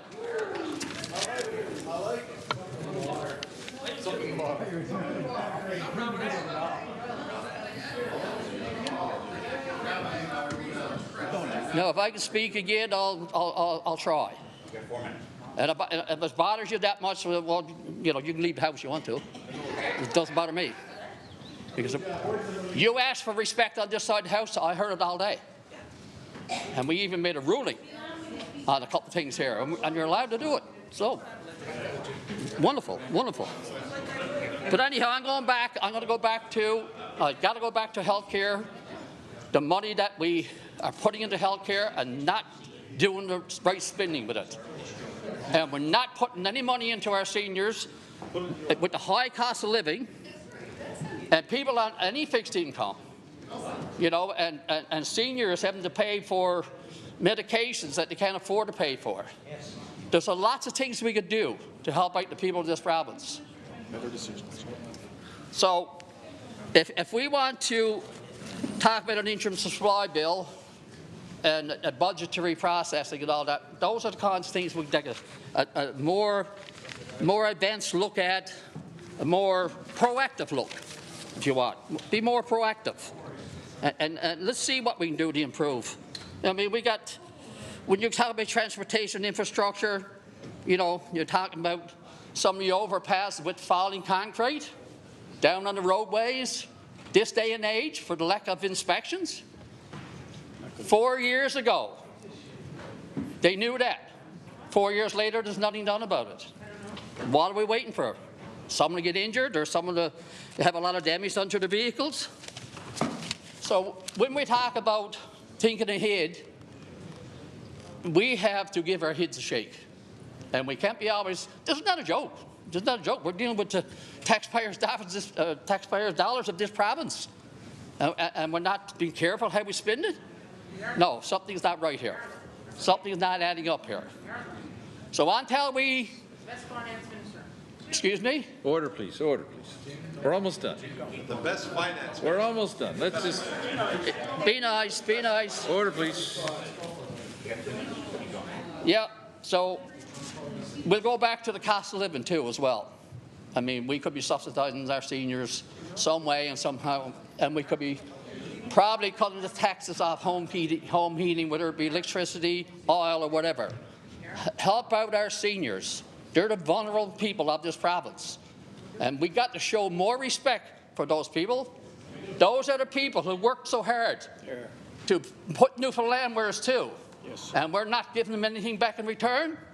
Just a slap in the face as far as I'm concerned? No, that's wrong. That's wrong. And those are the kinds of things that we have to sit down and get our heads around it, and let's do better. Let's do better when it comes to health care. Let's do better when it comes to home care. Put more money into home care. Let the seniors stay in their homes. Put more money into the home care workers. Like I said, they're only a little bit above $1 of the minimum wage. And look at the responsibilities that they take on. So if you want to keep people in their homes, which they should be allowed to stay in their homes if they want to live there, this is the kind of thing we got to do. We got to put more emphasis on home care and affordability. And like I say, the future fund, why not use the future fund for the seniors? The future of our seniors. You know, when is the future? The future's tomorrow. You know, the future's not yesterday. And you know, when you build up such a deficit and you got a future fund there, it doesn't make sense. If we can't draw from that future funds and improve those services, doesn't make sense. No, doesn't make sense. No, doesn't make sense. Thank you. The member's time has expired. Thank you. Thank you. Next, recognize the member for Humber Bay of Islands.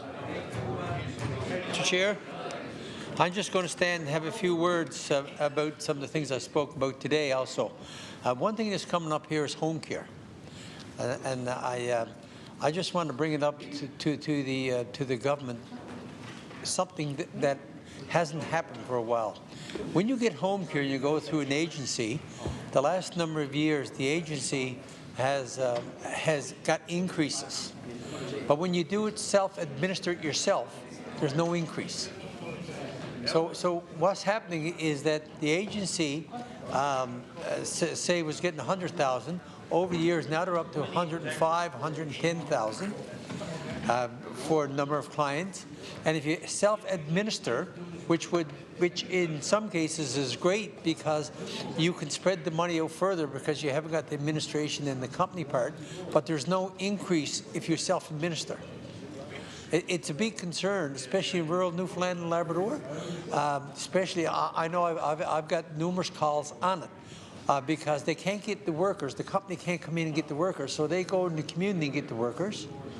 And when you self-administer it, there's no increase for any self-administration. So I asked the minister if there's any way to get that changed in the budget, so that if you self-administer, you'll get the same increase as the company, because it's not happening right now.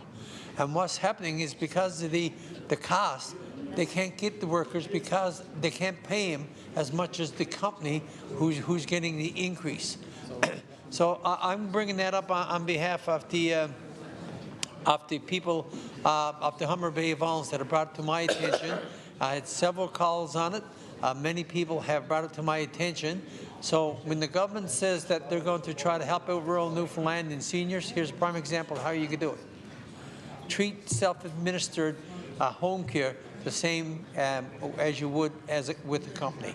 And I know the minister is attentively listening, and I'm confident that something will be done with that. And I will call back to people and say I did raise it in the House of Assembly. Other members did raise it in the House of Assembly also on the opposition side. They did raise that same issue. So I'm just hoping that this budget will show that there will be an increase for self-administration of home care for seniors, who would ensure that they would get more hours.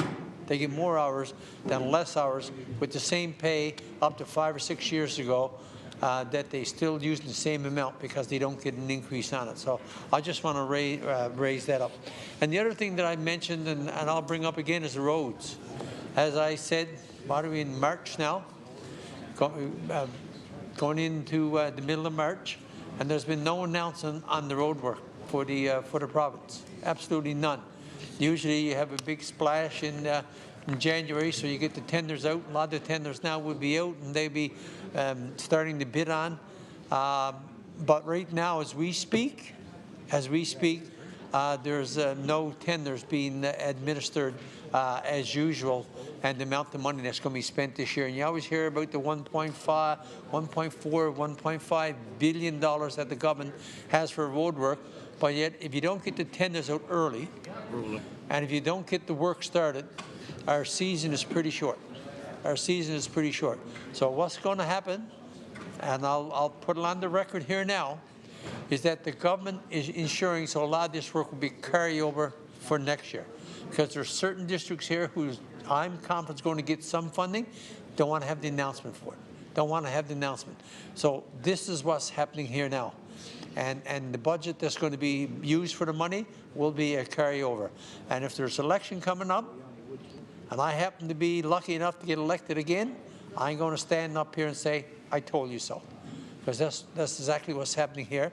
And the reason why that's sad is we here on the opposition side, and myself and the member for Mount Pearl Southlands mentioned some issues there with safety in his own district. Is that what's happening is you're delaying putting safety on the roads. It's plain and simple. Safety should be a priority. Absolutely. And without putting the tenders out, you're delaying making roads safe in our province of Newfoundland and Labrador. It's plain and simple. And why they're doing it is because they're anticipating an election, want to make a big splash on it, no election, and they weren't prepared to put the tenders out. And there will be some districts, I'm confident in the opposition and districts, they don't want to have that big splash saying that you can go and put on your thing, here's the payment we're getting as an election issue. And it's sad. It's actually sad that this is happening. Because anybody can go back to the last 3 or 4 or 5 years, and you can see that when the announcements were made. This year, not being done. Going to be delayed. And the people of Newfoundland and Labrador are the ones who are going to suffer. I'm going to bring up again another big issue is the health care. I just can't keep it quiet on the concerns of the people of Western Newfoundland about health care. I know the government now put out the, for the old Western Memorial Hospital, going to put 45 beds. The member from Corner Brook went out the day later, said what we need is a long-term care facility for the long term. So was this 45 beds just to satisfy that there may have been an election coming up when the actual need is for a long-term care bed, long-term care facility, sorry? So these are the questions that are out in Corner Brook, and the need for long-term care beds were evident back 2017, 2018. Actually, they were in there. Whatever happened, there wasn't followed up. They were going to build some bungalows, wasn't followed up. And there's a lot of other things taken out of the hospital. That's fine too. That's another debate for another time. But the long-term care facility in Corner Brook right, two in Corner Brook right now are full. I don't know if we're going to get an update. They said 6 months to get the 45 rooms ready, 45 beds ready in the old Western Memorial Region Hospital.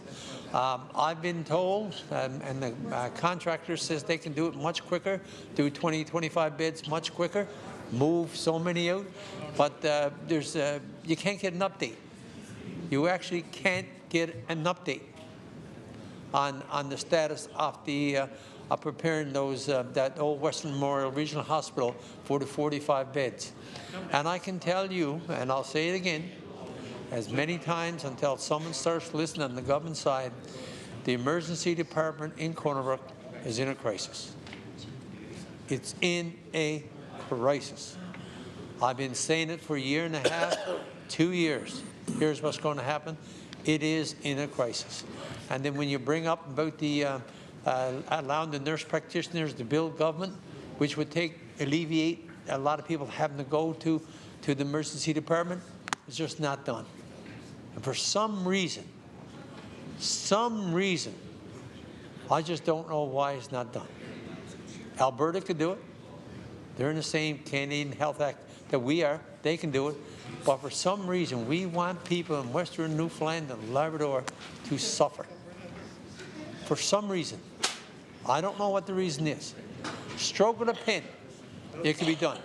Stroke of the pen, they can allow that. But yet they're going to let a lot of people, mainly seniors, have to go up, sit in the emergency room 14, 15, 16 hours to get a prescription filled. And while there's other people there behind waiting, or just to go up and get some blood work and have to come back to get the results from blood work because they don't have a family doctor. It is astonishing that hasn't been taken care of. And I challenged everybody, every minister, to come out at the emergency department in Corner Brook. If you think it's just me, come out to the emergency department yourselves. I'll even arrange the meetings to sit down and listen to some of the concerns. I'll even arrange the meetings. That's how that is how much suffering is going on, and we can help with that suffering. And when you hear about all the things that has been done, about this 811, probably do help a lot of people, but I know a lot of people that I've spoken to, it's all they're told, listen to your concern for 10 or 15 minutes, go on to emergency department. That's what they're told. Family care team in Corner Brook is supposed to be set up 3 years ago now. None. Absolutely none. Family doctors leaving, and you can hear one family doctor who left and said they can't compete against the government giving bonuses to other doctors in the facilities. Well, they got to go out and start the business, pay their rent, pay their staff and that, but yet they can go out and build up, and family doctors are leaving because of that. They can't afford it. It's an easy fix. It's an actually easy fix to help out with people in the Western Newfoundland. And I say to the government, I see my time, the chair is telling me time is up. Go out and meet with people. Thank you, and find out how things. Member. Any further speakers to the bill? The Honourable member for Mount Pearl Southlands. Thank you, Chair.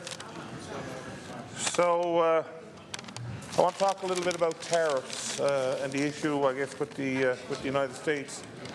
And I know that the provincial government have taken some measures, which I do agree with and appreciate, of course. But there are a few things I just wanted to sort of add to that conversation about dealing with the U.S. First of all, I noticed that this is more of a symbolic thing than anything else, I suppose. But College of the North Atlantic, they came out with a statement, I think it was last week, they've shut down X. College of North Atlantic is no longer on X because, of course, it's owned by Elon Musk. So I just put it over to the government for consideration. Maybe we should get off X as well. Provincial government, get off X. Why are we supporting Elon Musk with X, with all of our government accounts? Blue Sky is out there, it's a different company, not owned by Elon Musk, I don't think. Go to Blue Sky. I also want to just mention procurement is a big one. And I know that the government buys a lot of stuff. And I know the Premier had indicated to me that when I had chatted with him a while back, you know, that the government are looking at making some changes to the procurement rules to allow for more local products, Canadian products and so on, and to see how much more flexibility we can build into it so that we're buying Canadian, buying Newfoundland Labrador products through government procurement, which I absolutely agree with. I think we should have been doing it long before now, but we are doing it. That's a good thing. But I wonder about our agencies, boards and commissions. It's just a question, I guess, more so than anything else, to the Minister of Finance about agencies, boards, commissions. Has the government gone to agencies, boards, commissions, gone to College of North Atlantic, gone to Memorial University and so on, and told them that they have to do the same thing? They have to do the same thing. Do not buy any products from the U.S. Do not avail of any services from the U.S. Buy Canadian, buy local where you can, wherever we can. And if we have an alternative beyond that, buy it over in Europe somewhere. Do not buy from the United States. Have agencies, boards, commissions been told the same thing? I say to the Minister of Municipal Affairs, have you reached out? Have you reached out to municipalities? I know the City of Mount Pearl, because they have it on their Facebook site and their website, that they've put it out there that they're going to try to do their part to support Buy Newfoundland, Buy Canadian, which is a good thing. That's proactive on their part. Has the Minister of Municipal Affairs, perhaps through MNL, reached out to MNL, reached out to municipalities, and said and asked them to get on board through their procurement, not to buy from the U.S., to buy Canadian, to buy Newfoundland, Labrador products, and again, in the alternative to that, buy it from Europe somewhere. Do not buy from the U.S. Travel. Travel is another one. I know that there's going to be travel, obviously, which I agree with. If we want to diversify our markets, then we're going to have to participate in trade missions and so on. No issues there. And I do understand the importance of why we kind of need to be to the Boston Seafood Show, albeit the thoughts of us sending anyone down to the U.S. right now just sort of, you know, in principle, I don't really agree with, but I understand that particular one. But there's a lot of travel that goes on, again, agencies, boards, commissions, Memorial University, College North Atlantic, municipalities. A lot of municipalities, councillors and so on, from all municipalities across the province, go to conferences every year. Have they been encouraged, asked, and so on, to ban U.S. travel? That's unnecessary travel. They do it for professional development and so on, which is all good. But if there's professional development opportunities, do them in Canada. Don't do them in the U.S. And I know there's a lot of municipalities and profs and so on through MUN and all that kind of stuff that are going on these conferences down in the United States. We should be reaching out to them and saying to them, please, do not travel to the U.S. Ban all conferences in the U.S. Obviously, if it's something that, I don't know, if you're a specialist or something and you have to go to if you're an engineer and there's a specific conference that you have no choice to go to in order to keep your license or something, I don't know if that's even a thing, but if it is, fair enough. But if it's something that you can avoid the travel to the United States, let's put something out to the municipalities, to the agencies, boards, commissions, to the university, to the healthcare authority, no travel to the U.S. for any reason. Stay out of there. Here.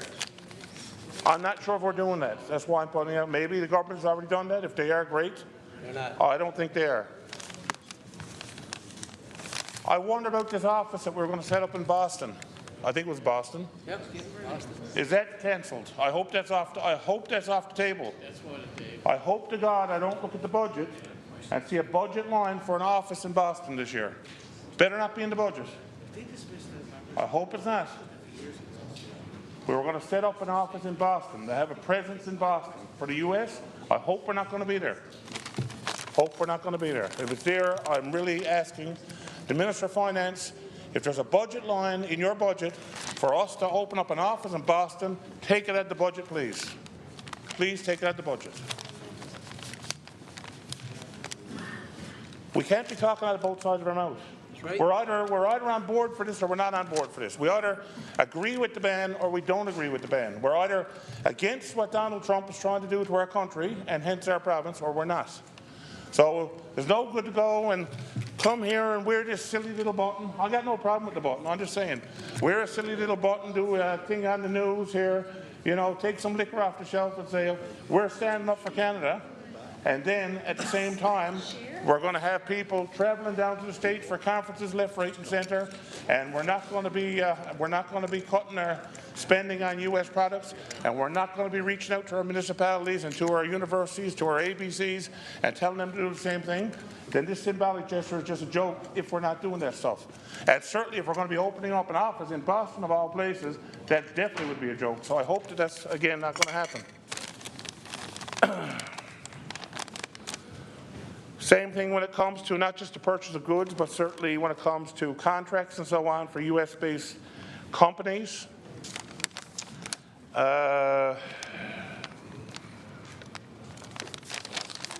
We took an initiative that was for the federal government. We sort of jumped on board, but we had an initiative there a while back about cutting the GST. We didn't pay GST for 2 or 3 months or so on. If you went out to a restaurant and so on, there was no GST. Maybe a suggestion is we cut the GST on Canadian restaurants, for example, only. Canadian only. I think A&W was Canadian, Harvey's, I think they're the only two, Tim Hortons. Beyond that, they're all U.S. companies. So let's tell them, look, we're much better off, our economy is much better off if someone went down to Leo's Fish and Chips and went to McDonald's. Reality, you know. So these are things we could be doing as well.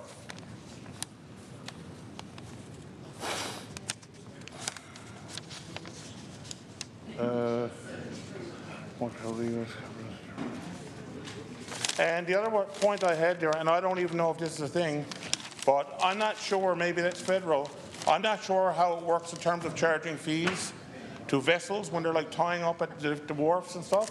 Someone comes into the St. John's harbour and so on. Do we be taxing U.S. vessels every time they pull in and they tie up to the wharf? They're going to pay some kind of a fee or a levy to, I don't know if that would be the provincial government or the federal government. Probably the federal government. But we have a lot of boats coming and going around Newfoundland and Labrador. They should be paying. The other thing, of course, and this has been brought up, and this was a big one I had here as well, is our ferry. Our ferry to Nova Scotia. We want people now to stop traveling to the U.S. They have to have options. They want us to keep traveling in Canada. We need options. And I would say an impediment to travel in and out of Newfoundland and Labrador is that Marine Atlantic ferry. And I think it would be a great investment for maybe it would be a great investment for like this summer, particularly while we're in this trade war. Maybe someone should reach out to Marine Atlantic and just like, let's cut the fees in half or something. Maybe waive the fees, I don't know, for the summer. So that we can get people traveling to and from the island and keep them out of Florida, keep them out of the U.S. altogether. So these are just some of the things, some of the notes I just wrote down and some of the things we can do. But at the end of the day, it comes down to if we're serious about supporting our own economy and banning the U.S., then we have to go all the way. Thank you. Thank you. And God love Doug. Thank you. Seeing no further speakers, shall Clause 1 carry? Oh, sorry. The Honourable the Member for Humber Bay of Islands. Just a few, and I'm going to talk about a lot of stuff I already talked about, Mr. Chair. And it's always a privilege to stand up here on behalf of the people of Humber Bay of Islands to speak about the concerns that's brought to my attention. And if I don't, where there's an opportunity to stand up here and speak, if I miss that opportunity, then you're almost like the concerns that they have. And I will talk about a lot of their concerns. I may not go to 10 minutes, but they are real concerns. And I go back to, and I know the Minister of Finance, President of the Treasury Board, was talking about the tariffs. Tariffs is serious. It's going to affect the Bay of Islands and the fisheries.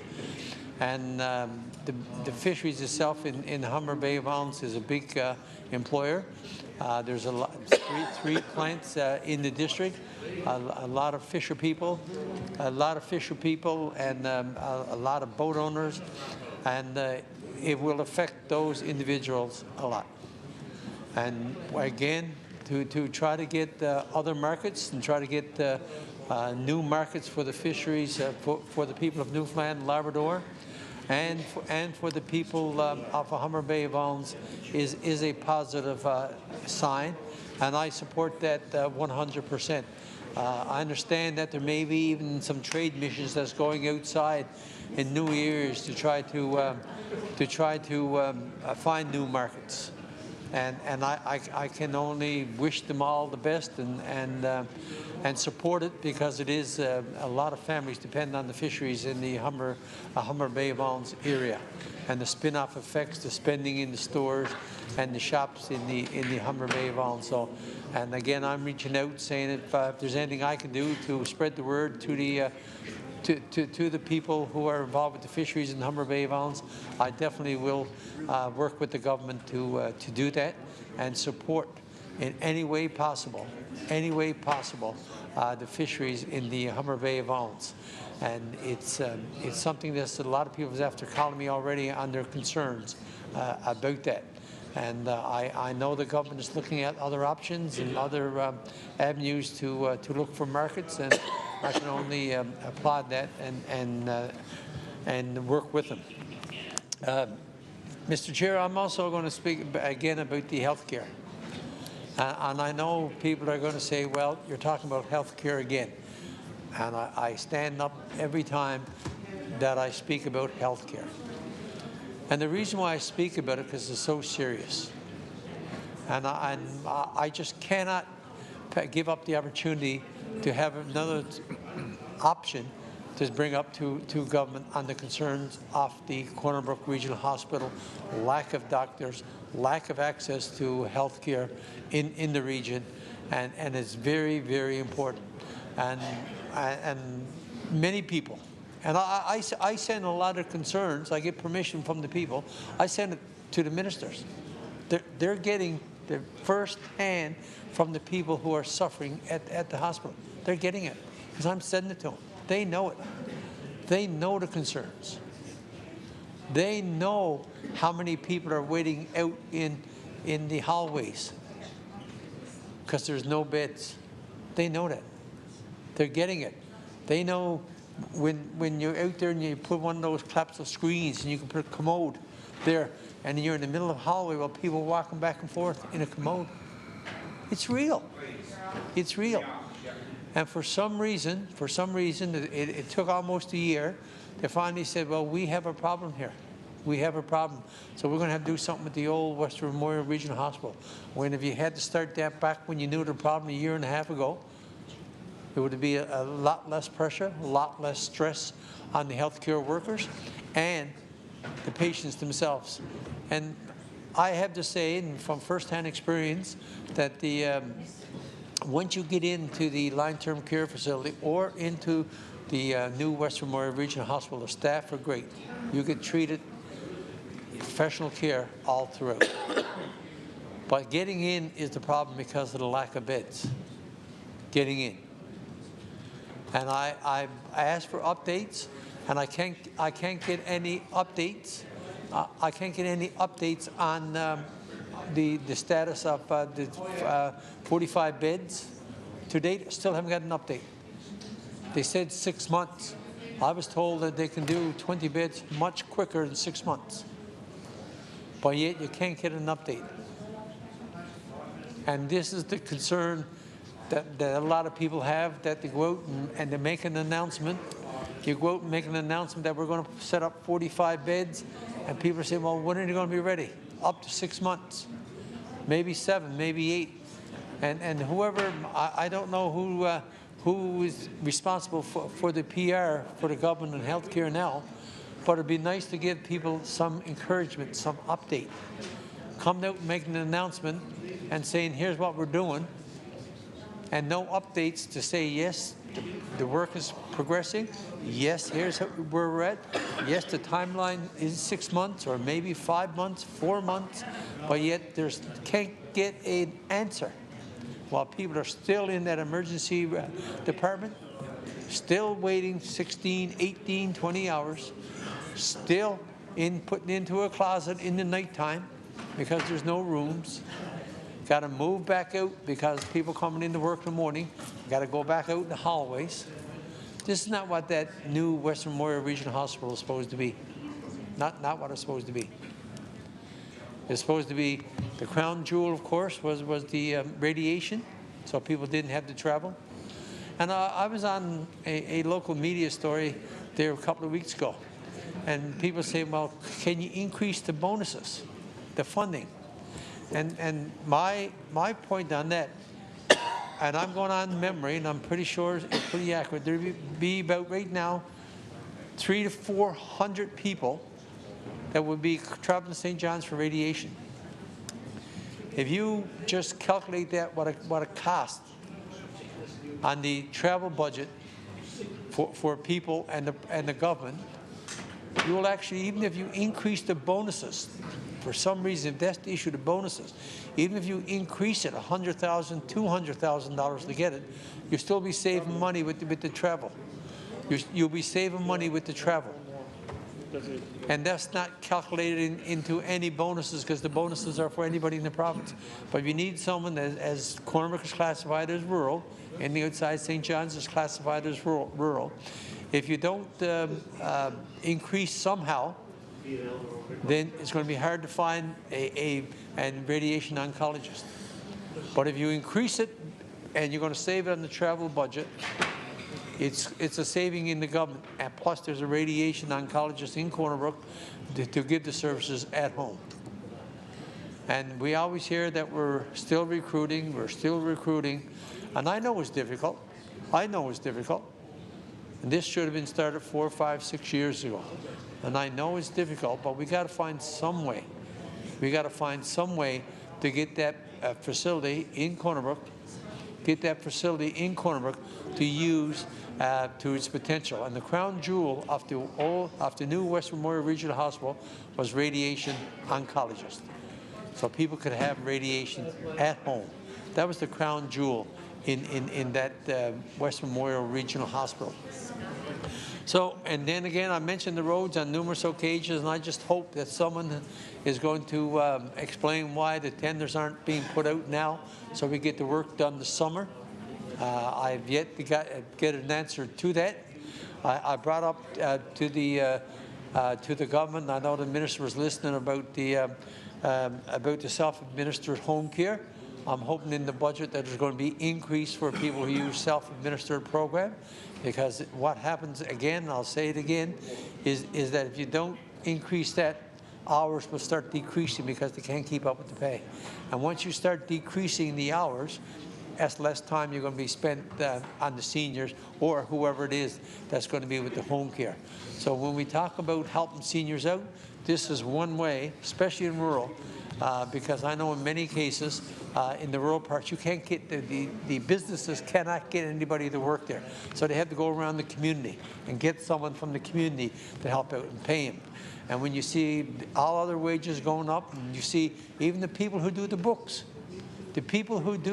for home care, their wages haven't moved in 5 or 6 years. But who owns the businesses, the actual companies, they get extra. But the people who do the books for self-administration have not got a raise in a number of years, haven't got it. And the self-administration programs where people take the families so they can get more hours, and they sometimes try to do the books themselves, but yet they don't get an increase so they can keep the workers with the pay. So I asked the minister to seriously give that a consideration for this budget, because it's a real issue. And Thank what you. happens Member's is a lot time has less hours. expired. Now I recognize the member from Mount Pearl Southlands. Thank you, Chair. And this will be my last one. Chair, I too just wanted to bring up, I guess, a lot of what my colleague said as it relates to health care. Because it's important that we get the issues out that people are bringing to our attention. Probably, I would say, bar none, that's probably the biggest issue that I get from my constituents is health care. I would say everybody in this House Assembly probably in the same boat. I'd be surprised if health care is not the #1 issue for every MHA in this House Assembly. I certainly empathise with my colleague from Humber Bay of Islands, but I think it's important to note, and I know that rural Newfoundland Labrador has its own set of challenges over and above what you're going to have here in the St. John's metro area. No doubt about it. And I do not diminish those issues. And I'm not saying that in some cases, in some of the rural areas, they have greater challenges than we have here. Absolutely acknowledge that. And it shouldn't be. But it's also important to note that things are not rosy here on the Avalon either. Things are not rosy here on the Avalon either. And quite frankly, they are exacerbated by the lack of service in rural Newfoundland and Labrador. It's actually exacerbated because of that. So when my colleagues are talking about issues, whether it be at the U2Me Centre, whether it be in Bonavista, Clarenville, and so on, there is a domino effect to that. Because the lack of service that they're receiving over there is downloading on the people in this region. Now, God love them, they're entitled to it, 100%. Now, I'm not knocking that in any way, because we're all taxpayers and we're all entitled to health care and other services.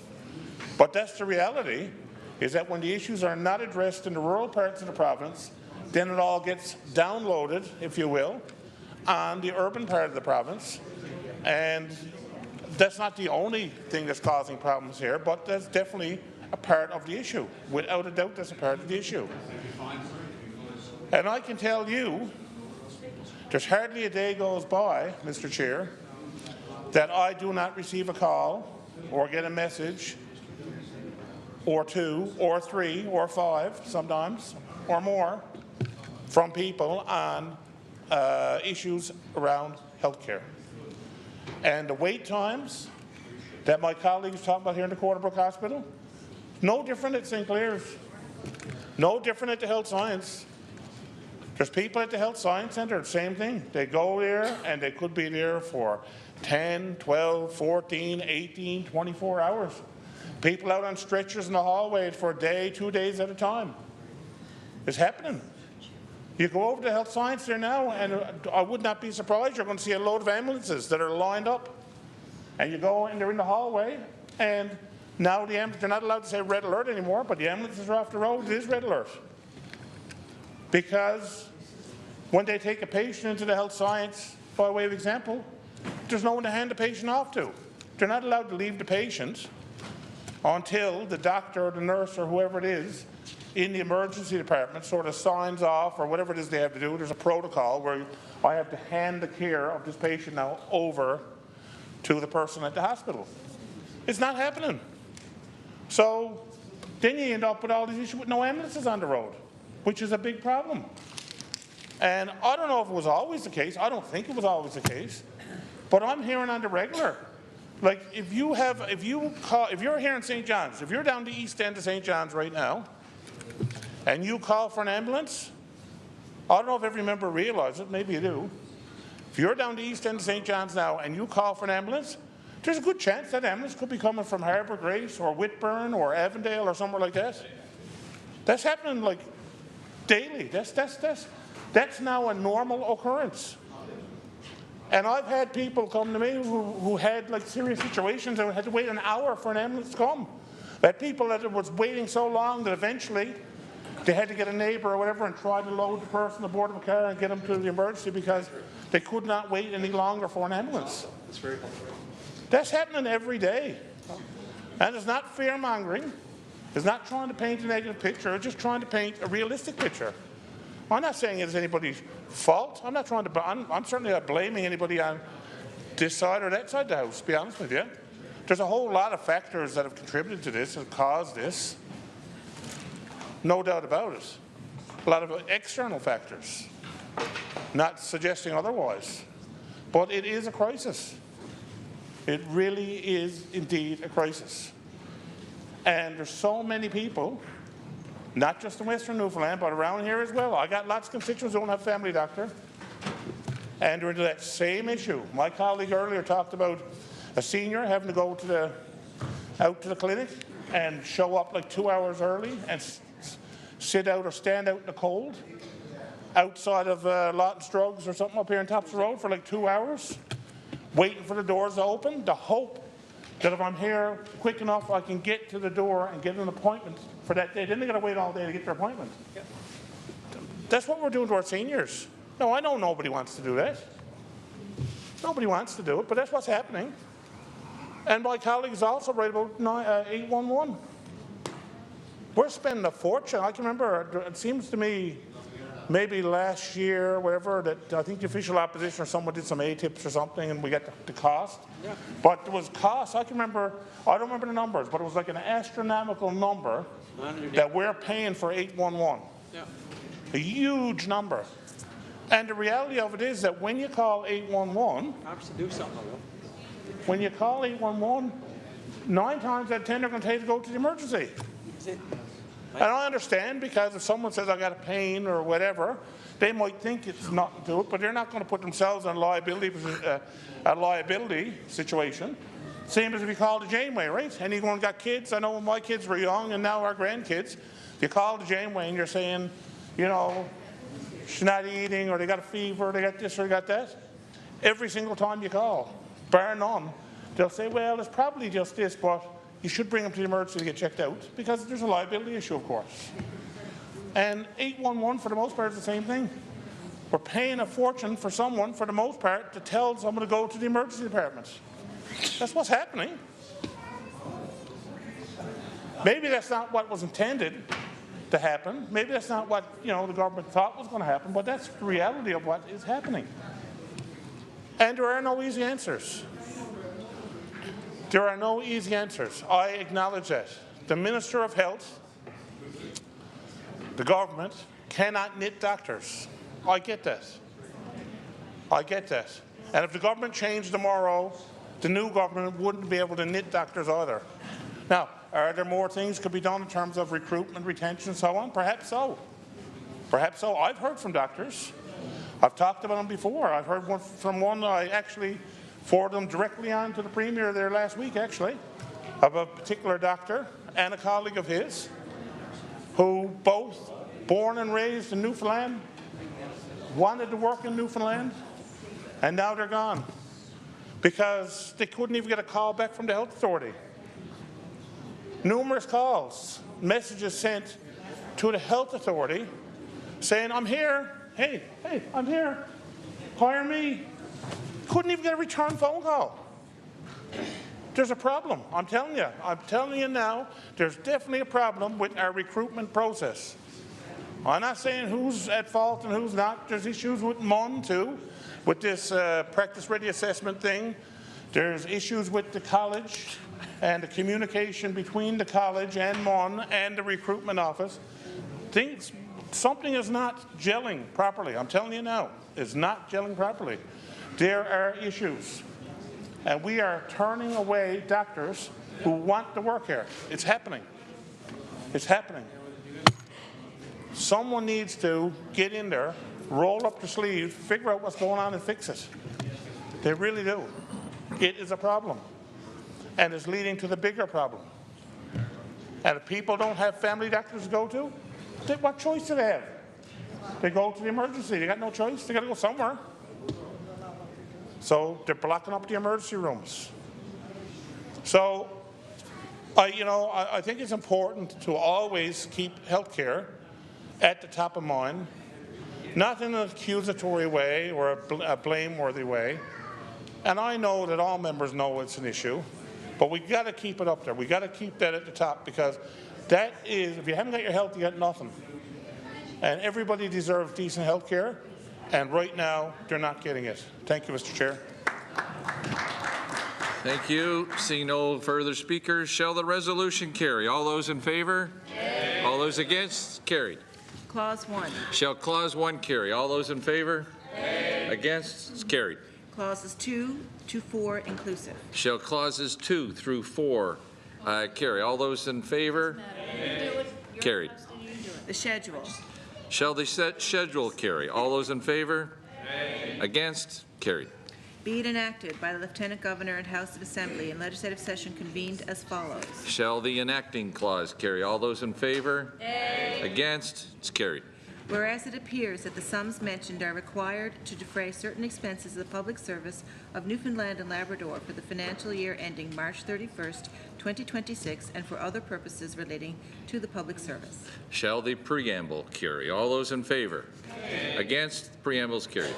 A bill, an act granting to His Majesty certain sums of money for defraying certain expenses of the public service for the financial year ending March 31st, 2026, and for other purposes relating to the public service. Shall the long title carry? All those in favour? Against? It's carried. Shall I, let's see, shall I report, let's see, yeah, shall I report the bill carried without amendment? All those in favour? Against? Carried.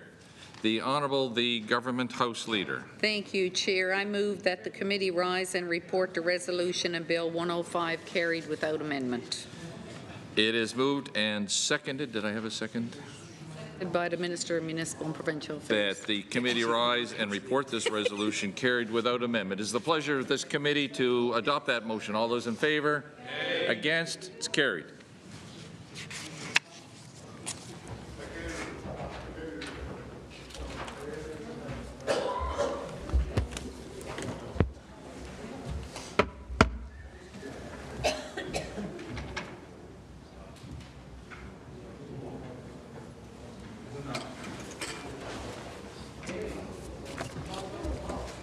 Order, please. The Honourable the Member for Lake Millville, Chair of the Committee of Supply. Thank you, Speaker. The Committee of the Whole on Supply have directed the matters to them referred and have directed me to report that they have adopted a certain resolution and recommend that a bill be introduced to give effect to the same. The Chair of Committee of Whole on Supply reports that the committee have considered matters to them referred and directed them to report that the committee have adopted a certain resolution and recommend that a bill be introduced to give the same effect. When shall the report be received? Now, the Honourable Deputy Governor is here. Speaker, I move seconded by the Minister of Finance and President of the Treasury Board that the resolution be now read a first time. It is moved and seconded that the resolution be now read a first time. It is a pleasure of those who adopt the motion. All those in favour? All those against? Motion carries.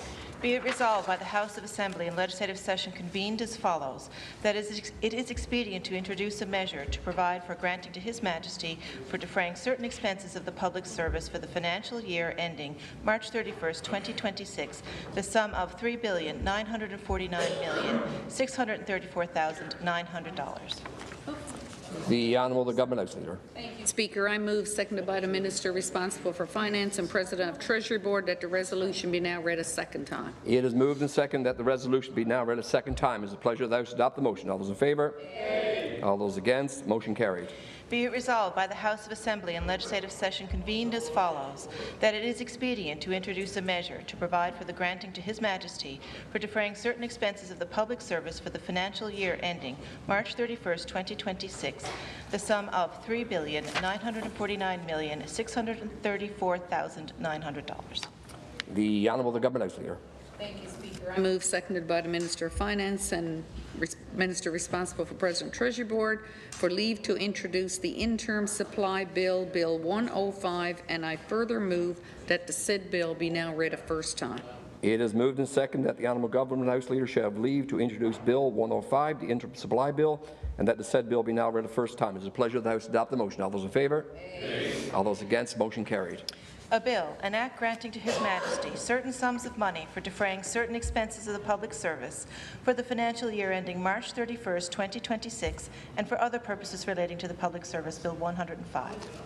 The Honourable the Government House Leader. Thank you, Speaker. I move, seconded by the Minister of Finance and President of Treasury Board, that the interim supply bill be now read a second time. It is moved and seconded that the said bill be now read a second time. It is the pleasure of the House to adopt the motion. All those in favour? Aye. All those against? Motion carried.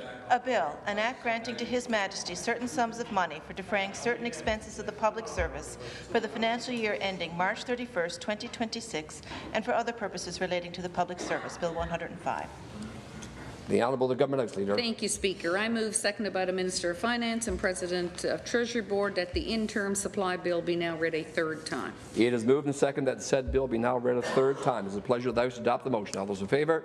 Aye. All those against? Motion carried.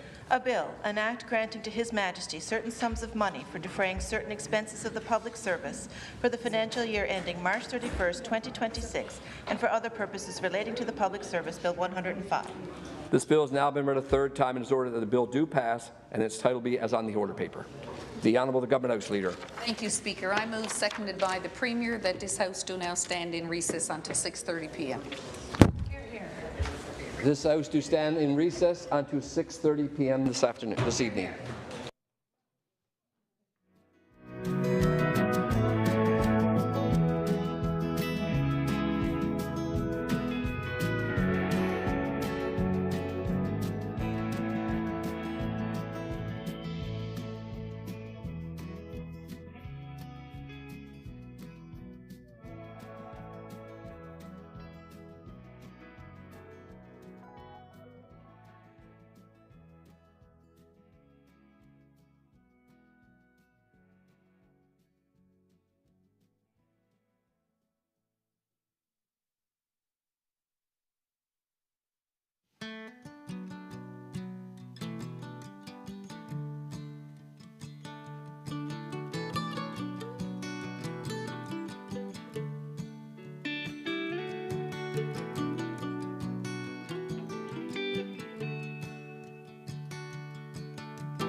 Stragglers, not strangers.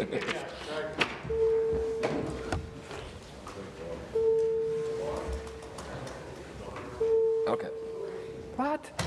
Seriously disappointed. What do you need in sun up a sky like this? We're missing. No walks for us tonight. What have people?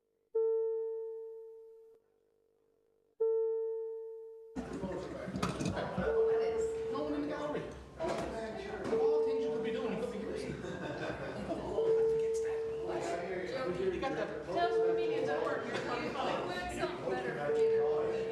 Jody's 2-4 Okay, ready? Order, please.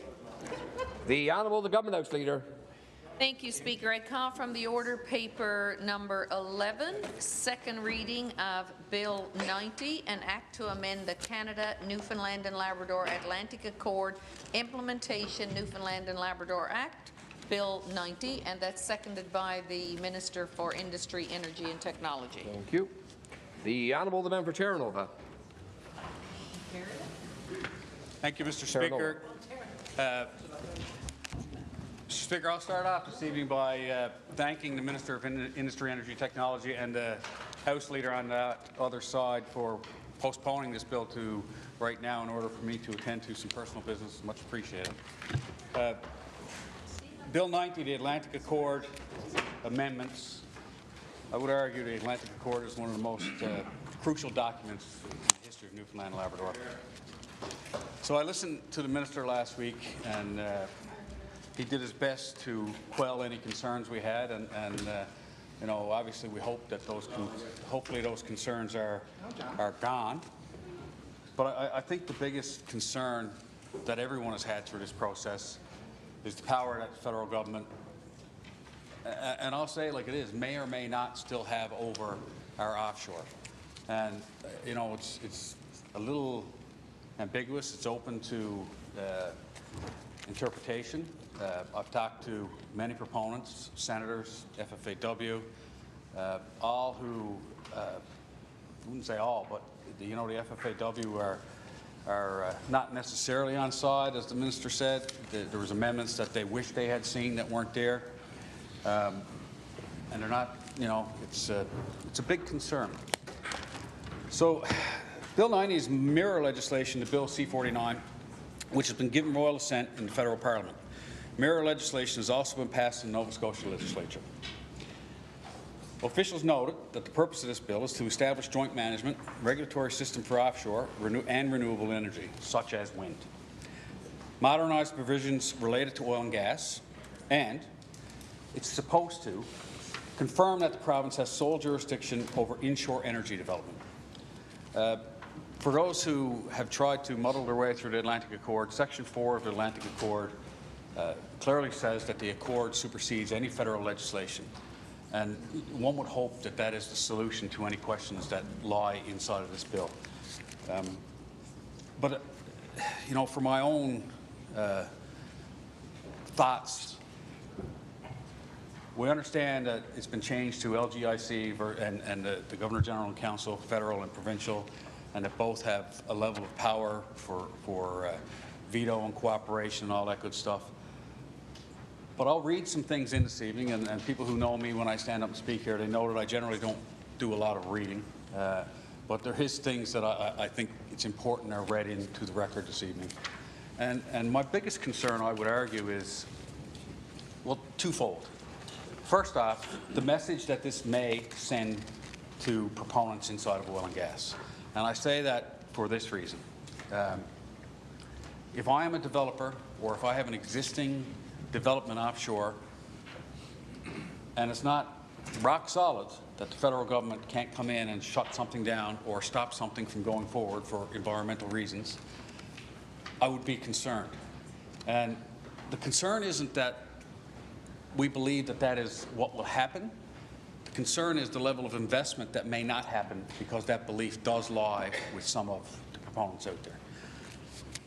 That would be the first concern. The second concern is, regardless of what we say as a province, and we know, and we've seen it federally,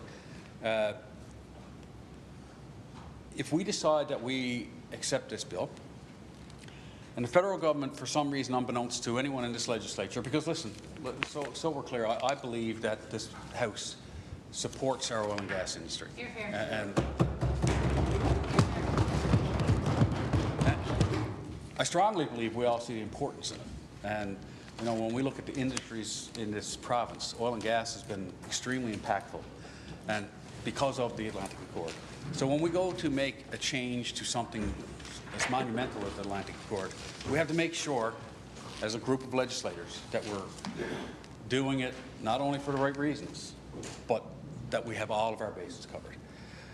So I'll get back to the concern I'm really bothers me, and we've seen it, and others opposite may disagree, but I feel strongly that when we were trying to get Bay du Nord approved, that the federal minister, Minister Guilbeault, he had some very strong words, some very, very strong words.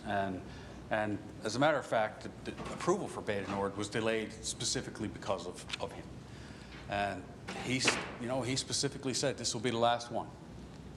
Strong words. This will be the last one. And we know, and we all agree, I mean, we've seen Advance 2030. We know that while there's been a lack of exploration since 2020, that there's a possibility that some more is going to happen over the next little while. And the other thing that this bill does that I think a lot of people don't understand is that, so when land leases previously were 99 years, it looks like they'll go back to 25, which is a good thing. It'll give the ability for offshore entities to cooperate and utilize each other's resources. And to put it in perspective, and you know, this is just an example. I'm not saying that this exists, but let's just say, for example, one of the proponents offshore has a find of 70 to 90 million barrels PPP. Well, the reality is for people who aren't familiar with the oil and gas industry, that's not enough for anyone to develop. Nobody's going to come and build an FPSO, a GBS, or any of those types of things. This bill will allow them, or the CNLOPB, it gives them broader powers where the CNLOPB can allow two entities to work together. So from one offshore field to another. So for example, if this find was in proximity to Hebron, then there's a possibility that Hebron could develop that 70 to 90 million barrels for the other proponent if they could cooperate. CNLOPB allows it. And the beauty of that would be that most of the environmental regime, everything, the red tape would have already been approved, and it's a win. So when I talk about this tonight and I say some things that scare me, it's not because I don't think there's good components of this, because from a technical aspect, when we sit back and we look at it, we need to understand that this can be very good for our offshore oil and gas. And it can allow for the development of offshore wind, and it gives us one regulatory board that looks after both. My concern is, why do we need to tangle wind into the Accord? It's really the first thing. I don't understand why they need to be hand in glove. I don't know why it's not separate legislation that allows us to do that. That would be the first, concern. Secondly to that is the whole idea that the FFAW is on board with this. Well, I would argue that the FFAW is on board as long as there's some kind of a guarantee that it doesn't affect their men and women that operate inside of our fishery.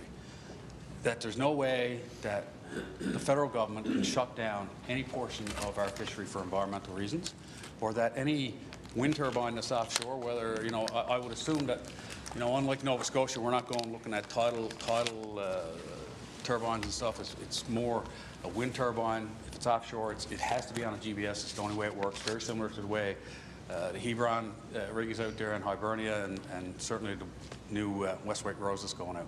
So these platforms will be mounted on concrete, and the fishermen have expressed concerns over, lobster grounds and different. And this is closer to inshore conversation, so it's not way offshore. But there are concerns, and listen, we don't have to look too far to see the concerns that the fishermen voiced over oil operations in Jeanne d'Arc Basin. They've said that this has interfered with their traditional cod fishing grounds and stuff. So, we got to have concerns. There's no question. It's when read this stuff over the last few weeks. Certainly, we did two, and the minister was good enough. There was 2 technical briefings that were offered. There's been some time for people to get up on this. And I said to someone last night, they said, "You're not yourself." And I said, I have to speak tomorrow on what I would feel. And listen, I've spoken in this House very compassionately about a whole lot of different stuff. But I feel that this has implications for our province that I don't think the general public and everyone in this House really understands if we get it wrong. If we get it wrong and there's a way for something to be shut down offshore, or it prohibits us from developing more things offshore, and it just gives us a route to green renewable energy, I think it creates trouble. And we all know the fiscal situation we're in. And I've argued here very hardly that I believe we have to transition to green energy. I believe that with all of my heart. But I also believe that our transition, our silver bullet to find a way to utilize and develop green energy comes through oil and gas. It comes from our ability to capture clean, or the cleanest oils in the world, and bring coffers into our province so we have the financial ability and backbone to develop green energy. And the thought that any project could be stymied, stalled, or completely abolished based on nonsensical environmental reasons from someone up in Ottawa scares me. It concerns me greatly. It gives me, as a matter of fact, I will say, unlike most things that have come to the House, I've lost sleep over this. And it's a big deal. It really is.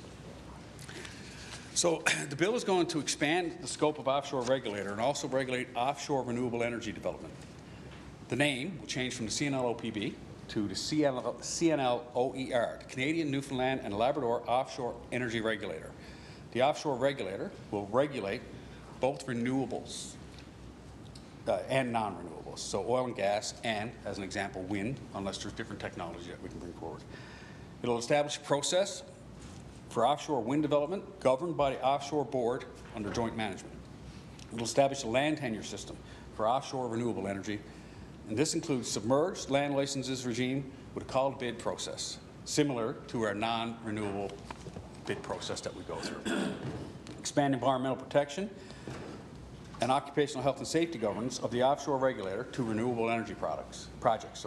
Allow regulations prohibiting an offshore renewable energy project for the insurance of interest in the offshore area as identified as an area for environmental or wildlife conservation protection.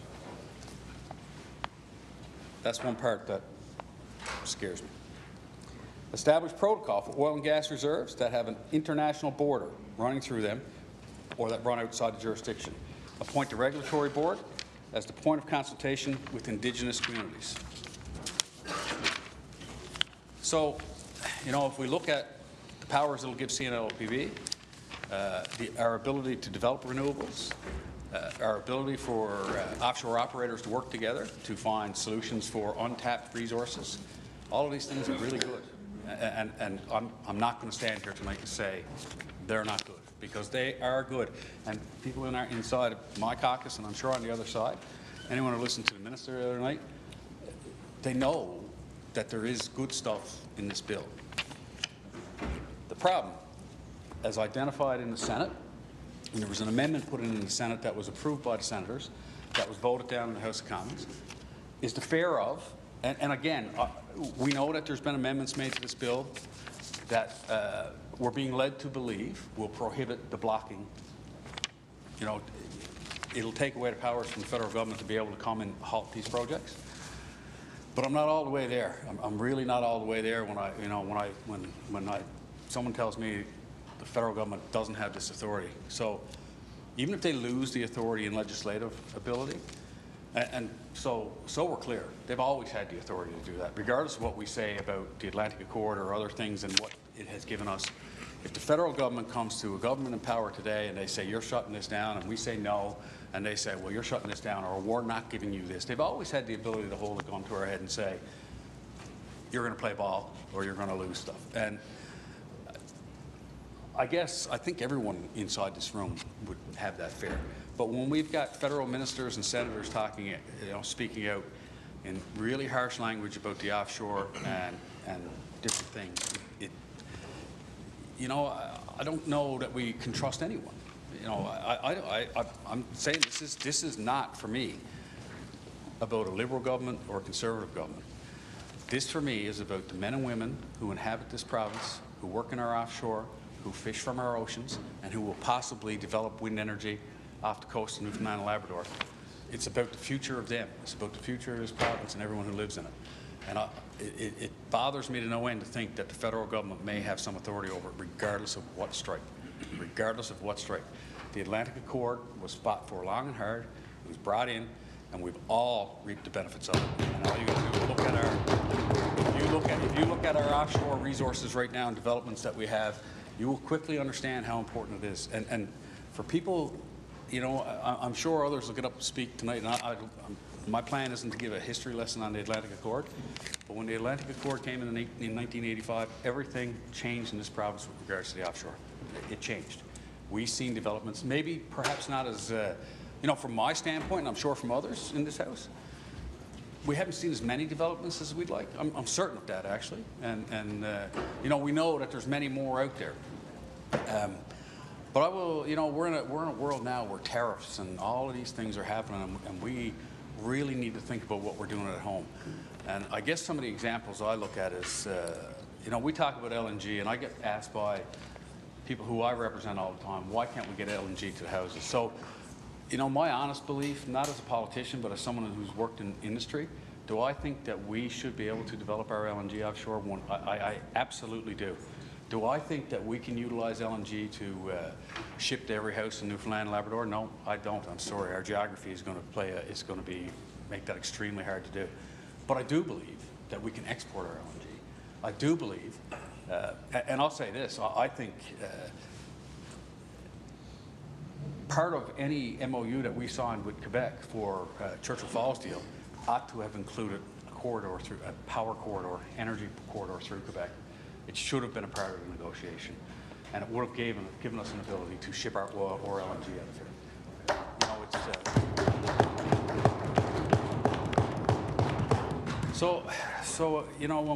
When we continue to talk about this bill and where we're going, the power to block or halt the project scares me. So when this legislation went through the federal Parliament, there was a significant discussion regarding specific clauses which talked about regulation-making authority which would prohibit oil and gas activity in an environmental or wildlife conservation area. That's fine with me. If it's already deemed a wildlife or conservation area, everybody in this House is on board with that. The concern isn't whether it's already deemed. The concern is what happens if there's an operator in the area and it gets deemed as a wildlife or conservation area after there's someone operating or after exploration has happened and somebody's akin to start a project up. It's pretty much gone, and whether the federal government says it's gone or the provincial government says it's gone or not, if I am a proponent coming to Newfoundland and I am going to invest, we're not talking about, we're not talking about $2 million, which is a lot of money. If you go back and you look at what Hebron cost, I think Hebron, the final cost was somewhere around $13 billion. So if an investor is coming into this province and he's going to spend, that company is going to spend $13 billion to build any kind of a rig, whether it's an FPSO or a GBS, in this province to employ our people, they got to have some assurances that it can't get shut down, that they can't be in the middle of a process, or they can't be at the start of a process, or they can't be operating. We just will not attract people to invest in our province if they think, and listen, I think everyone in this House, and the minister has said it, I've said it, we've had this discussion lots with the previous minister.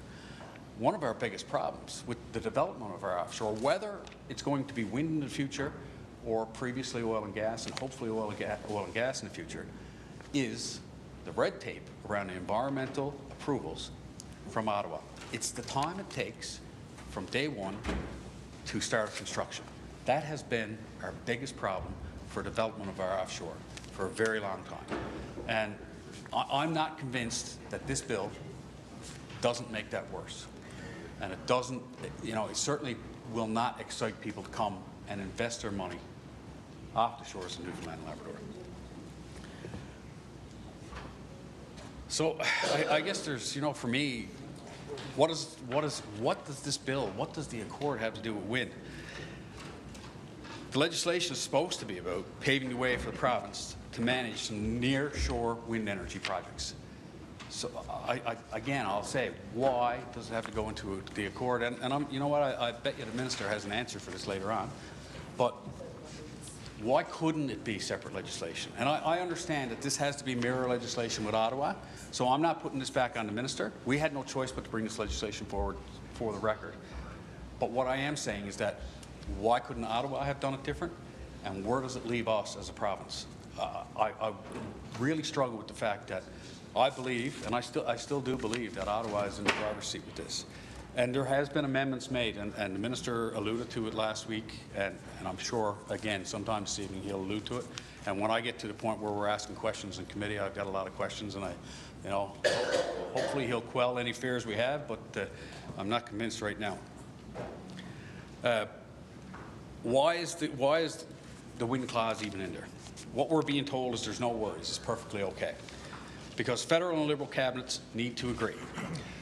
All of these new powers are subject to Clause 7, which gives the province a veto over any such decision made by the federal government.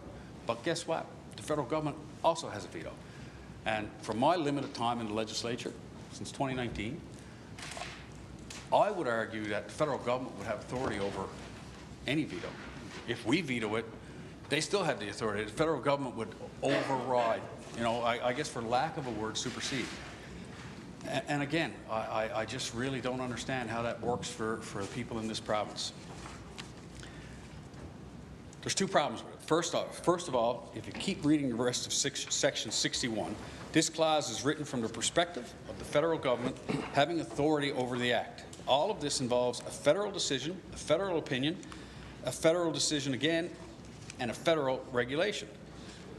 We need to question whether this violates the spirit of the Atlantic Accord by taking away the joint management and making it unilateral management.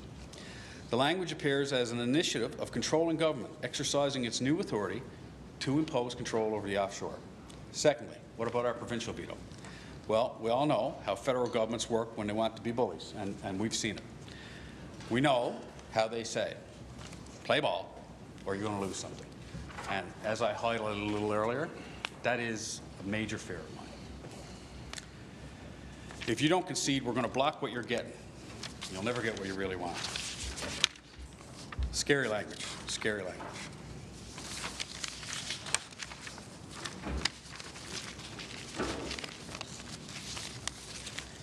So, again, I'm really not trying to play politics with this, but I need to highlight some of the past decisions that were made by the federal Liberals. So I would argue it's not preposterous for us to think that the federal government, the federal Liberals, would make a decision that's bad for Newfoundland and Labrador. It's not preposterous to think that the federal Liberals and Environment Minister, Stephen Guilbeault, might really be anti-oil. And we know that he is. We've seen it. Remember, this is the same minister, Stephen Guilbeault, who joined Chris Holden in 2001, scaled the CN Tower in the name of Greenpeace and hung a banner on it that read, "Canada and Bush are climate killers," to protest against oil projects and their impact on climate change. The same individual is now the Environment Minister. And it's scary, you know, it's scary.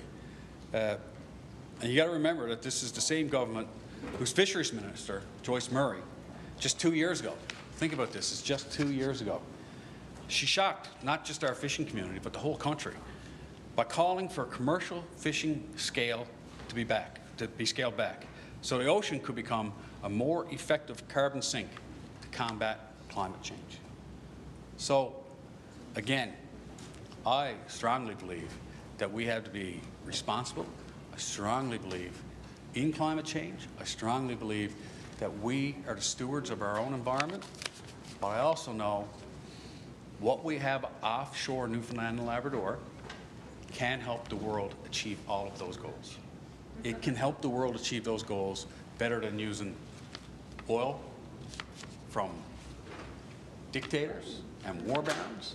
It can help us help the world by offering a cleaner, greener product while we do transition. And for us to risk possibly losing that, I struggle. I struggle. So we also know the federal government has been strongly against ocean development, and they want, and they've said it, they want oil to stay right where it is, in the ground. Now, in recent times, obviously the conversation has changed a little. The water on the beams have changed with the election of Donald Trump down south, and the whole idea that perhaps the country finally sees the fact that we need to become self-sufficient, and we ought to.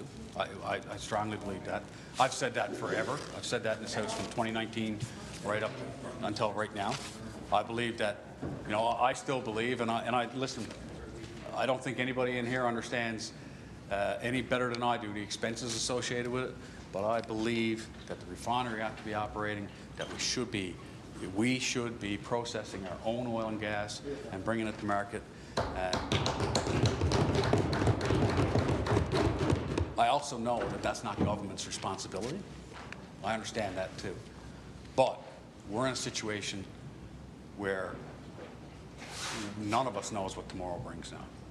So I think we need to be worried. The people that are promoting the legislation, are we going to be so foolish as to tell ourselves that this is only about a few new wind turbines? It's simply not, right? So here's the thing. The federal strong-arm tactics have worked. Despite the fact that the Prime Minister and the Premier are both on their way out the door, and the vast majority of Canadians no longer support the federal government, we're being told by the Liberals if we don't pass Bill 90, the nearshore wind projects will not be able to proceed in Newfoundland and Labrador. So I'll tell you what startles me, and I'm going to pick up my phone, and if the minister wants a copy of this picture, I can send it to him after. I don't mind that at all. But today, as I was doing a little bit of research, I went online, and oddly enough, I went on to the federal government's offshore wind pre-development, natural resources website. And on March the 11th, now everyone in this room, regardless of what side of the house you're on, should listen to this. On March the 11th, today, before this legislation is passed, the federal government announced the offshore wind pre-development program in Canada.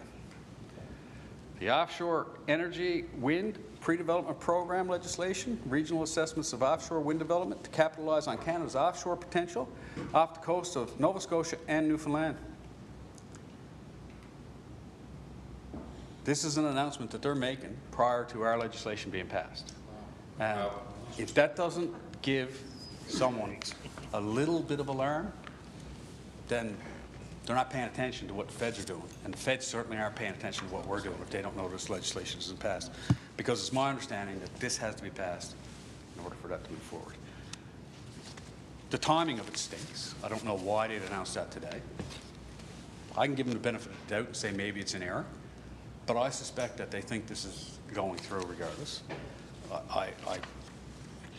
But to say that it doesn't concern me would be wrong. Why would the federal government be as presumptuous to think that little old Newfoundland is going to just toe the rope because?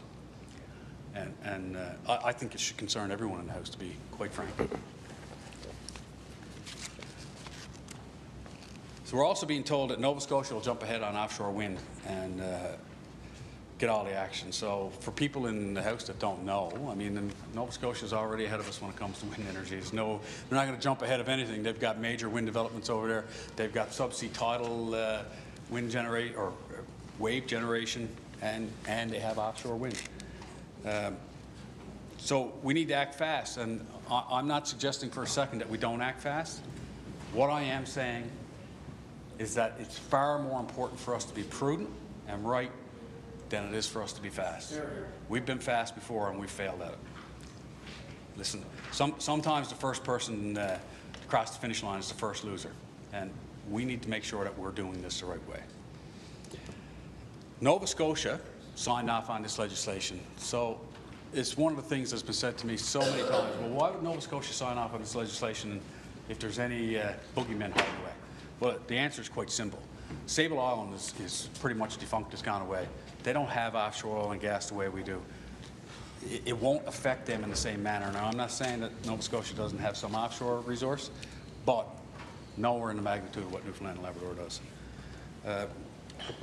You know, you look at our projects, we've got Hebron, Hibernia, Terra Nova, West White Rose, the Bay North project hopefully coming online.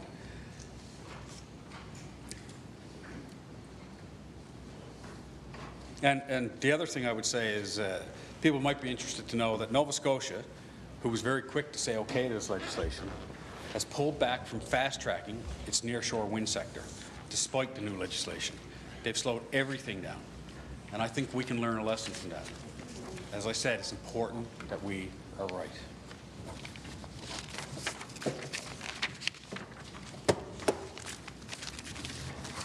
So I'm sure that I'll get a rise from the other side when I read this in, but it warrants some conversation, I guess. So when the Ottawa put in their Bill 90, or when Ottawa's mirror legislation, the Bill 90 was passed, in the House of Commons and the Senate, our province's Liberal MPs voted in favour. I'm not surprised by that, and you know, I don't remember seeing a time when they put people before their party. But I will say this: Premier Peckford, who was instrumental in the implementation of the Atlantic Accord, wrote a letter, and in his letter, just an excerpt, it says, "Let me go on the record and say, I am disgusted to learn of your support for a bill which violates the key tenets of the Atlantic Accord. I wish to record my utter disgust concerning your recorded vote in the House of Commons for Bill C-49 on May 2nd, 2024. In doing so, you have betrayed your province."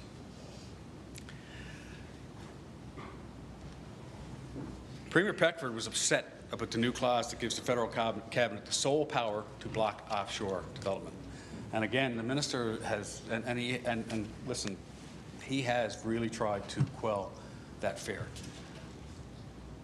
But I still don't know that the wording or the legislation is strong enough. And again, I can go back to, you know, Section 4 of the Atlantic Accord, which says the Atlantic Accord overrules any legislation. But it doesn't overrule how an industry feels about operating in a province. It doesn't overrule how investors feel about investing in a province. And it doesn't overrule how long we as a province could be held up in court because the federal government challenges it. And any challenge to any offshore development or any existing activity offshore us now would be detrimental not only to the province and the people and the employees, it would be detrimental to how we deliver health care, how we upgrade our roads, our schools, all our infrastructure, our provincial coffers, and it would certainly drive any future proponents, and perhaps not just oil and gas, perhaps people in the mining industry. If they come in and they see that Newfoundland can't manage its own resources, perhaps they won't want to come here and work here. These people come in, and listen, I've heard the minister say it, I've heard the finance minister say it, I've heard lots of people say it, and it's a conversation we're having about Gull Island development. We don't need to worry about it, it's not our money. And I get that. So, you know, we talk here about what it costs to develop Muskrat Falls. It's not our money. But I can tell you right now, ExxonMobil, Equinor, Shell Oil, any of these companies are not, Synovus, they're not coming in with their money. And it's not our money. So what does that mean? It means now we lose our offshore because they need to feel so confident when they come here that their investment is sound, that it's developable, that they're not going to get pushed back from the federal government, that their provincial partners, because I would suggest that's what we will be, that they've got their backs. I'm not so certain that this piece of legislation allows us to do that. I really am not. We can say we think, and we've said that, you know, and I've talked to people who say, no, I think we're good now, you know, because of the changes in the bill.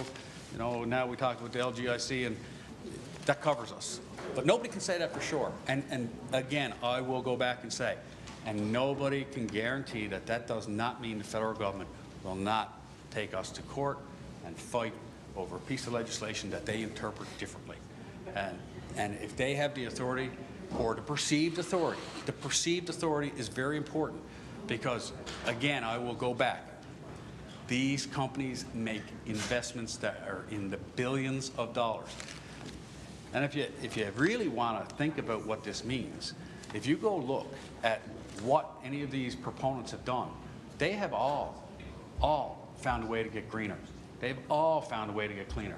As a matter of fact, I would argue that the bulk of them will probably be the same companies that are knocking on our doors to develop wind energy offshore. That's where they're going. We know that. But why are they going to come do wind energy offshore if they're concerned about this bill? If they're concerned about their investment? I know, as an everyday person, when I invest money in anything, I want to know, first and foremost, that it's safe. I want to know that nobody else has the ability to hurt or squander or ruin my investment. I think any company or any prudent businessman in the world would want the same. And this bill leaves that level of question where it may leave us without proponents that come to our province to invest in our offshore and our province.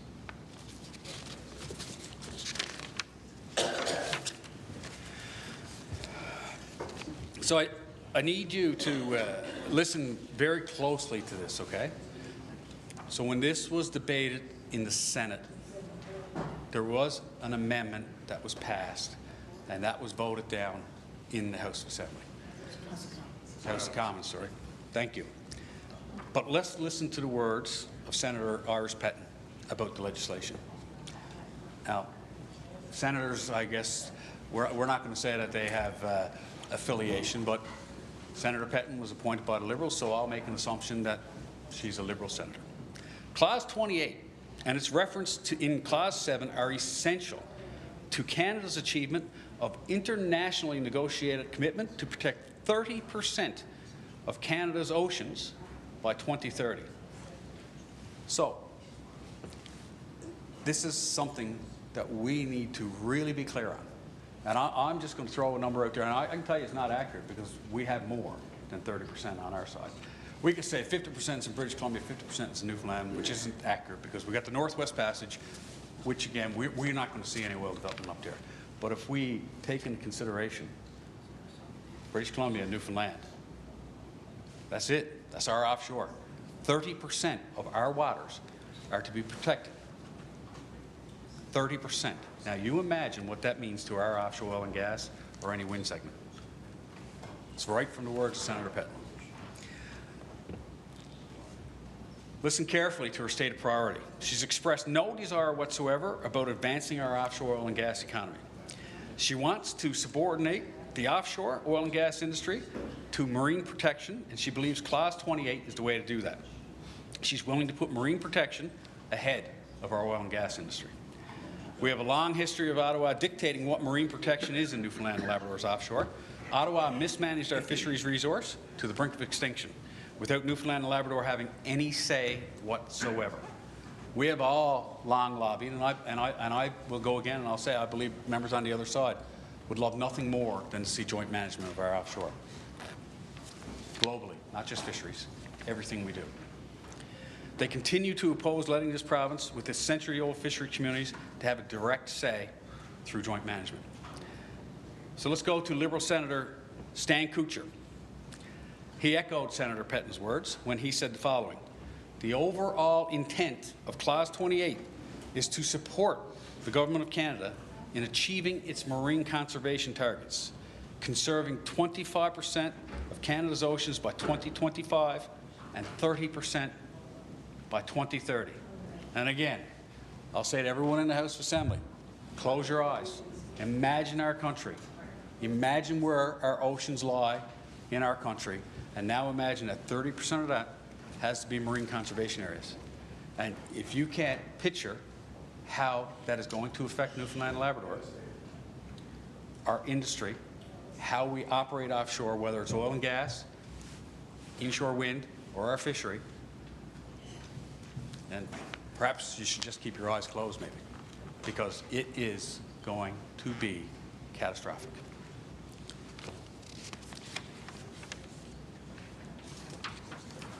So it appears the Liberals are more interested in shutting down our ocean industries than ensuring they are managed for the benefit of adjacent communities here in Newfoundland and Labrador. They're willing to sacrifice these industries in the name of a radical viewpoint that is anti-development, anti-oil gas, and anti-fisheries.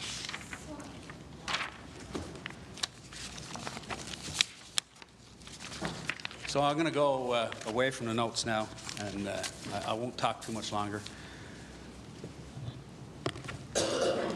I've listened to the previous Minister of Industry, Energy and Technology when she was there before she became Finance Minister speak very eloquently about our offshore and how much she believes in it. We had a document called Advance 2030, and I've made comments that it's shelved, and I do believe that everyone in this House wants nothing more than the success of this province. I believe that we want Newfoundland and Labrador to succeed. Sometimes we allow our politics and our internal leanings to get in our way. This bill demonstrates dangers to our province that we have not seen before. It could give the federal government an avenue to shut down. And to quote a member earlier who discussed fairmongering, which I will use right now, it's not what I'm doing. I'm not trying to fairmonger. I am speaking as genuinely and from my heart as I possibly can here tonight. I believe there is substantive change in this bill which is extremely good for this province. I believe it gives us the ability to manage our offshore in a way that can help, that can expand, and that can benefit everyone in this province. But I also believe it leaves the door open just a little tiny bit for people in Ottawa to come down here and take control of a resource that we not only own, but a resource that we need, and a resource that is ours and ought to be ours going forward, a resource that we should fight tooth and nail for, and that we should stand together in this House and make sure we are doing the right thing.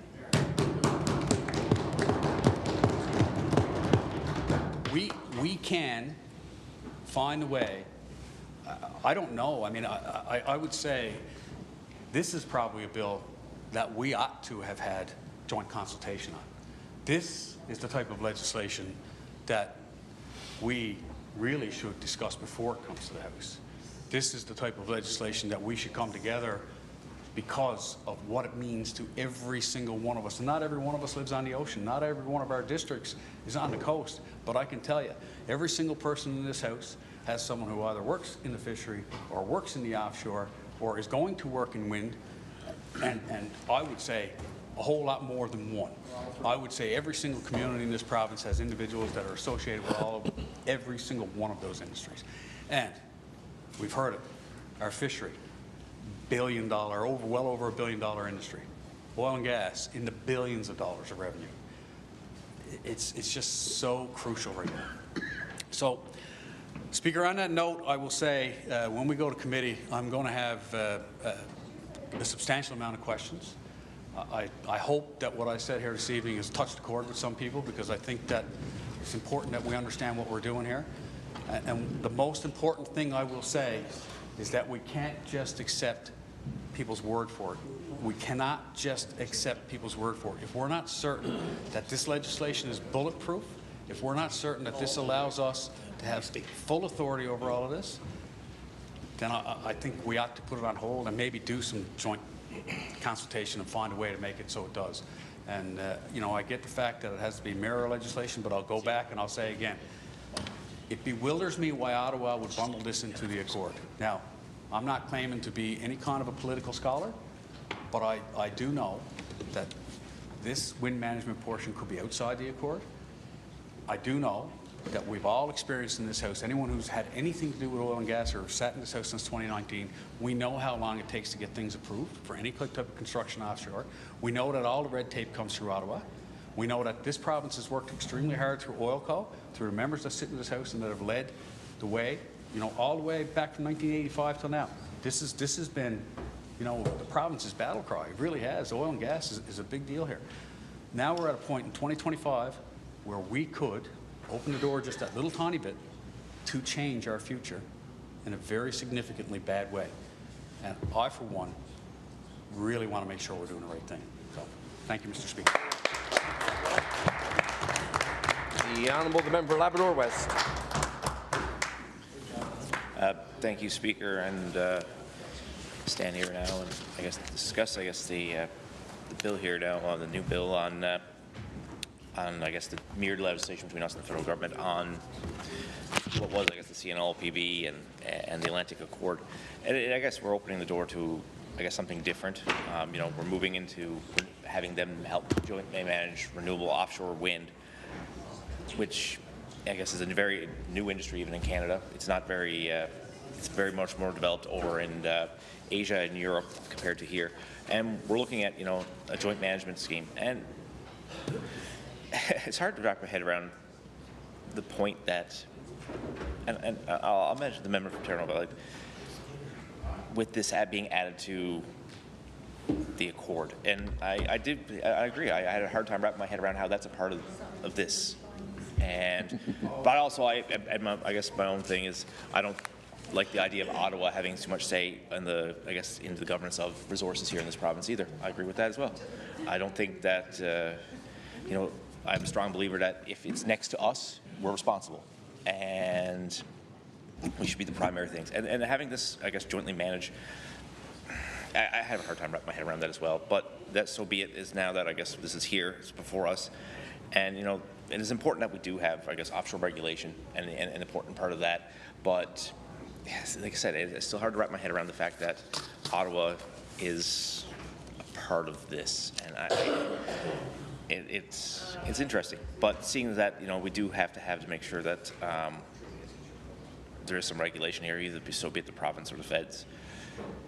And going through this there, and a lot of the stuff that the member from Terranova mentioned, but also something that was missing, and a big part of that I see was missing, and a missed opportunity, was the industry itself, but also that it does also leave a lot open for a lot of these large European companies that do the offshore wind. And it leaves a lot of the door open for them to come in and build the industry without a lot of Newfoundlanders and Labradorians being the primary beneficiary of those jobs. There is a lot of work around it, but offshore wind is a little bit different on the amount of employment and amount of operation in that, given, I guess, the more hands-on and more day-to-day operation compared to offshore oil and gas. So it did, you know, what I found disappointing when we were getting here is that the lack of amount of requirement and benefit for Newfoundlanders and Labradorians to enter that industry. And I know usually that comes down through the environmental assessment and that kind of a process there, but they did leave a lot out when it came to that, like an opportunity there to make sure that we actually build the industry locally. And instead, the worrisome, the possibility of leaving the door open to these large European companies that go in, or actually majority of the industry now, right now, for the construction of these offshore wind is these large European construction companies. So we're leaving the door open that they come in, build it, and leaving a lot of Newfoundlanders and Labradorians not benefiting the maximum amount from jobs. That was very disappointing to see that there was nothing there, but the feds never really picked up on that or left it out altogether, which was kind of worrisome that we're leaving the opportunity for Newfoundlanders and Labradorians to move into this new industry. But on the hopes that we do something locally to make sure that that goes, and instead of having some, I guess, basic guidelines allowing those people to maximize those jobs. And we see that, this is a missed opportunity as we move forward. And another thing we also see is, with a lot of the offshore safety and stuff regulations, there was a lot of stuff that came up over the years. We all know very intimately of some of the stuff and reports and stuff that were not seen and adhered to. And we look at how the regulator is also in charge of the safety in that. And there's a little bit, worrisome there that we never really flushed that out more to make sure that we maximize the offshore safety side of things, given that, we have, it's a very, different environment to work in. It's a very dangerous environment to work in. And we were hoping that, when they did make some of these changes coming forward, that some of the stuff that was recommended over the years for offshore safety will be implemented, given that we're also bringing in a whole new other industry in on top of the existing oil and gas industry. So we were hoping, that, and we hope that we would see some of these recommendations and stuff that were made over the years and all the reports and stuff that were done for offshore safety that would be considered and implemented in this this mere legislation. And I guess I will flesh that more out in questions to the minister at the time. But we know, like I said, this is now joint management with the federal government. We know that these are things that we have to do smeared legislation to make sure. But we're next to the resource. Like this is ours, and we want to make sure that we have the ultimate say at the end of the day on how it goes. And just saying one way or the other of any industry or anything like that. But we have to make sure that we have the maximum benefit of things when it comes to jobs, when it comes to royalties, when it comes to revenues, and any other opportunity that comes through. But I agree with the mayor from Terranova. Like I don't see how this is not ours 100%, and this is something that should have been through the province. And I know this is the ocean and just all this, the gray area of drinking, but I really can't understand why we're going down the route of joint management with this. And you truly, a province of talking about capturing the wind. We have land base and we're working on that, and now we're doing the base. It's really, I honestly think that this is something that should have been ours right from the beginning. And I'm really apprehensive of the idea of, the federal government touching our resources is the best way to put it. But it belongs to us, Newfoundlanders and Labradorians. And I even argue, including the wind, it belongs to us. So I support the idea of what they're here, and I guess it's the mere legislation to make sure we move forward. But I do really have a hard time wrapping my head around that this is how we decided to do it. And I know it's important that we do need to with green energy, and we need to through that. And I have a lot of, like I said, concerns and stuff about offshore safety, but also the lack of any guidelines or anything in here about how the jobs are going to operate, or how to make sure that we maximize the revenue and maximize the job opportunities and construction opportunities for this province. But like I said, it's really hard to imagine that we got to share this with the feds. And that's the finish. But mostly said I got pages and pages of questions there. So other than that, I'm going to take my seat. But yeah, this is. I still think that we should be the primary beneficiaries of this one at the end of the day. Thank you. The honourable member of Crow Southlands. Thank you, Mr. Speaker. Mr. Speaker, glad to stand and speak to Bill 90, which is quite substantive, as we all know. I'm not going to get into all the details of it, and I know there's going to be a lot of questions that are going to come up in committee of the whole. There's a lot of important pieces of legislation that have gone through this House Assembly over the years, and I think of, as was mentioned, former Premier Peckford, and I know a lot of times people will, whether it be from a partisan point of view, making jokes, whatever the case might be, you'll always be tagged with the sprung greenhouse and the cucumbers. And, at the end of the day, perhaps that facility was a few years ahead of its time. Perhaps he should have chose tomatoes or something else as opposed to cucumbers. But I'd love to have that facility here in Newfoundland right now, to be honest with you. This many years later. The idea wasn't a bad one. And it's too bad he gets remembered in that way. The way he really should be remembered, though, in my opinion, in terms of the premiers we've had here in Newfoundland and Labrador, to my mind, in terms of legacy, in terms of somebody who really made a difference here in this province, beyond Joey Smallwood, who, obviously he gets all the credit for Confederation, for those of us who are happy, who would be happy with that decision. Beyond him, perhaps the biggest, most important piece of legislation and the most important thing that got done in this province that had a lasting impact and will have a lasting impact on this province is the Atlantic Accord.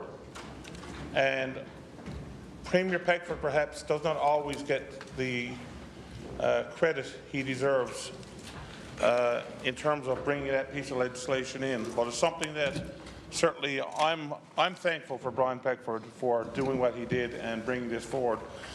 I think we all should be, because if you look at the revenue stream coming into this province year over year that pay for all the services, how much of that significant portion of those revenues are coming from oil and gas. Coming from oil and gas. And it all started with the Atlantic Accord. And the principle of the Atlantic Accord, of course, is that Newfoundland and Labrador has the opportunity to control its own destiny and to reap the values, to be the primary beneficiary of its resources. That was really what the Atlantic Accord was and still should be all about.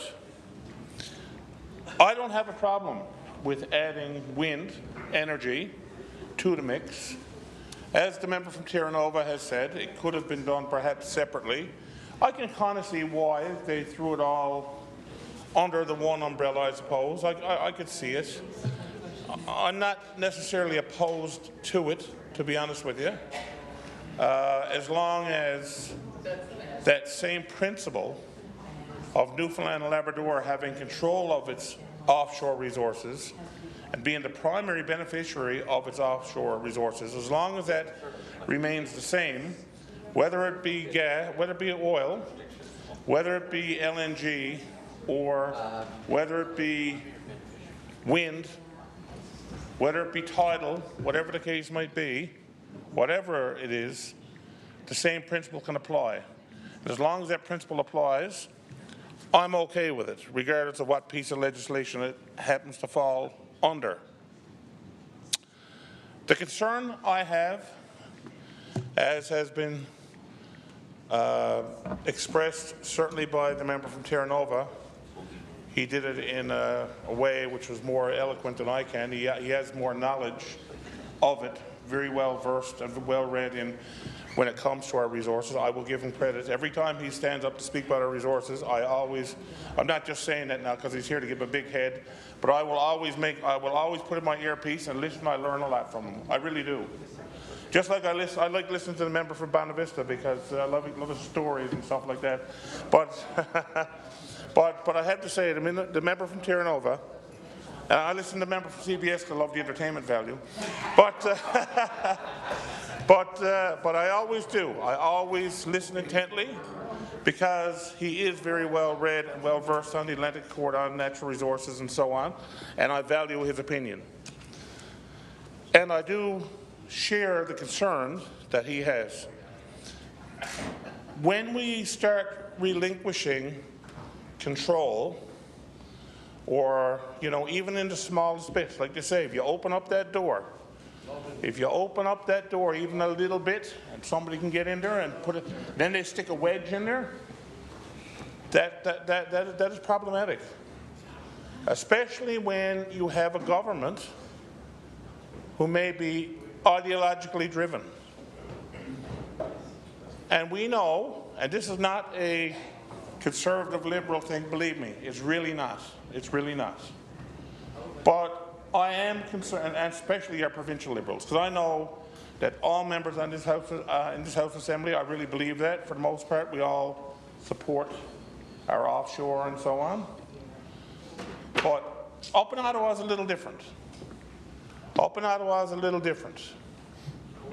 And individuals like Minister Guilbeault, as was mentioned earlier, it worries me because he has an ideological belief, as does, I think, Senator Petton, or whoever it was that was named here, and so on. And there's a group of them up there. There's a number of them up there in Ottawa that are just anti-oil and gas. It's as simple as that. They're pro climate change, so on. And I'm not against. I think we need to do, within reason, what we can to deal with climate change. I'm not a climate change denier. I don't think any of us are. Look no further than here in this province, and we've seen some of the weather events that have happened here, and like the member from Ferryland and the breakwater and so on. Now it's after been destroyed a couple of times, and the member from Port Basque, and we know what happened there with the hurricane and so on. So it is real. It is real. I think we all know that, and I think we have to be reasonable with it. But the bottom line is that you can't kind of throw out the baby with the bathwater. People still need to be employed. People, you know, we still need revenues as a province to pay for health care and so on. People need jobs. The economy has to operate. And as we have said as a province, the reality of it is that the world still requires all these energy sources, including fossil fuels. We may reach a time, we may reach a point in time in our history where we won't need it anymore. Maybe we'll be getting energy from the moon. Maybe we'll all be driving around like the Jetsons at some point in time. Who knows? I can remember as a kid watching Star Trek and so on, which, you know, with Captain Kirk had his communicator was basically flip phones, what it was. But at the time, it was like, oh my God, how's he doing that? You know, and the watch phones, Dick Tracy, and so on, right? So I mean, technology. We're seeing things happening over time, things that you watched, you know, years ago. That was science fiction and is happening in real time. But we understand, I think, that the world at this point in time, oil and gas is still a factor, as well as these other energy forms such as wind, which we're going to be adding here, and tidal and solar and everything else. Hydrogen and so on. And the world is not coming off of it. So we can utilize our resources, as we've said, which has been our argument, or you can buy it from some tin pot dictator. I was going to say in the United States. God forbid. It's true, actually. Sad but true. But you can buy it off of Putin, or you can buy it in Venezuela, or wherever the case might be, or you can buy it here in a democratic society where we actually have environmental protections in place, and we have safety, and we have rules, and we have everything else. We have all those things. The world is going to use it anyway. It may as well be ours. But we have a government in Ottawa right now that doesn't feel that way. They don't feel that way. And I don't know how I don't want to make this into a political speech about the federal government or not now, but I don't know where Mr. Carney stands. I think we should write, to be honest with you now, just a little side note. I think the minister or the premier or the new premier, whoever, needs to write Mr. Carney, write all the leaders actually, and ask them, what is your stand when it comes to oil and gas development in Newfoundland and Labrador? That's an important question. That's the biggest question for me, to be honest with you. That is the biggest question. I've said that I was kind of leaning a certain way because of where the current government is on this oil and gas. It doesn't mean that I believe in all this stuff that I was going to say Pee-wee, sorry. Mr. Polyev is saying when it comes to the LGBTQ community and women's rights. I don't agree with him. I absolutely do not agree with them, but at least they are pro-oil and gas from what I can gather. This particular government right now isn't. I don't know where Mr. Carney stands. We need to find out, though. We do need to find out where they stand. Anyway, regardless of who's there now, who might be there after the next federal election, this here is going to go on in perpetuity for many, many years. And governments can change, as we know. We need to make sure that we are protecting our resources. We are protecting the ability to develop our resources for our primary benefits. That's what we need to do. And as my colleague from Terranova has pointed out, with some of the language that's here is a little concerning.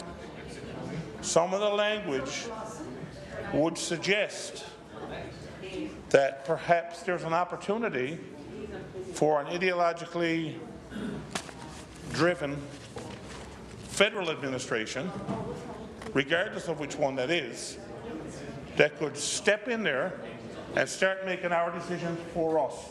Tell us what's in our best interests. Tell us what we're allowed to develop and what we're not allowed to develop. That was not the intention of the Atlantic Accord. When Brian Peckford, I'll go back to Brian Peckford again.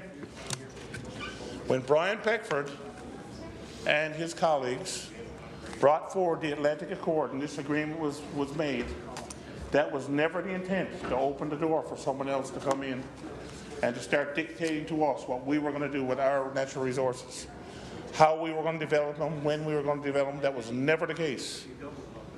And this here, as has been said, is opening that door, even a little bit. Like I say, only needs a little bit, then you get the wedge in, then you can start opening her a bit more. When it starts, where does it stop? And again, as my colleague from Terranova has said, if you are a large company, oil and gas company, and we're talking billions of dollars, they want some assurances before they come to a jurisdiction. They want some assurances that they're going to get that return on that investment, that they're doing risk assessments all the time. Before they take the risk of investing millions and billions of dollars, they want to make sure that there's an upside to this and that they're not going to just have all this red tape and so on thrown at them. And we've seen it now. We've seen it with our oil industry in terms of the number of licenses that have been released over the last number of years to drill. Just non-existent.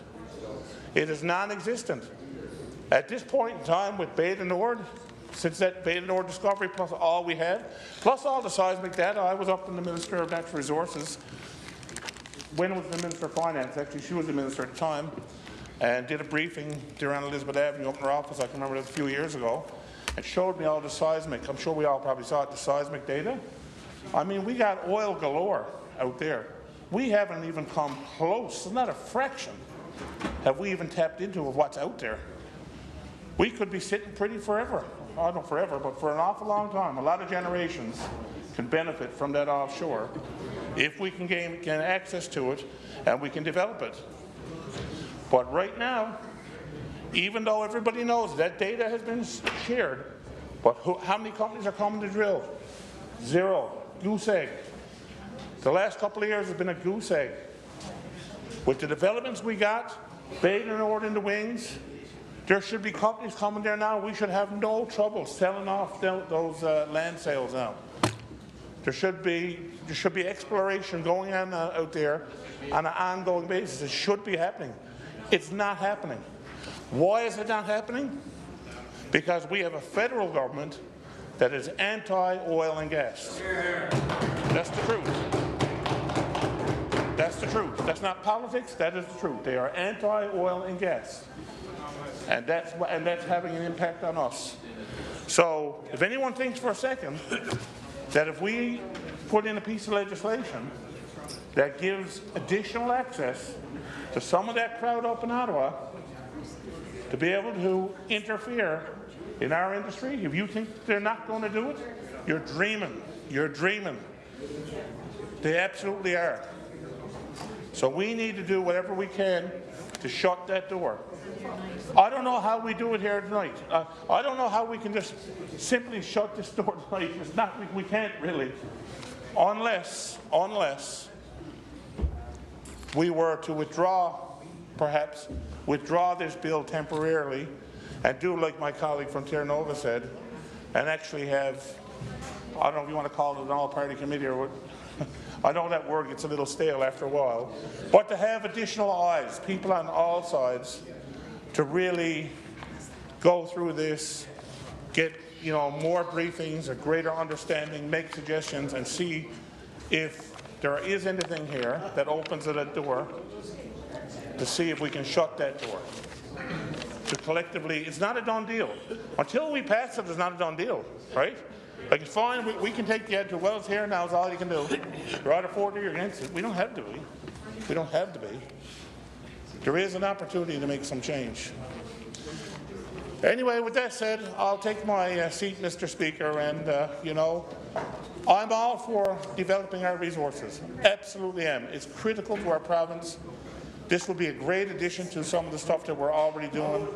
God knows we need the revenue. God knows we need the revenue. God knows we need the jobs. God knows we need to boost our economy. We have a lot of needs. It all costs money.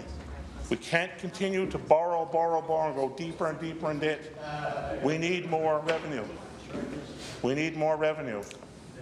So I'm for this in concept, but as I've said, if there are legitimate concerns here that the feds can now step in and shut down our opportunities to develop wind the same way they've shut down our opportunities to develop oil, they can do the same thing again, then I got major problems with it, and I think we all should for generations to come.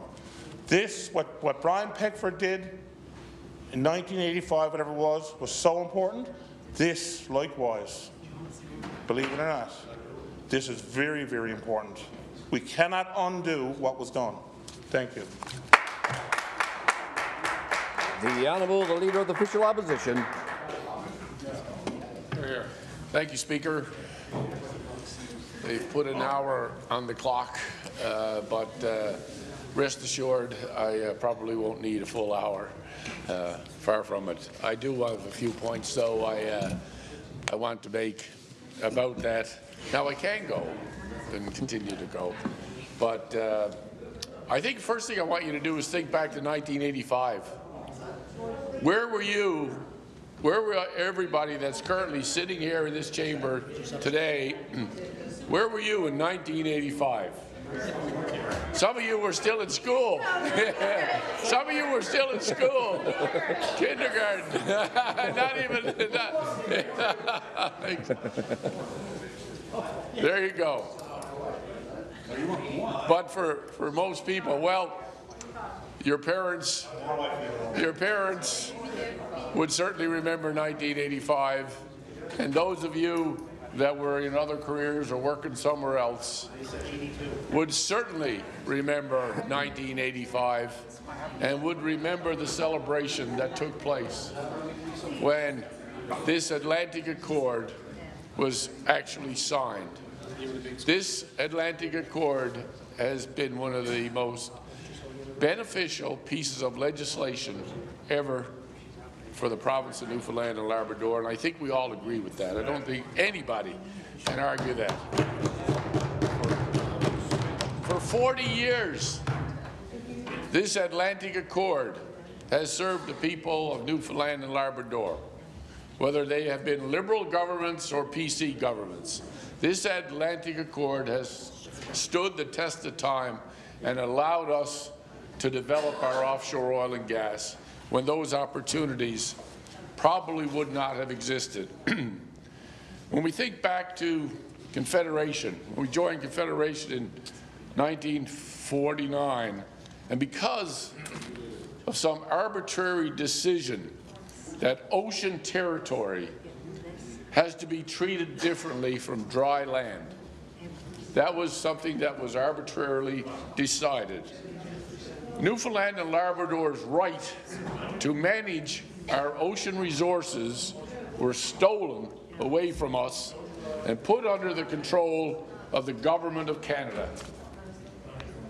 Rights that we once enjoyed as a self-governing dominion were relinquished. And this, in my opinion, is one of the greatest tragedies of the terms of union. Our ocean-reliant province lost control also of our fisheries management, something we are still, of course, grappling with today. And as we later discovered, Ottawa also gained control of the offshore oil and gas resources that were in Canada only because, quote, we were in Canada. In the 1980s, as has been said here, Premier Brian Peckford waged a hard fight against the Liberals of Pierre Trudeau to assert ownership of our offshore oil and gas resources. Section 37 of the Terms of Union stated, all lands, mines, minerals and royalties belonging to Newfoundland at the State of Union, and all sums then due or payable for such lands, mines, minerals or royalties shall belong to the province of Newfoundland, subject to any trusts existing in respect thereof, and to any interest other than that of the province in the same. Peckford argued that oil and gas resources off Newfoundland and Labrador had never been explicitly transferred to Ottawa's control at Confederation and were therefore ours. Now, the Trudeau Liberals opposed him in the Supreme Court of Canada, and in 1984, the Supreme Court ruled against Newfoundland and Labrador.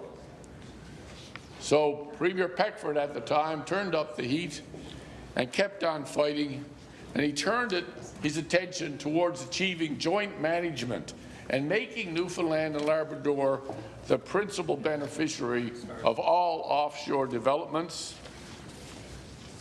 He didn't find any friends with the Trudeau Liberal government, but he did find friends with the Progressive Conservative opposition.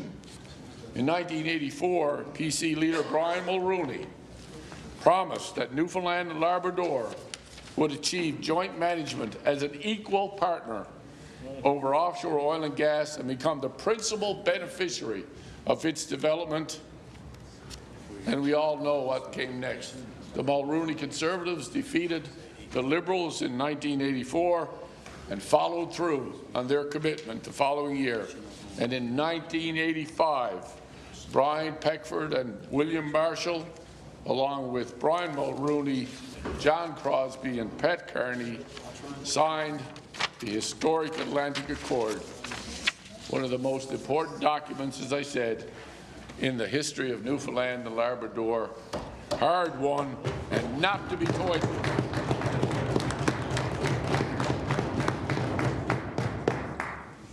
So we think about how the benefits, because of that agreement, because of the tenacity of the Premier of the day, not to give up, not to take it, not to simply say, okay, we've got to do this because the federal government says we have to. This Premier stood at the time and said, no, it doesn't have to be that way, and he had a federal government that said, you're absolutely right, and we agree with you, and let's get on with it.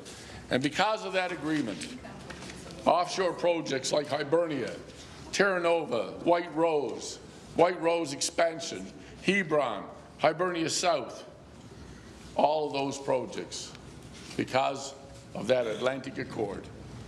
All of that because of our Atlantic Accord. South expansion completely transformed the economy of Newfoundland and Labrador and continues to transfer the economy of Newfoundland and Labrador and has the ability, as my colleague just mentioned, to continue to transfer the economy of Newfoundland and Labrador if we have partners in Ottawa that are willing to join with us and to make it happen. But unfortunately, right now, as we know, this federal Liberal governments, which were led by another Trudeau, have been totally opposed to offshore oil and gas. As a matter of fact, comments were made that the latest development will be our last. And so how can you turn around and have any faith in a government that has already stated that they have no interest in future development of oil and gas off our coast, off the province of Newfoundland and Labrador? That's why there's a challenge with all of this. That's why we need to seriously talk about it and seriously do something about it. Again, this is not the first time that our Atlantic Accord was challenged, of course, back in 2005. Premier Williams fought to uphold the Atlantic Accord, and we remember that fight. We remember how that went down. But again, we managed to achieve an agreement that secured our accord again. And again, in that time, I think, following up on Brian Peckford's words that he issued, I think, back in 1985, someday the sun will shine and have not will be no more.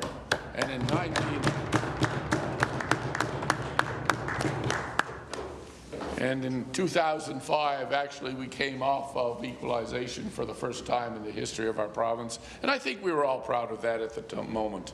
We were very proud of that. Unfortunately, things have changed over the coming years. But again, it was the Atlantic Accord, the principles of the Atlantic Accord that allowed us to do this. And 40 years later, we're here because of it. And I think we're a better province because of that Atlantic Accord and because of the people that have been able to gain full employment working on our offshore oil. People, men and women that go out every day, and we've had our instances. We've had people who have been lost because of our offshore oil. But, you know, it's still there. There's lots of it there, as my colleague said. And we need to make sure that if the world demands oil or has a demand for oil, that we ought to be the ones providing it. And what we need is partners that will allow us to do that. And part of that comes with the whole, look, we all are worried about the environment, and we certainly should be. We should never take the environment for granted, and we ought to make sure that we have those environmental impacts in place, and we work hard to ensure that. But the processes that we put in place to do that are often cumbersome and long and take so long to do that it often deters investors from investing in our province. Not because they're afraid of doing environmental assessments, but just the fact of the matter, it takes such a long period of time to get approvals and get things done. We know the development from the time you explore, the time you discover a well, to the time it starts producing here in the province of Newfoundland and Labrador and our offshore is a considerable amount of time, far longer than it ought to be, in my opinion. I think we ought to find a way to see if we can't help move that right along. But again, what I want to do today, and I simply wanted to do, because we'll go to committee and we'll have lots of questions on this legislation. But as again, my colleagues have said, that the Atlantic Accord does not apply to offshore renewable energy resources. It does not apply to offshore renewable energy resources, yet we are amending the Act to include renewables. And as I have heard from a couple of my colleagues here now, is, you know, why wasn't this looked at in separate legislation? Unfortunately now, we're told that we have to have mirror legislation, and so we're not at that stage. But again, I go back, and I'll simply end with this. You know, there's an old saying, I guess, and that we ought to be considering when we discuss this and we discuss the Atlantic Accord, that simply says, if it ain't broke, don't fix it. Thank you, Speaker. The Honourable, the Opposition House Leader. Thank you, Speaker. And I don't plan on going on too long. I have some notes I'm going to speak from. Obviously, I don't always do that, but I will tonight. I just want to. I think whenever the word Atlantic Accord comes up, in Newfoundland and Labrador, more than anywhere else in the country, the Atlantic Accord is iconic. It's, in my opinion, I mean, I've been around for a few years, don't date myself, but I remember when the Accord was signed, and it was one of the first times that we could actually stand in our place. We could actually stand in our place and feel good about who we were as people. We finally found our footing. We finally got our feet under us. We finally felt like we belonged. We were part of this country. We stood proud as a province because we finally all felt, and history will show you, and the pictures and the videos have shown many times before when the signing of that agreement, it was an iconic moment, but it was more than just the Atlantic Accord. It was about us as a people. we finally felt we found our place in this country, and we felt we belonged. And it's after the benefits of Atlantic Accord. There's been billions and billions and billions of dollars in revenue come to our province, and continues to come to our province as a result of Atlantic Accord. So anytime there's any change or any alterations or anything that's to any document of that status, it should cause everyone some concern. It should cause everyone to pause and reflect, and it should cause us to have a deep look at it. We've done so. We have some concerns. There's lots of aspects of it that's fine. But again, I always repeat, our role in the opposition is to do what we do. It's to do exactly what we're doing there now, is to highlight those concerns, address them in the Florida legislature, be on record. Ultimately, at the end of the day, government will vote with the majority as they see fit.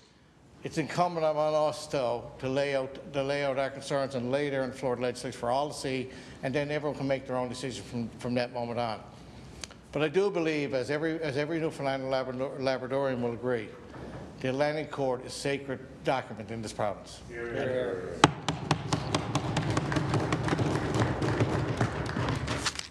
And it should be treated as so.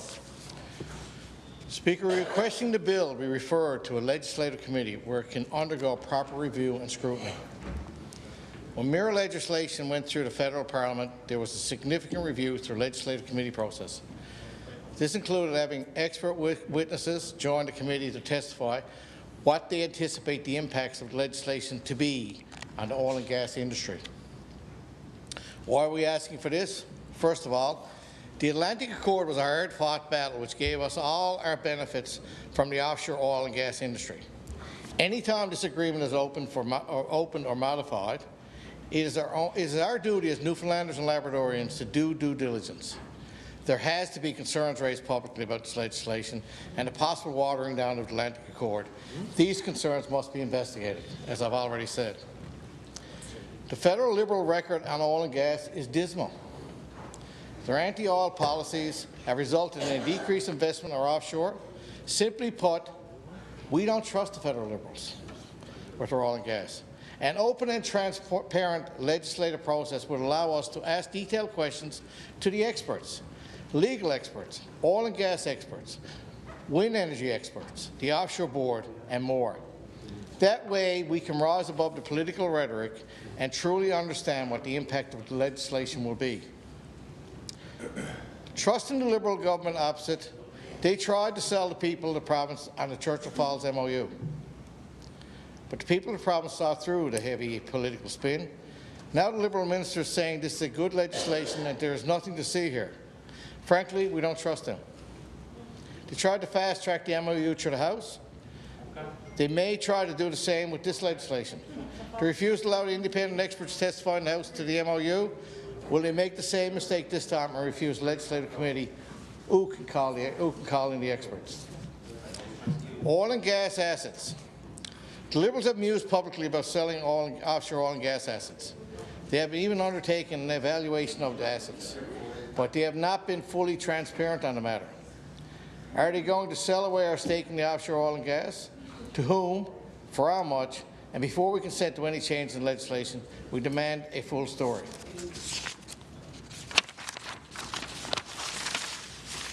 We are being told that legislation is to allow the offshore board to joint manage the offshore wind industry, energy industry. The Liberals have put the interests of their friends before when it comes to on land wind. So we must make sure they do not do the same in the offshore.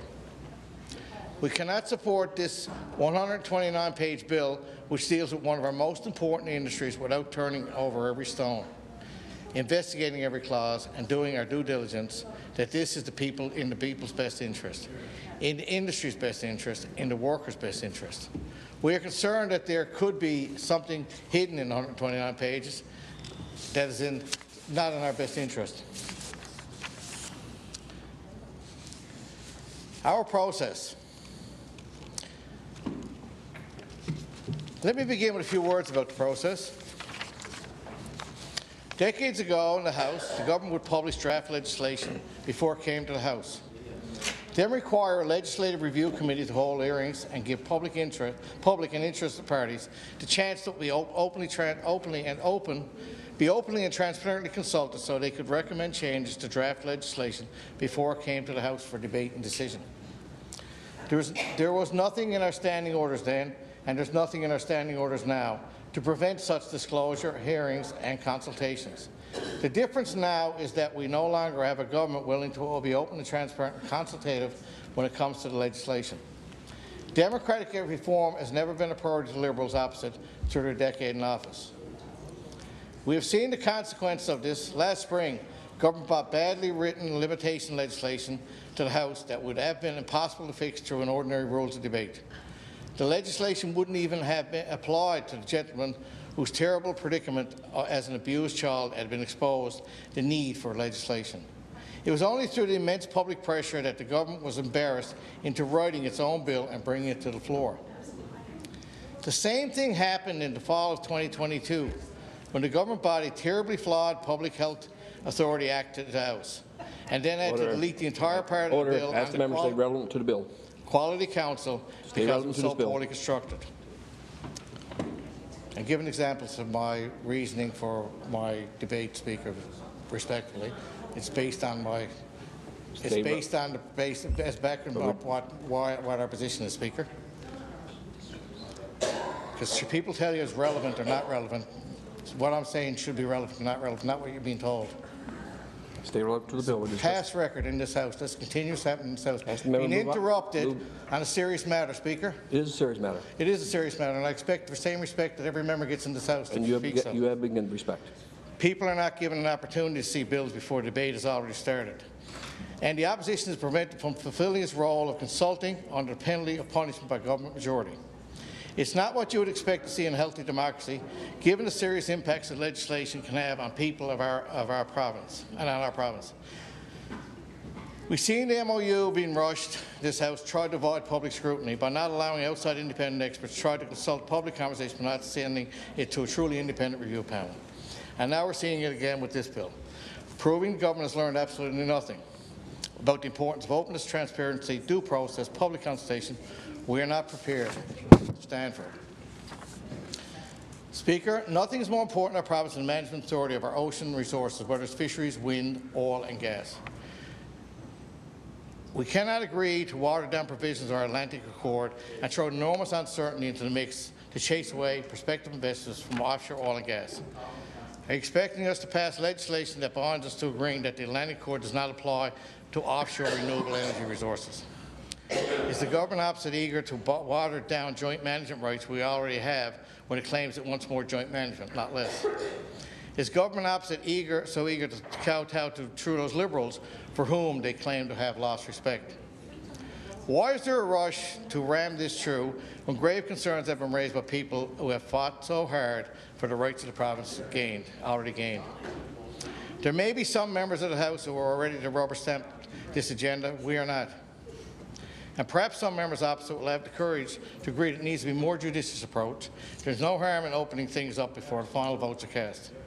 Therefore, I'm making the following motion to ask this bill to be given the proper legislative committee so that true due diligence can be completed. I move, seconded by the member for Terranova, that the motion currently before the House, all the words after the word "that" be deleted and replaced with the following. Bill 90, an act to amend the Canada, Newfoundland and Labrador Atlantic Accord, implementation Newfoundland and Labrador Act, be now read a second time, that the order of the second reading be discharged, the bill withdrawn from the order paper and subject matter referred to Resource Standing Committee of the House for public hearings. Thank you. We're going to pause and take a short recess to discuss the proposed motion.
House leaders ready?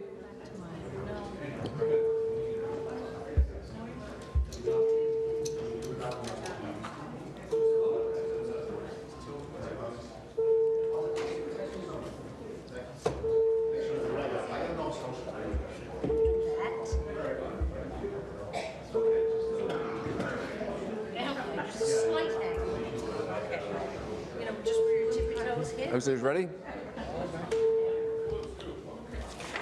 Order, please. Upon review of the proposed amendment, the rule that the amendment is in order.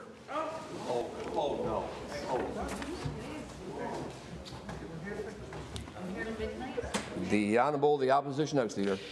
No, may I say to the Minister of Finance, I don't know if we're going to be here till midnight or not, but I think I'll wrap up my commentary on the debate in the second reading from our side is that basically, I mean, I started out, and I think each of our speakers have said this is an iconic, the Atlantic Court is iconic to this province and the people of this province. We've outlined concerns. We think they're valid concerns. There's no reason, we don't see any reason why you wouldn't want them to review it further in a legislative committee. It's something that we long stood for. We all speak about it. We all think that that's the right way of going about doing. We don't have to probably do every piece of legislation that way, but some of this piece of legislation is better they're better served by going to these reviews. We're here in the House. We know that the government got other things on their mind. They'd like to move on out of this chamber to other bigger and better things. So we're going to get the Atlantic Accord legislation through.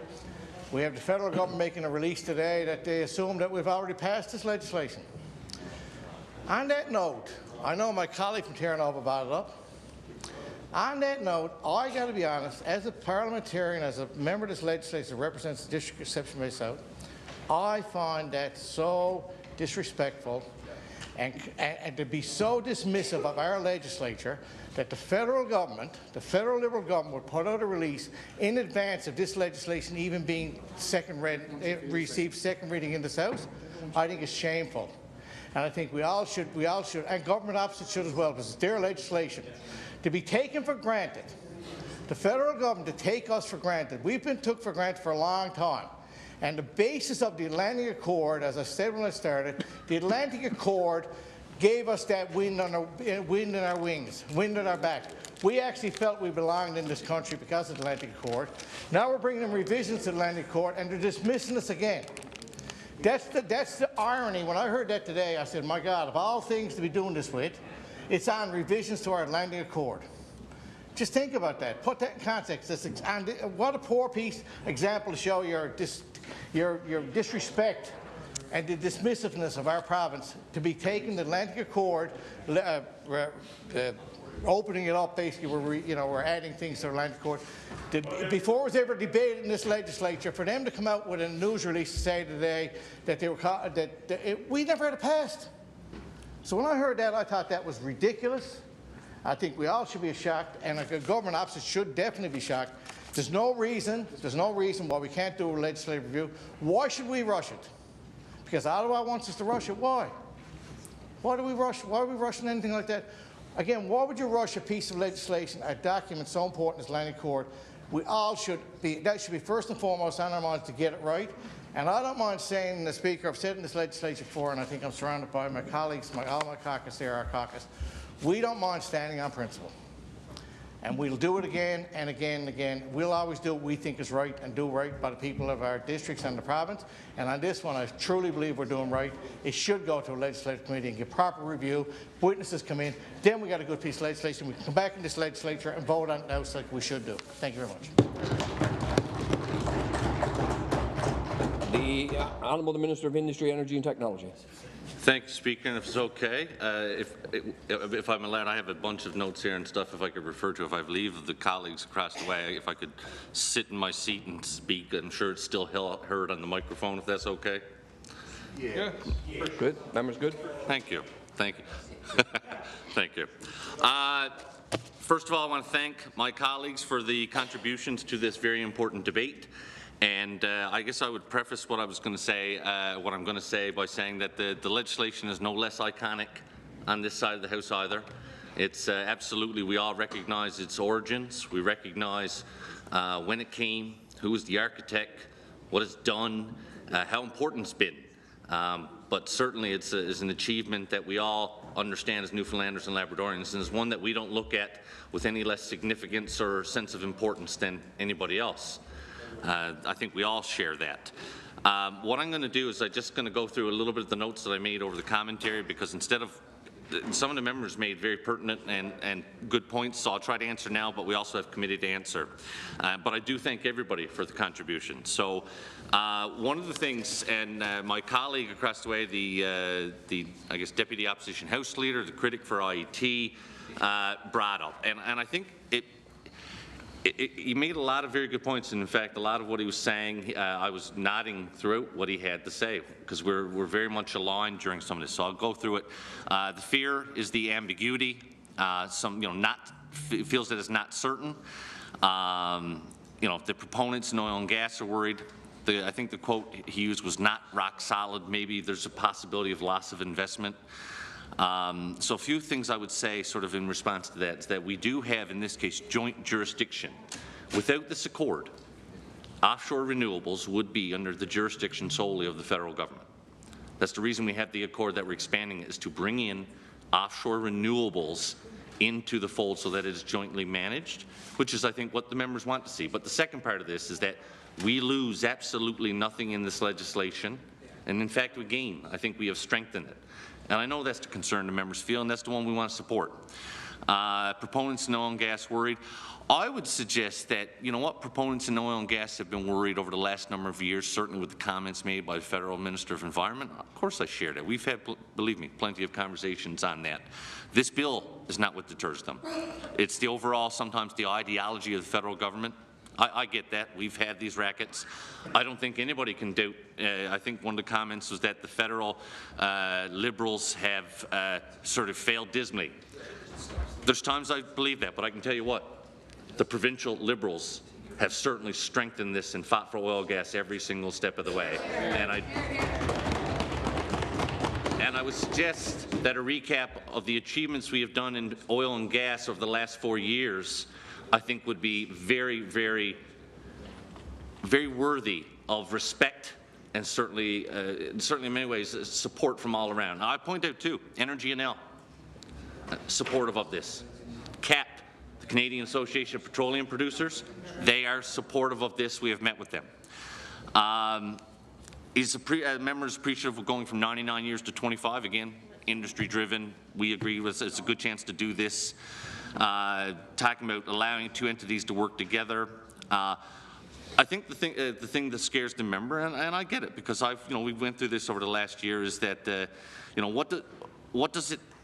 what can happen? What's not there that we're, what might happen that we're not prepared for? I mean, and we think about not just today while we're all sitting here, but the next generation, the next house, who comes along in Ottawa.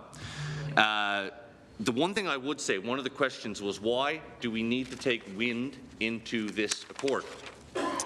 And so one of the things I have here is, why was the accord used to implement renewables rather than its own legislation? Because the reality is we do not have the authority right now to develop our own legislation for offshore renewable energy, as I stated earlier. The offshore is under federal jurisdiction. The Atlantic Accord pertains only to joint management of oil and gas reserves. No requirement or obligation of the federal government to agree to administer offshore renewables in or offshore under joint management.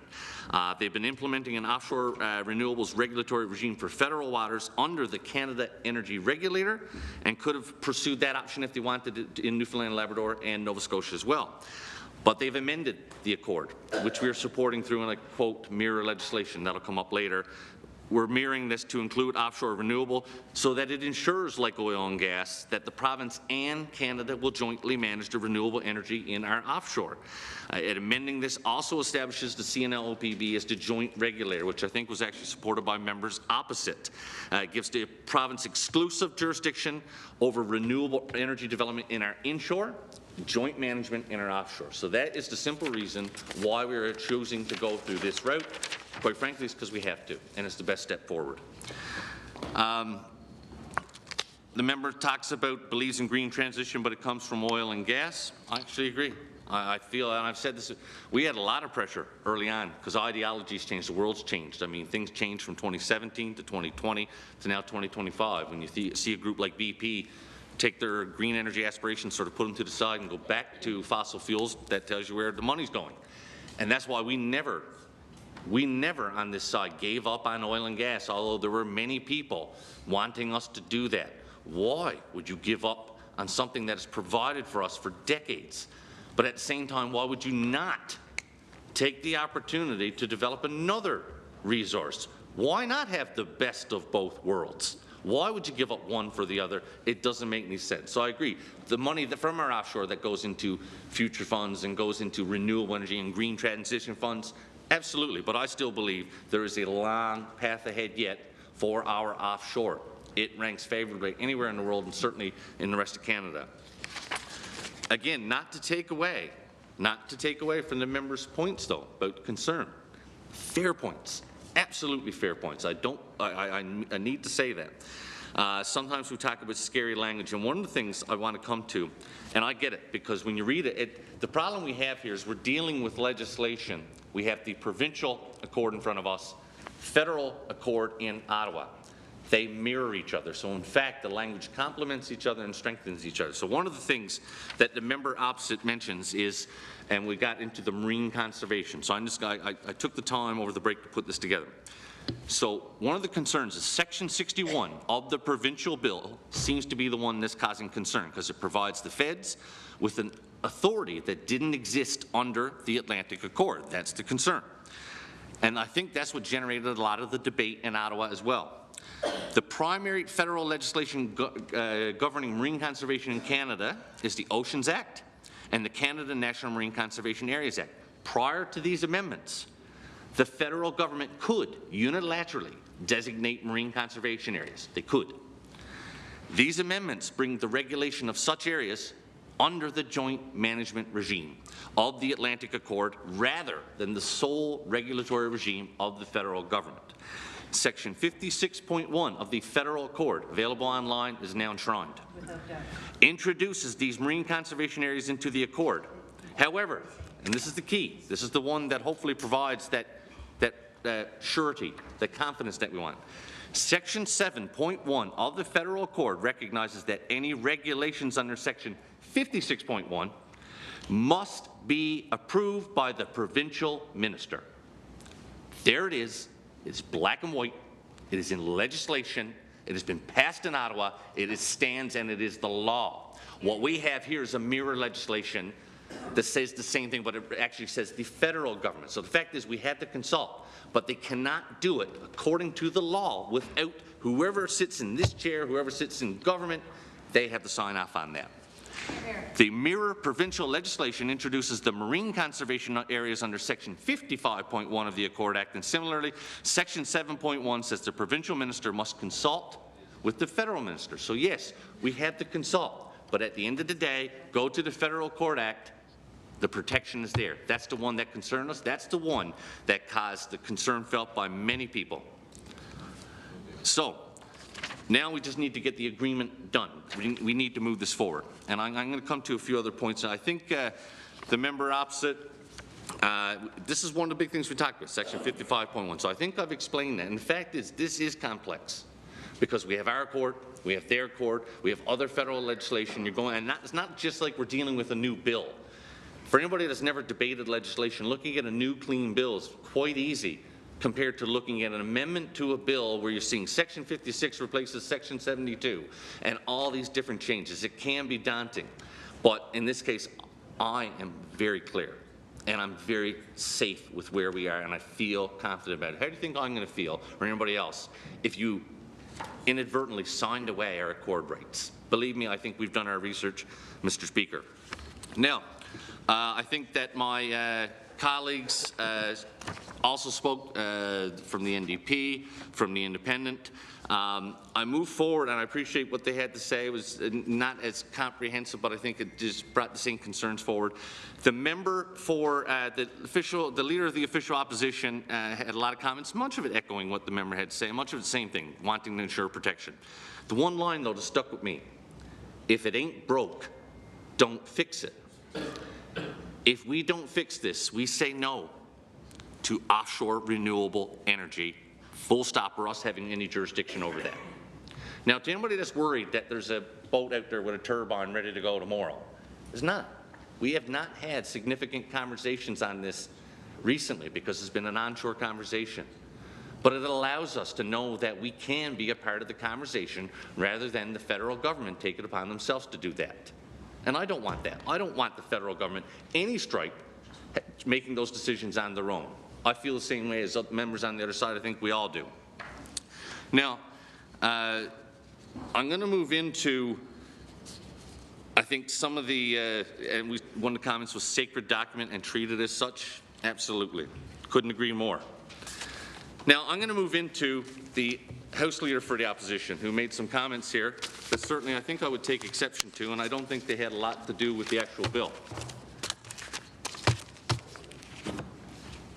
Now, we talked about doing a committee here in the House, legislative committee.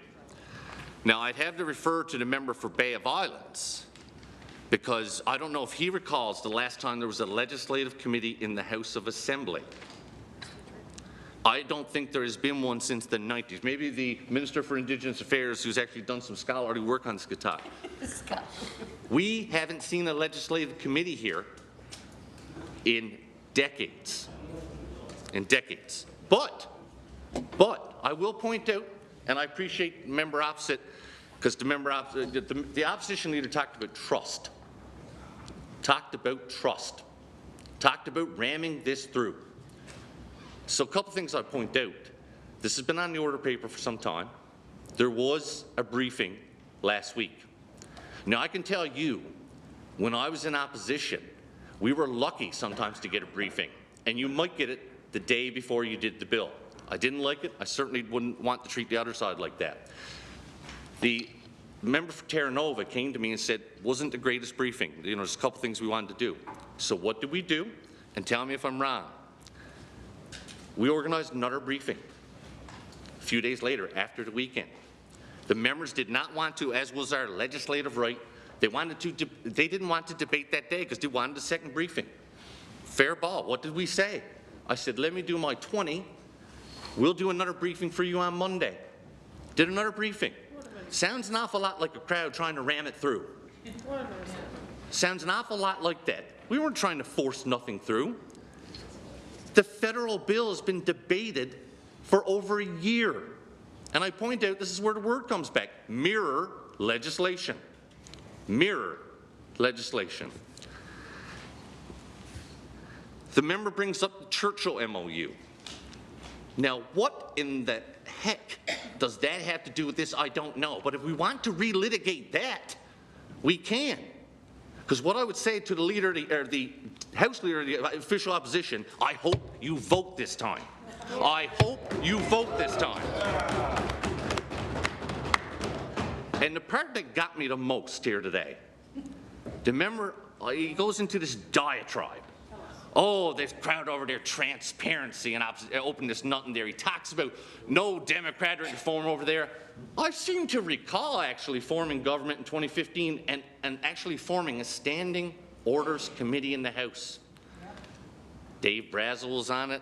Lorraine Michael was on it. We had other people on it. We made a bunch of changes because actually one thing when we were in opposition, we weren't guaranteed petitions every day because it depended on the mood that the House Leader was in. We ticked them off, boom, no petitions. Oh, we don't like what you're saying, you're staying all night. Now, we changed that. We put guarantees in. We don't see any of that foolishness anymore. Now again, I haven't heard, tell me if I'm wrong, the member chose tonight to bring up democratic reform, but I have not, that I recall, I stand to be corrected.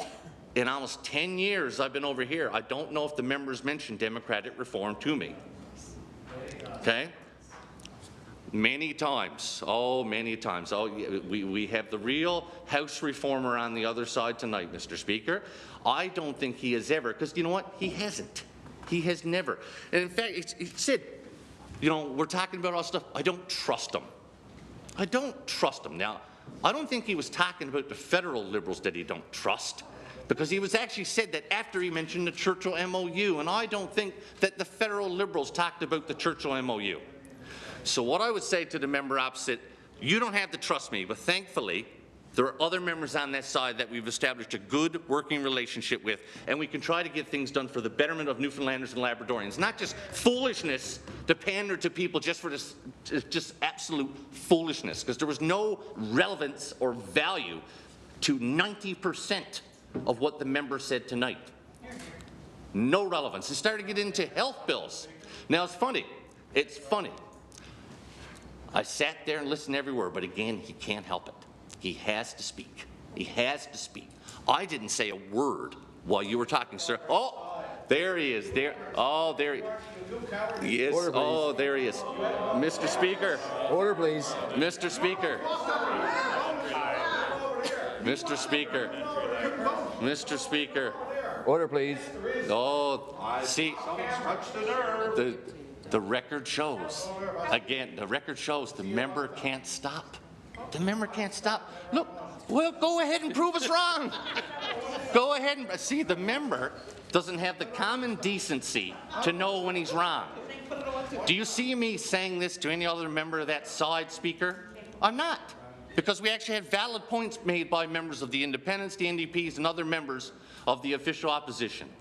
But that member had to get up and get on with that foolishness. Now, one thing he mentioned, he talked about, you know, this was rushed through. Rushed through. But there wasn't enough people looking at it. Where was all the consultation? Well, this is all available federally, online. Atlantica Centre for Energy, February 21st, 2024. Canadian Association of Petroleum Producers, February 24. Oh, this one here is an independent submission by a citizen, Chris Costello. Oh, actually, no. East Coast Environmental Law, Ecology Action Centre, Energy NL. These are all submissions, by the way, to the committees in the House of Commons. Okay? And again, I had to say it again, mirror legislation. Okay? FFAW, International Union of Operating Engineers. Oh, Marine Renewables Canada. Oh, here, this is a very important group to Newfoundland and Labrador, Miakapek First Nation brief on Bill C-49. Net Zero Atlantic submission for the study of Bill C-49. This one here is Northland Power. This one here is Nova Scotia Fisheries Alliance for Energy Engagement. Oceans North. An informed opinion on C-49 by Mr. Max Rulock, another Newfoundlander and Labradorian. Sea Blue Canada. This one here is from Ecology Action Centre, also February, over a year ago, I'd say, over a year ago, really ramming this down the throats of Newfoundlanders and Labradorians. Miss Shannon Arnold. Oh, important one. February 12th, 2024, as an individual, Mr. Ches Crosby. So Ches Crosby knew this was going on. Ches Crosby actually took the time to go to Ottawa, and make a submission. So I say to the House Leader for the Opposition, why didn't you go to Ottawa? Ches Crosby did. Why didn't you go to Ottawa? Katie Power, FFAW. Norman Mousseau from the Polytechnique Montreal. Oh, now, this is witnesses. This is all public, too. April 11th, April 8th. I don't really want to go through all these names, but it's a full page of names. Senate Committee. Oh, Senate testimony, Patrick Butler, and then there's Nova Scotia Mi'kmaq Chiefs. Then we have Ian McIsaac, Bill Montevecchi, known around Newfoundland and Labrador. Then we have Elisa Oberman, Paul Barnes, Collins Pro. Oh! Now the member for Ferryland is upset because he never gave his testimony. Now you had your chance. No, I haven't made my point, sir. I haven't made my point. Oh, no. Adjust the prayer. What's the point of order? You're sitting in your chair, you call me out for what you want here. You're sitting in your chair and you're allowing stuff to happen across the floor. The man's taking over the House. He's having a confrontation with my colleagues beyond me. You haven't held relevance once. Call me out if you want. You look a little red. You know what, you're The member's speaking because he had the floor. Member had the floor. The comments came across the floor. What? The member had the floor. That's why he had the right to speak. You've got no control of this House. No point of order. The Honourable Minister of Industry, Energy and Technology. You have 10 more seconds. say it's a good point, but can't give the member that tonight. He's getting really upset here. But I'm going to continue on because it's counterpoint. It's counterpoint. Order, please. Members, minister's time has expired. Anyways, leave for more. Are there any? Seeing no other speakers? Howard is over there. I was sat here when you said it, Barry. Are you speaking to the bill? Order, please.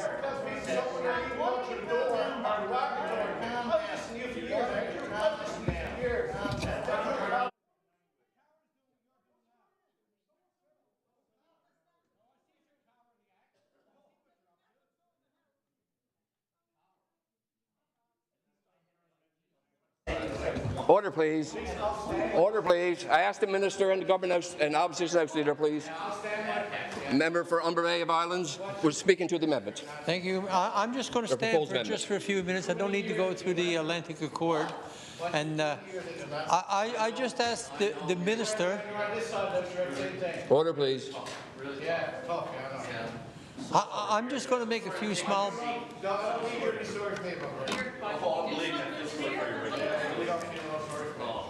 Order, please. Order, please. I ask members on both sides, please. Member from Humber Bay of Islands got the floor. That was awful nice of you. I'm just going to make a few. I'm not going to get into the Atlantic Accord because we all know the significance it had for the province of Newfoundland and Labrador.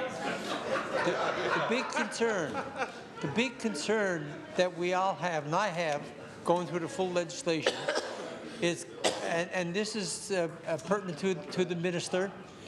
Will Ottawa have control to make decisions? That's the biggest concern here. Pardon me? We're not debating, but I'm debating about putting this on about the if you're going to have a hoist. It is the debate, yeah. So this is my point. This is the amendment, right? This is the amendment that we're discussing. This proposed amendment we're debating. That's good. That's all right. But that's the biggest point that I've got here, is that the Atlantic Accord, we fought so hard to ensure that the oil and gas be brought into Newfoundland, we have control. The question is, with this mirror legislation that we have from the federal government, will we still have control? If we say no, can it go ahead? That's what I'm asking the minister, and he could have a chat on that. Because if the answer is that if the decision is made and Ottawa says no, we're not going to go ahead with it, we're not allowing you. But if the province has the veto to say yes or no on this here, I'm fine with it. But if Newfoundland and Labrador don't have that veto to say yes, we can allow this, or no, especially on some of the marine areas that's being discussed, if that's not a part of it, then we're taking a backward step. If it is a part of it, then we still have our control that Mr. Peckford and others, John Crosby and others fought for so many years, which we can't give up. And if we can't give up, if we're not going to give up that control, but still be able to go with offshore wind for energy and jobs, I'm fine. So that's my question here. I don't need to debate the whole. It is an extensive legislation. I did read up on it before even coming here, because this has been on the go for a while. And I remember when Mr. Crosby did go to Ottawa and make the presentation. So that's my only concern with this here, is are we giving up control that we had prior to? That's my question, and that's my concern that I ask. And I know the people who were in the industry, when I spoke to a few of them on this, that was their biggest concern. That was their biggest concern. So I'm going to take my seat, and then if we can't find some way to work through that, then I agree that we should do hearings on until we get that answer and get it clarified, or make some amendments in the legislation where we're going to protect it or not even approve it. If we're giving up our control of the offshore, then it's pretty hard to vote for this. So I just asked the minister for that, and if he can verify that, then I'm fine. Thank you. The Honourable the Member for Terranova. Thank you, Speaker. Speaker, I think it's important that I speak to the amendment that was put forward. So the motion currently before the House is that all words after the word "that" to be deleted and replaced with the following: Bill 90, an act to amend the Canada, Newfoundland and Labrador Atlantic Accord Implementation Newfoundland and Labrador Act, be now read a second time, and that the order for second reading be discharged, the bill be withdrawn from the order paper, and the subject matter referred to a Resource Standing Committee of the House for public hearings. So we listen to the Minister stand up and talk, sit down and talk. And what he brought up is the fact that we haven't had committees in this House for 20 years or longer. So I will say this, and I've said it before, and I think it's been said by members opposite. There's two things. One is we ought to have committees. We ought to have committees on a regular basis. Forget about not having one over a 20 or 25-year period. Forget about just creating one for a one-of. But we should be doing way more committee work. We should be taking bills, bringing bills into this House that have been reviewed by committees, discussed and debated by committees, that come in and we know the legislation is strong and it's for the people of this province, Newfoundland and Labrador, everyone. So I don't buy the fact that because we haven't had a committee, we shouldn't get another committee. It just don't wash here. At the end of the day, the reality is that the Atlantic Accord is one of the most substantial pieces of legislation that this province has ever had. It's put us in a place where we need to be now and where we need to move forward. And this is far too important. And you know what? I get the changes that are in the mirroring legislation. I understand the difference between the LGIC and the GGIC, and I get all of that. But it still does not eliminate the fact that the federal government could tie this up in a court. It doesn't give security to anyone who wants to come in here and invest money, and it puts us in a situation where we, regardless of what we think, are in a position of weakness. So I don't think it's absurd to ask for this, and I don't think, given the parliamentary schedule, given the fact that we are scheduled to sit here all next week, this Thursday, all next week, go on a break, and return to the House, there's no reason why we couldn't do that. Zero reason whatsoever. Instead, my guess is that tomorrow the House is going to be dismissed, and we're going to go home, and we're probably not going to come back here till May the 12th. We are going to try and get the Atlantic Accord legislation through, close the House, in order to accommodate a leadership race in the Liberal government. Mr. Speaker, the reality is that this is far too important. We need a committee to review this. It's pretty simple. And you know what? I've read the legislation, and I'm not going to talk and say that the minister isn't right what he says. This legislation can be interpreted in many different ways, but there are questions, and those questions, he read out how many people were consulted. All of those people aren't on board. Every senator isn't on board. The Liberal government shot down an amendment that was approved by the Senate. The FFAW have said they're not entirely on board. They've outlined what they want. They've said that the legislation isn't strong enough wording for them, but they look forward to future conversations. And if you don't believe me, I'm willing to table it. I've got the letter and all the documentation that he was talking about right here. More than willing to table it. The letter to Dwan Street, the letter to the minister, and the presentation that they did in the Senate. With the House's permission, I'll table it. Does the member have leave table document? Of course, of course. Leave is granted. We can make a mistake here, but we can do the right thing too.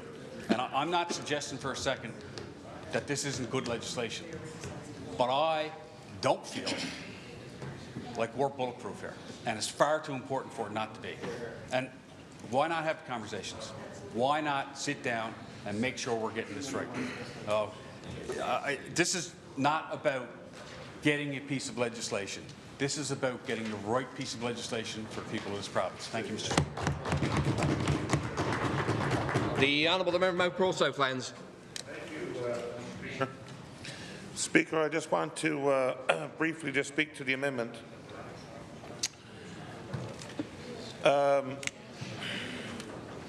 As I said when I spoke to second reading, and others have said, this is perhaps the most important piece of legislation that's going to go through this House of Assembly, that has gone through this House of Assembly in all the time I've been here. All the time I've been here. I've been here since 2011. By far, the most important bill. I will say for the record, I have the utmost confidence in the Minister of Industry, Trade, Technology. I do. I'm not just saying it, I believe that. I believe he has the best intentions. And as he said, why would he ever want to have his name associated to something negative like that, to say that he destroyed the Atlantic Accord? I get that. I believe that 100%. But I would also say that forever and a day, no matter how many times I bring it up, forever and a day, my name will be associated to Muskrat Falls. And I thought I was doing the right thing too. Now, I'm not saying that there's people working in the background here in his department intentionally feeding him the wrong information, that are hiding risk reports and all that kind of stuff like happened that we saw come out in the Muskrat Falls inquiry. I'm not saying that's happening. But the bottom line is it's the same principle. The same principle is that something that was so important to this province, something that will have an impact for years to come, that being Muskrat Falls, I had no intention of doing the wrong thing. I did what I thought was the right thing based on what I was told and so on, the information I had. And I will be forever associated with that vote. As much as I'd love for it to go away, I'd like to wave a magic wand. The only thing, I've had a somewhat colourful political career. Controversy has followed me around a bit. No doubt about it. But maybe, yeah, member says you chase it. Maybe I do. Maybe I do. But I don't regret one thing I've done in this House, except that. That's the only thing I regret. Everything else I don't regret. I had my reasons, I stick by them. But that was the only thing I do regret. But I had the best intentions in mind. This bill, as I said, is so important to our province, to our people, and it is so critical that we get it right. As I said, I believe the minister is doing what he thinks is right now, and I hope it is. I hope it is bulletproof, crystal clear, that this is going to work out the way we want it to work out, that this is the way it's intended to work out. I really believe that, and every member, I'm sure, wants that to be the case. But given the fact that the minister said himself that this has been on the go for over a year, the feds have had hearings, they've received information, had submissions, people, the Senate's been involved. It's been a fairly fulsome process, I would say, that has occurred. So what is the harm, I would say? What is the harm to simply delay this for a few weeks, whatever the case might be, put the committee in place like the members were asking for, and do that bit of work so that we can come back then with this bill. There's lots of time. I'm not sure that there's any urgency. I mean, maybe there's urgency that we're not aware of, I would say. I'm not aware of any urgency. We got to come back here, like if the House shuts down next week or shuts down tomorrow or whatever, we're going to be back in a few weeks' time anyway to debate the budget and everything else. So there's no reason why for that time in between we couldn't do as is being suggested and do that additional due diligence so that we can bring it to the House then, and hopefully everybody on both sides can confidently all vote in favour of it. Because I believe that everybody in this House wants to vote in favour of this. I really believe everybody wants to vote. I want to vote in favour of it. I really do. But I just don't understand why not allow that little bit of extra due diligence. What harm would it do? I would just say, what harm would it do? I don't see a downside. I see an upside. I see zero downside to doing it. So with that in mind, and with all due respect to the minister, again, who I do trust, I will say that, who I do trust, I'm going to support the amendment as has been suggested to just pause this now and take that bit of time, to do what's being suggested, and then we can come back here when the House reopens in 3 or 4 weeks' time, whatever it is, and then hopefully everybody is confident, everybody's happy, it's approved unanimously, and I don't see any downside to doing that. So I will support the amendment. Thank you. Seeing no other speakers, we are now going to vote on the proposed amendment. All those in favour of the amendment? Yay. All those against the amendment? Yay. Amendment defeated. Yay. We'll now move to go back to the original bill, the second reading of Bill number 90. If any other speakers, seeing no other speakers, if the minister speaks now, we'll close debate. The Honourable Minister of Industry, Energy and Technology. Thank you, Speaker, and happy to speak again to close second reading of this debate. Few points I want to make, and I never got a chance to make earlier when we were dealing with the amendment. One point that the member I got called a coward. Isn't that funny? One point that the member made that was interesting was the website about the pathway to pre-development. What I would say to the member is that is launched for Newfoundland and Labrador and Nova Scotia. It's open till 2027. The reason they have opened that and included both sides is that Nova Scotia is ready to move forward in this. Newfoundland and Labrador is not. Newfoundland and Labrador applicants cannot apply for that now. They wouldn't get approved because they don't have the ability to go. But if they did not include Newfoundland and Labrador in it, then we would be kicking up a different kind of fuss because we weren't included in this federal funding program. So right now they do not know. They know that we still haven't passed ours yet. But they recognize that we are intending to pass it in this legislature. We've given that signal, which is why I thought it was fine to go with that. Now, that doesn't change the fact that there are times, yes, when the federal government does things that certainly tick me off. I can tell you now, whether there's one thing when you're in opposition, and I've had that happen with federal governments, and I tell you, in government as well, there are times when the federal government does stuff. This is not one that causes me concern, given the fact that we worked with them extensively over the last 2 years on development of this bill, along with Nova Scotia at the same time. So we worked with them, which is why they wouldn't have minded putting this out to allow people that might apply for Nova Scotia offshore to avail of these funding opportunities to basically engage on offshore wind development.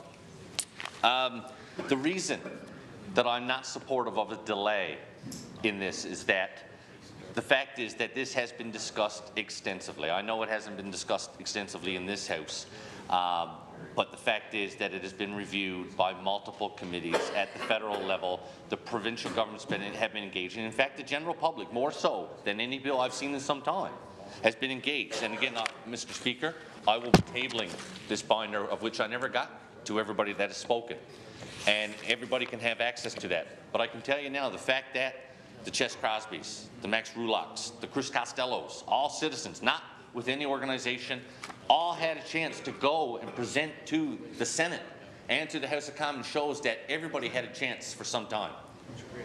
This is not rushed. This is not rushed. Nova Scotia passed theirs 3 months ago.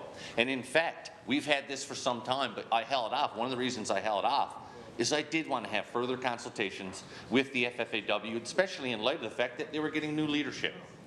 So we waited, and we talked to Dwan Mystery, we talked to some of our staff who were involved in this. We held off on this. That's why it's in this session of the House, because we wanted to ensure we consulted with the FFAW.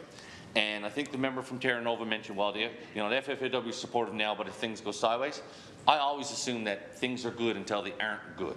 I get what the member is saying. If this comes to a point where this has a harmful effect, then believe me, we're going to hear it.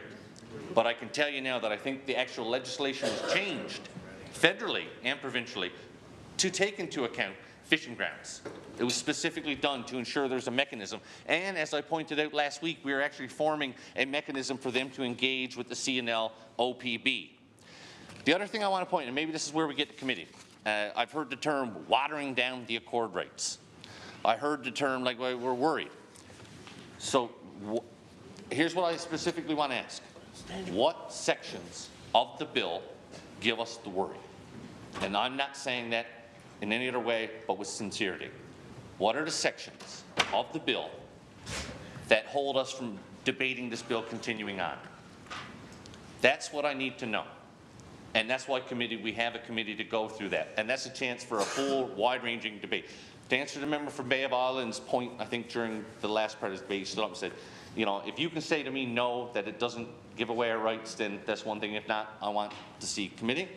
Well, I can say to you, sir, unequivocally, no, it does not give away anything. We are only gaining by this, as reflected in black and white in the writing of the legislation. We have held off on this for some time. I have appeared in more parliamentary committees on this legislation than anything else I've done in 10 years. We talked about the legalization of marijuana in this House. That was a big thing. I had more hearings on that, on this than that. I've appeared in front of the Senate, televised nationally. House of Commons Committee, nationally, all televised for anybody to access. Our department, and I point out, this is far from a partisan debate, because I can guarantee you if I was on that side and if you were on this side, I'd be asking the same questions, and I do believe you'd be giving the same answers. I don't believe this is partisan for 1 minute. But what I will say also to that point is that the women and men in the departments, multiple departments, that have been working on this are good public servants. But more than that, good Newfoundlanders and Labradorians. Here, here. They don't want to do something. You think that it's just politicians that feel this? It ain't. They are going to feel this too. And I can tell you, I have trust in these people. People that have been around for 2 years, people have been around for 30 years. We've had a wide range of people looking at this, all that want the same thing, all that share the same concerns that you share and that I share.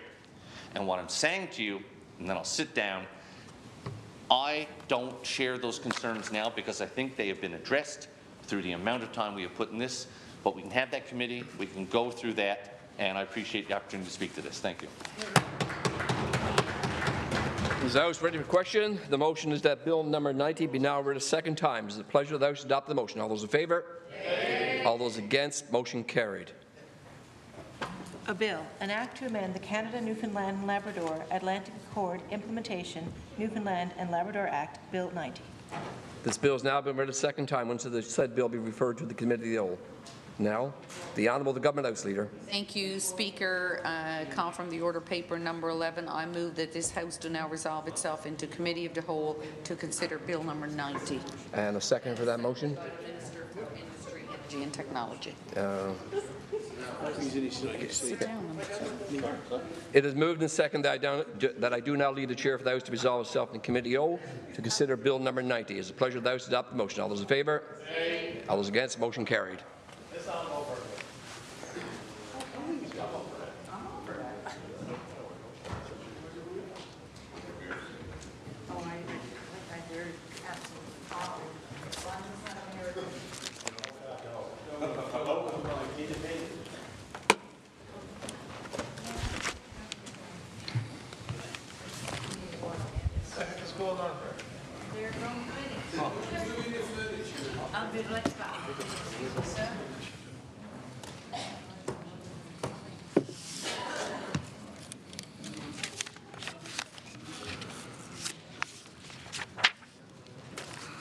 Order, please.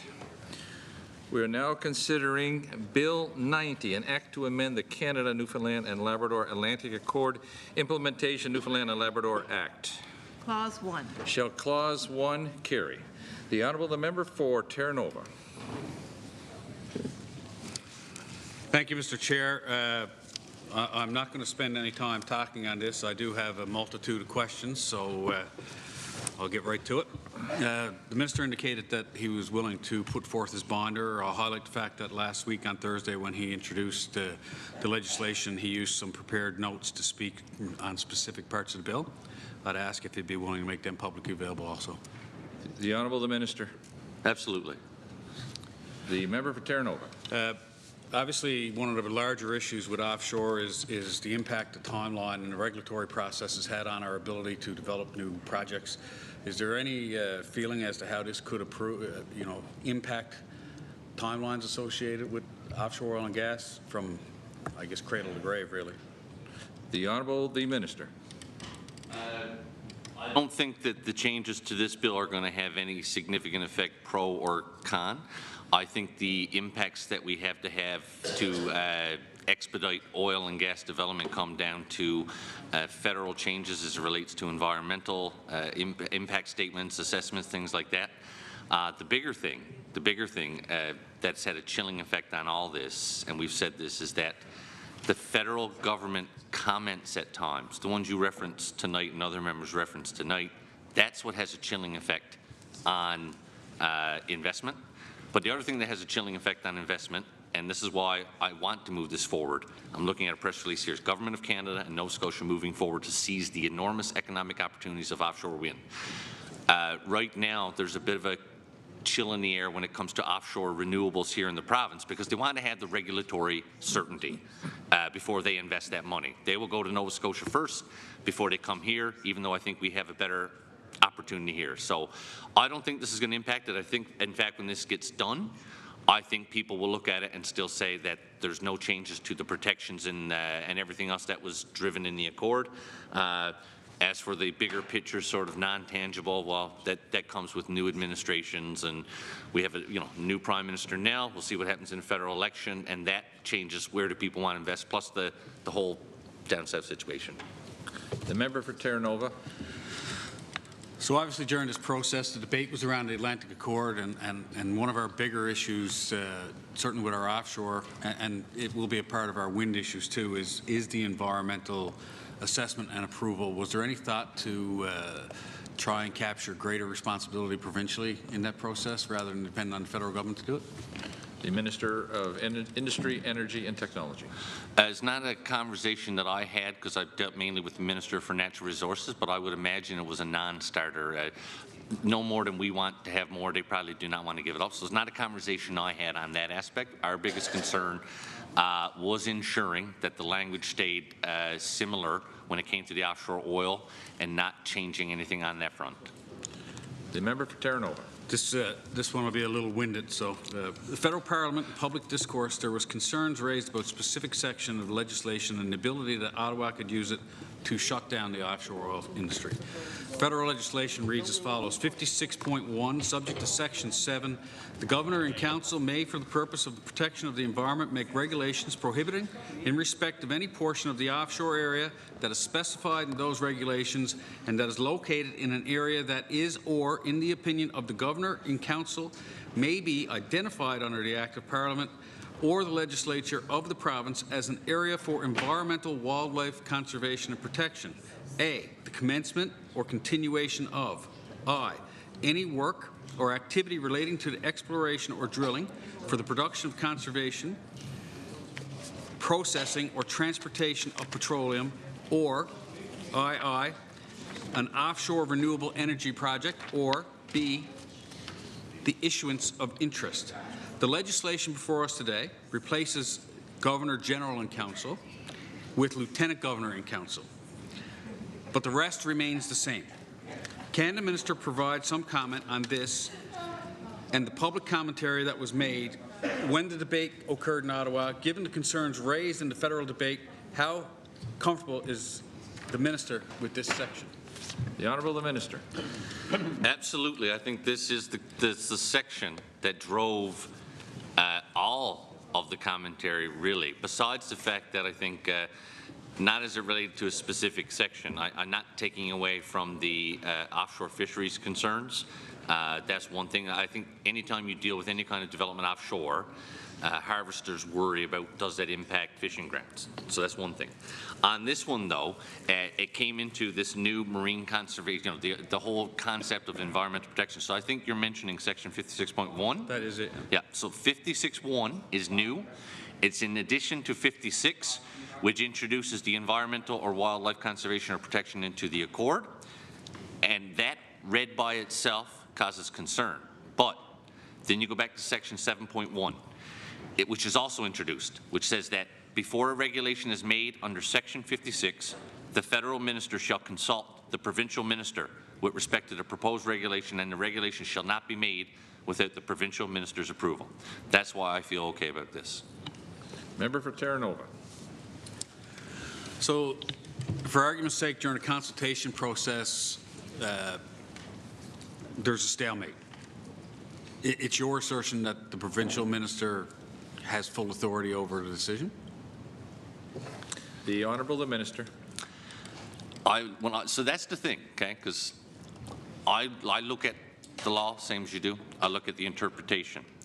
And this is where I spent days, and the two members opposite would probably remember this. We spent days in here talking about may versus shall. And the reg here says, with respect to the proposed regulation, and the regulation shall not be made without the provincial minister's approval, which is what gives me that. So if it said may, might have a different word, but shall is the important word in that sentence, the impacting word. That's where I take the comfort. The member for Terranova. So, for clarity, who will have the authority to designate an offshore area as protected for environmental conservation purposes? The Honourable the Minister. So my understanding on that one is that one will be still under federal purview, but it will not, when it comes to, I guess, Section 56 and Section 7, so they can appoint what they want as a marine conservation area. But when it comes to, does it impact the offshore oil, Section 7.1 allows us not to allow that to happen. The Honourable the Member for Terranova. Can you provide a specific legal opinion to that effect? The member, or the Honourable the Minister. What I could do, I don't have the opinion here. I do believe that in the briefings that we had various members from JPS that were consulted and were a part of the briefing. What I could do is this, because I have no intentions. Obviously, we talked about like why we're moving this ahead, but there's third reading will not be done tonight. I would have no issue ensuring that a legal opinion was provided, because there's probably one sitting there in JPS. I would have no problem ensuring that a legal opinion was entered during third reading. And if it's not what we think is the right thing, if it's not saying what I'm saying, then that's a whole different ballgame. The member for Terranova. So again, I guess it's kind of the same question, but for argument's sake, if the federal government were to come in and designate an environmental or conservation area in an area where there's existing exploration or an existing operation, that would not shut down the process going forward? No. The Honourable the Minister, for the record. I don't have 55-1 here in front of me. No, it will not. They cannot come in and override, by virtue of the accord that we have here, they cannot come in and make a marine conservation zone in an area that is undergoing exploration, drilling, you name it. They do not have that ability to provide that override. They need our permission to do that, whoever sits in, I guess, this chair, Premier's chair, whatever. Yeah. The member for Terranova. And just for my own clarity, and I guess that would come under Section 4 that says the accord supersedes any federal legislation regardless of what it is. Is that fair? Yeah. The Honourable the Minister. That's the big win about this legislation, is that before it wasn't always in the accord. This is putting it into the accord, so they cannot use other federal legislation to get in the back door. We have the accord here, which will still protect us. The member for Terranova. Okay, so for future projects or you know, whether they're renewable, non-renewable, who will have the authority to approve exploration, any exploration project? Will it be from an environmental perspective? Will it be the feds or us? The Minister for IET. I don't think I have the section here in front of me, but at the end of the day, when it comes to offshore oil, there's a supply and a certainty section. I don't have it here in front. And at the end of the day, the provincial minister holds the hammer when it comes to that supply. If there's ever a security supply question, the provincial minister holds the hammer and makes that final decision. The member for Terranova. So when I go back to Bay du Nord as an example, and the next question leads into that, who has the authority to approve new producing projects from an environmental perspective? We've seen a situation where the federal minister, in essence, shut us down, delayed it or whatever, and basically held a gun to our head for a period of time. So who has that authority? The Minister of Industry, Energy and Technology. So the difference there is that's not an Accord issue. That's a federal environmental legislation issue under that minister. So that wouldn't, for sake of different, like that wasn't Jonathan Wilkinson. We'll use ministers of today. That would have been a federal Department of Environment decision. They had the right to make that decision, but we as a province also have the right to challenge that decision in court if there's a disagreement on that, to see that they concurred with the law and followed everything that's appropriate, something that many other provinces have done multiple times. We've been lucky we haven't had to go down that route many times. So that wouldn't be an NR decision. Again, I don't disagree with anything in your preamble though. The fact is that it went longer than it should have. The member for Terranova. So we back up to our previous question where we indicated that the minister would have final approval, I guess. Basically, the federal government would consult with our provincial minister, and the provincial minister would have to agree. In an instance where the provincial minister didn't agree, would the federal government have the ability to take us to court? Is what I highlighted earlier in our speech. You know, that's a very large piece of uncertainty for me. Yeah. Is whether or not the federal government says we're taking you to court. The Honourable the Minister. I'll just give you my take on this, and you could probably find a couple better lawyers in this room to give you their opinion, one on your side and one on our side. So, yes, I always say anybody can take anybody to court at any time. It comes down to the merits of the case and having the judicial system to hear the evidence. What I would suggest is that when it comes to applying the legislation, the interpretation would be quite clear to any judge of a superior court in this country that under the Accord, under that Section 7, we have that protection. Unless they have some kind of good reason that we could surmise and speculate, I think that gets beyond the realm of actual possibility. I feel very comfortable that if a federal government ever took that step, they would lose that case. The member for Terranova.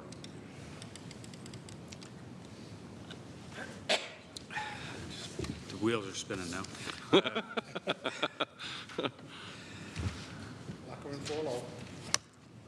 So would the minister agree that the whole premise that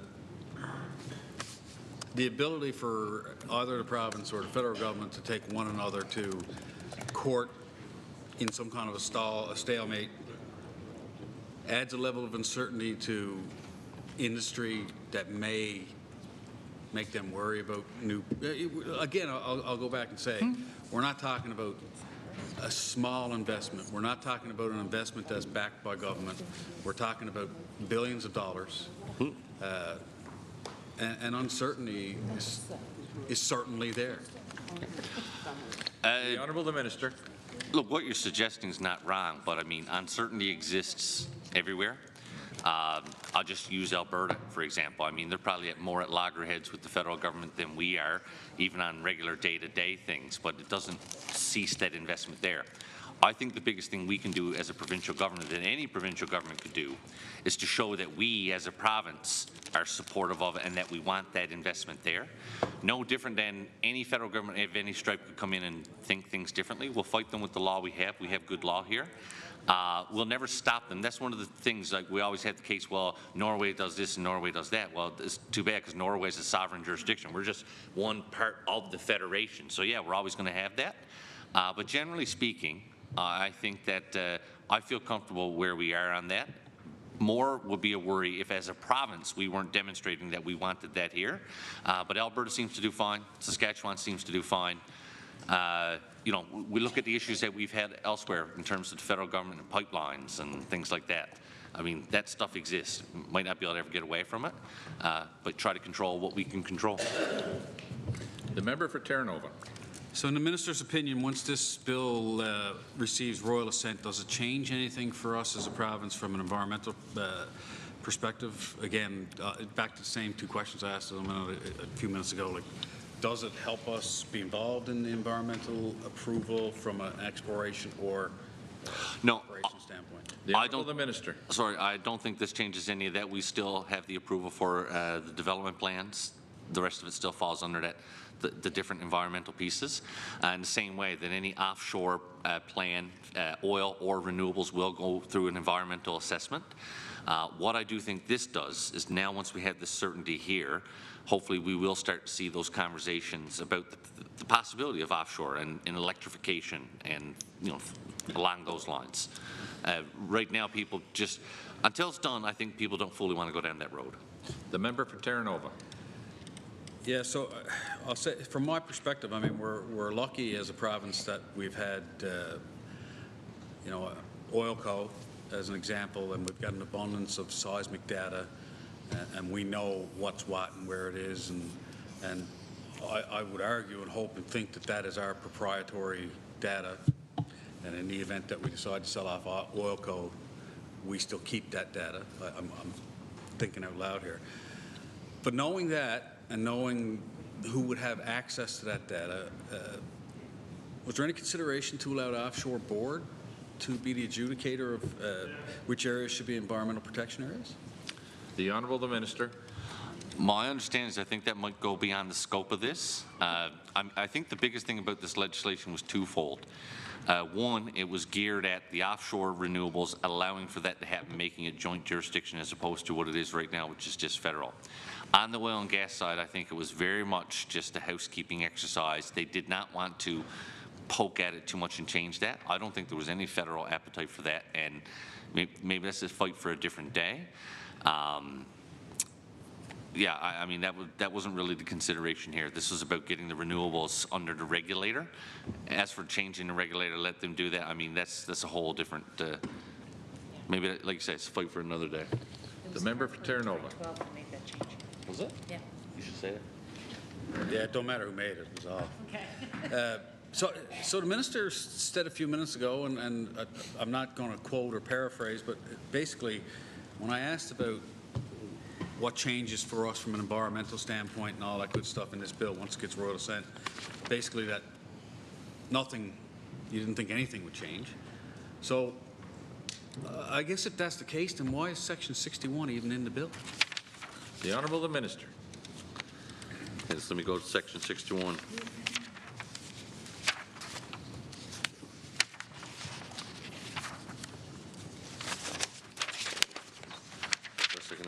Page 30 when I want it. So, when you say Section 61, you're saying the Act is amended by adding immediately after Section 55? Yeah. So reading this, I guess this is part of the mirror legislation that they wanted. So subject to Section 7, the LGIC, or in the federal legislation would say the GG, made for the purpose of protection of the environment, make regulations prohibiting in respect of a portion of the offshore area that is specified. The reason they have this is because it does allow for that mirroring effect, right? That's, I mean, this is not something obviously that we would want to put in there. They would want to put in there. But again, the factor that gives me comfort is the Section 7 when it comes to that reg. So the member for Terranova. The section in our bill is 61. Adding Section 55.1 to our legislation is supposed to be about renewable energy, is my understanding. And why is the section added, I guess, and most notably, why is I being added, and that specifically talks about petroleum? If it's about offshore wind development, why are we mixing the two things together? The Honourable the Minister. So just going to read the section here just to make sure I'm on the same page. So subject to Section 7, LGIC may, for the purpose of protection of the environment, make regulations prohibiting in respect of a portion of the offshore area that's specified in those regs and is located in an area that is under the opinion of the LGIC may be identified under an Act of Parliament of Canada or an Act of Legislature as an area for environmental or wildlife conservation or protection, the commencement or continuation of work or activity related to the exploration or drilling for or for the production, conservation, processing, or transportation of petroleum, or 2, an offshore renewable energy project. I think my take on that is just you have to have both in there under this the marine conservation, wildlife protection. You have to have both there, and both are now. I think actually, I think I had been in there. I think 2 is the new part that was added to that. The Honourable the Member for Terranova. Section 8 of the bill adds Section 7.1 to the Act, and it says, for greater certainty, The Atlantic Accord does not apply to offshore renewable energy resources. If the Atlantic Accord does not apply to offshore renewable energy, then why is the legislation of the Accord being amended to include renewables? The Honourable the Minister. Okay, the member have to give me a second here. So just reading here, is it Section 8? Yep. So adding immediately after Section 7 the following: for greater certainty, the Atlantic Accord does not apply to offshore renewable energy resources. So I have to get, so it says here that it gives clarity and ensures that we can't unilaterally cancel interest for O&G and renewables.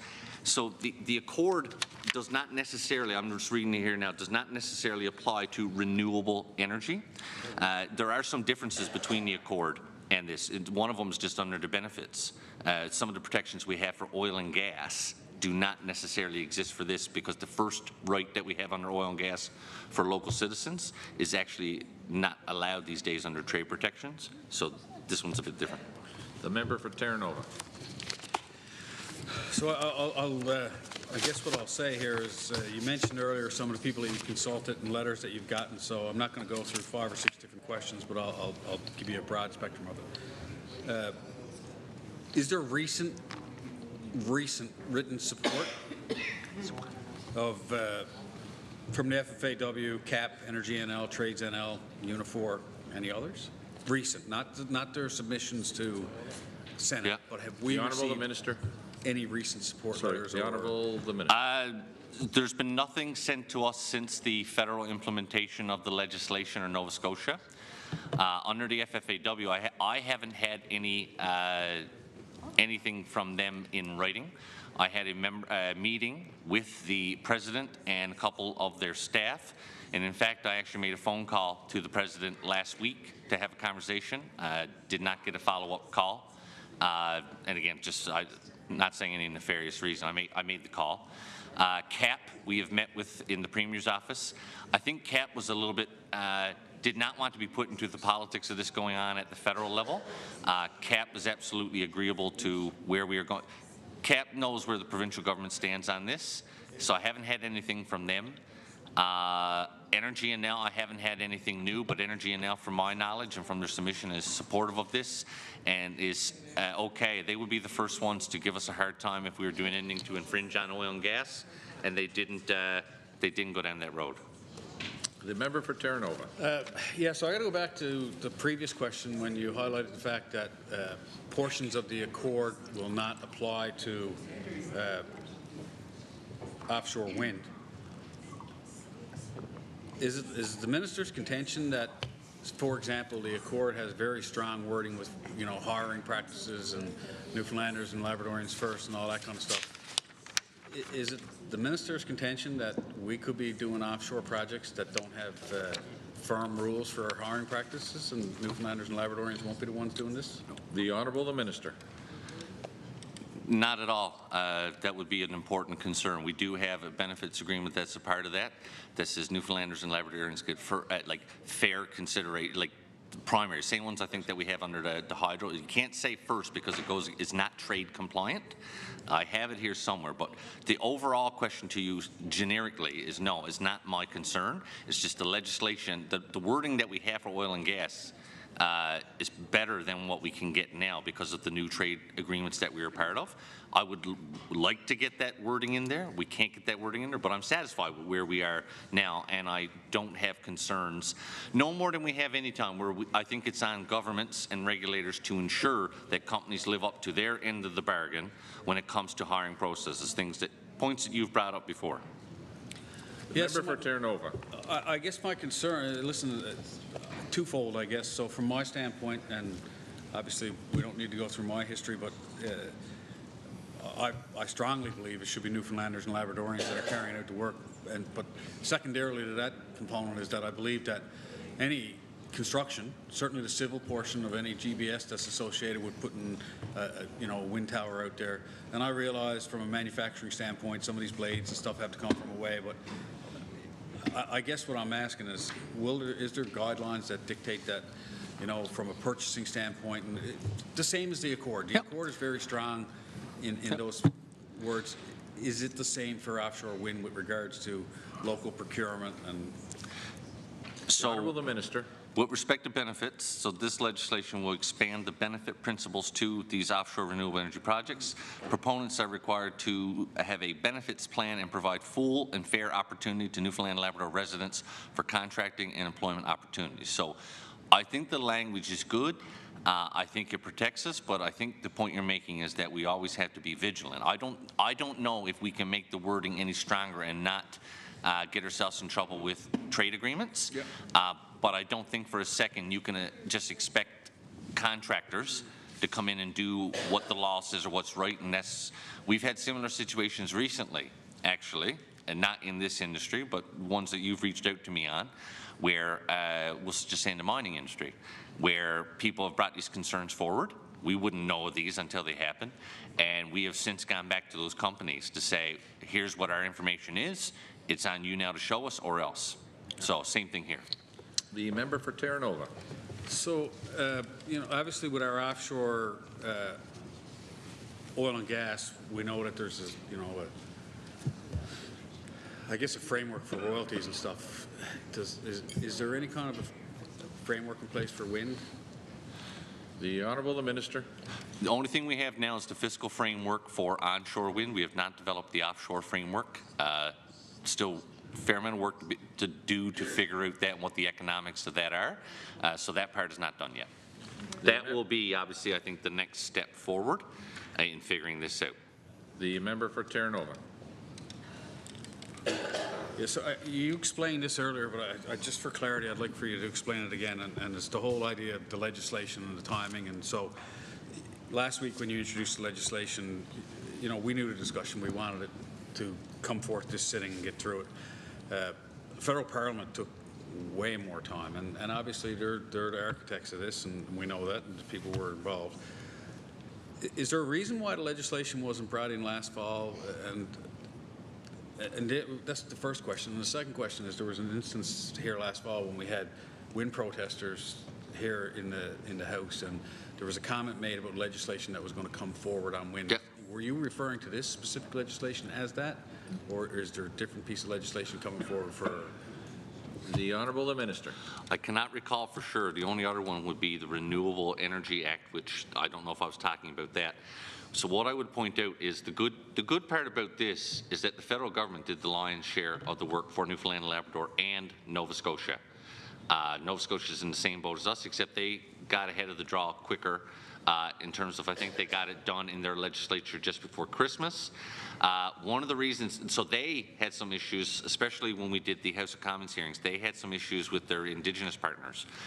In fact, they had to have some conversations there, and it actually went back and came back in front, we came back in front of the House of Commons again. At that time, we had some conversations with the FFAW. My feeling all along, especially we knew there was new leadership coming in with the FFAW, and that was one of the bigger concerns put forward were harvesters. And so we felt it was of the best interest to make sure we had that conversation to make.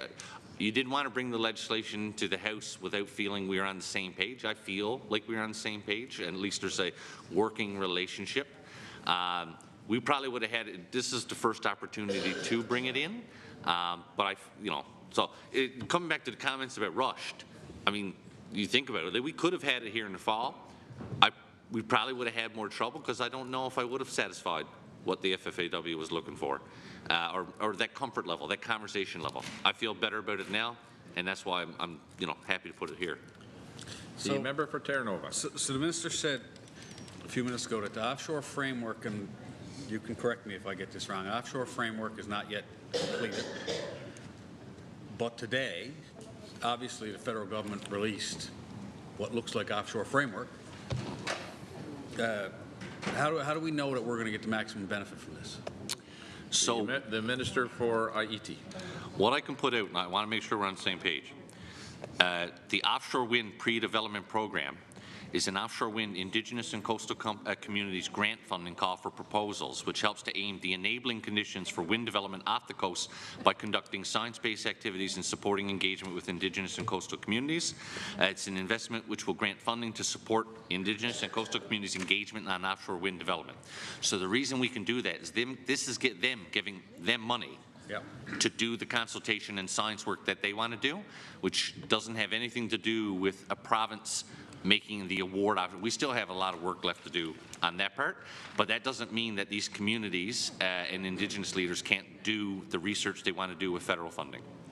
The member for Terranova. So I know, again, I'm not harping on this announcement, but the announcement doesn't take effect, obviously, for Newfoundland until our framework is done, this bill is passed, and it had to be in there in order to keep Newfoundland, Nova Scotia on par.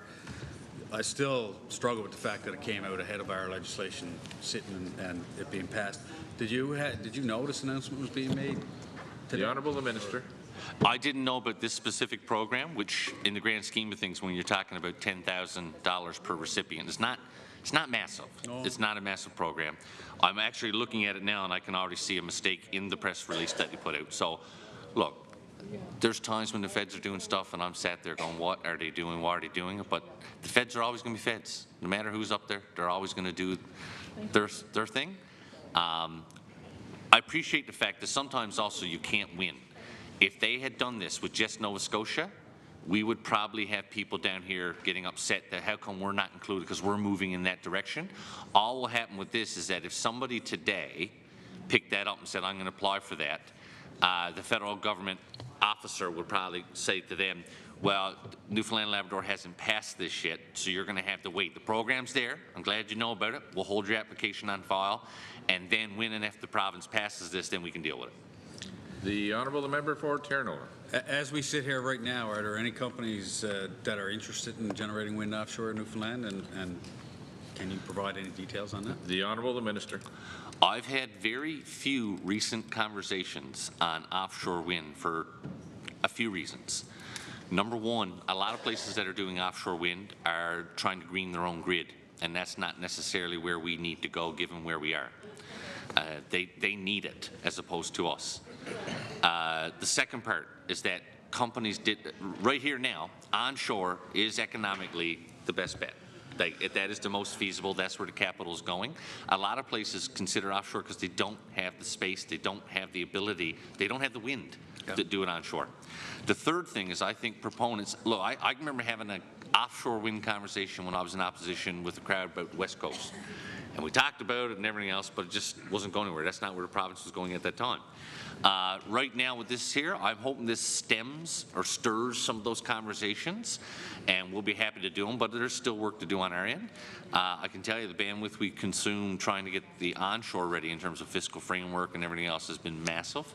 And we still got other things, like sort of off the subject, but like we only have so much staff, and we're also working on royalty regime for offshore gas, which I still think is an opportunity. Hope so. The member for Terranova. Hope so. So just to go back to your point there, and I'll get in my hot tub time machine and go backwards. 2015, 2016, Beothic Energy, Copenhagen Investments, and now I believe maybe Synovus or someone has bought into this whole idea of what they were kicking the tire at. At that time, I know that they had applications in for offshore rights, I guess, really to develop wind energy. Yeah. Do they still hold those rights? Because if my memory serves me correct, they had a lot of the West Coast and other areas totally tied up. Yeah. The Honourable Minister. I'll be honest, I don't know where that sits. I haven't dealt with that, so that would have been prior to my time. That's an answer I can absolutely provide to you either in the House or outside of the House, not a problem. I don't believe that they have those rights, but I can honestly say I haven't dealt with it in any way, shape, or form. It hasn't been CIP, in fact, moved their interest to onshore and partnered with ABO for that onshore project. Whether they start looking at offshore again, we'll see. But that's a question it's an answer I'll get you a better one after. The member for Terranova. I think it's an important question we need to get answered because and I'll be honest, I don't necessarily understand how the application went and what rights they had because it was offshore. But I do know that they had applications in for specific areas that would give them the right to develop, and it blocked out a lot of other players at the time, right? The Honourable Minister. So we'll have to follow up. I just got a note here. Thank God for technology. Offshore rights were fully federal at the time. Again, Now that as soon as I get the message sent to me, he's all right, that's right, that's why we're doing this, because everything offshore was federal. With this new agreement, we have an MOU right now where we have certain inshore rights that belong solely to the province, the jaws of land and things like that. There's an MOU that hopefully be finalized. There's a map. Everything else outside that now would be joint, obviously, but prior to that, it would have been federal. So I don't know where that sits, but we can find it out. Yeah, I guess the member for Terranova. I guess the question is, what would happen to those applications, you know, in the fact that they were federal, and now they may come under provincial jurisdiction? Does that mean we absorb that, or does that mean they're no longer valid? And the minister? That's a good question that might require some analysis by JPS and everybody else, because I put it this way. Number one, I don't know if it's an issue, but number two, if it is an issue, as something that absolutely I would have no problem ensuring people got you the information. Okay. The member for Terranova. And I know this is fresh, and obviously everyone, I believe, we have a responsibility to do this too, but obviously the Federal Liberal Party has a new leader. Has there been a commitment from him, or have you guys reached out for a commitment for him in support of our offshore oil and gas? Because there's no need to mince words. We know what happened from 2017 until 2024. 2025, really, I guess, right? And listen, I'm not doubting that we as a province pushed, but we were pushed back on. Honourable the Minister. I don't believe, and I certainly don't speak for the Premier, I don't believe any reach has been made, certainly not from our department yet. I still have a relationship with the current Minister of Natural Resources. Nothing's changed from that perspective. He has absolutely been supportive. I have a lot of good to say about Minister Wilkinson. He's been really good to deal with and supportive. In terms of I guess the Prime Minister-elect, or whatever you would call him now, maybe that reach out will occur on a First Minister's level after he's sworn in. I mean, I think that'll come. I think it's a good point. I think it's a conversation that needs to happen. But I would imagine with everything going on up there, it'll take a little bit more time just figuring out, you know, the lay of the land there, what he's doing. But I take your point and agree to it. The member for Terranova. So again, I made this point earlier when I spoke, and I guess I'll try and get a direct answer on it. It still bothers me that the decision was made to include renewable energy in the same legislation and the same regulator as oil and gas. So do you think there would have been any merit in writing a new piece of legislation specifically for renewable energy? And I know you're going to come back and say mirror legislation, but I want just to get aside from that, I mean, thank you. And make sure there was no concerns about the impact it would have on the Atlantic Accord. The Minister for IET. I think, put it this way, yes, the province could have done that, but it would have had no effect or authority whatsoever because it's purely under federal jurisdiction. The feds, depending on their mindset, could have chose to go any way they wanted, including ways that were not conducive. They could have left the accord alone and said, you know what, we're not going to work with you on we're not going to work with you on offshore wind. So we did not have that ability to develop recognizable legislation, which is why we went with this route. I don't disagree with the point you make. I mean, yeah, there's a merit for that. But in the grand scheme of things, when the feds come to you and say, we want to jointly manage it with you, we have a regulator that everybody's happy with that seems to work really well. We're going to add this into all these other things. We'll change it a little bit here and there, but your offshore oil rights stay the same. We thought that was a good way to go. In some cases, too, you don't have two pieces of legislation that you got to monitor and do this and do that. You're still dealing with the same body here up in Ottawa. So that's I get the point, but I think this is why we had to go this route. The member for Terranova. So last Thursday, the minister said this isn't a case of Ottawa dictating or shoving this down our throats. Or are there any specific examples that the minister can give that shows where we got the language in this legislation that we wanted, that, you know, that we're successful in making sure this is the right legislation? The Honourable the Minister. I would suggest that it's easy for me to sit here and say we push back, but what I can endeavour to do is see if there's any, put it this way, tons of phone calls, tons, but there were letters. And so what I can do is try to find some of that correspondence which would prove the point that you're seeking. I can tell you my personal experience is that the federal government never came at us with any sort of negative intent. We're going to do this. We're going to trample all over you. That was never the mindset. At a bureaucratic level, absolutely. It was not even always politician driven. It's bureaucratic.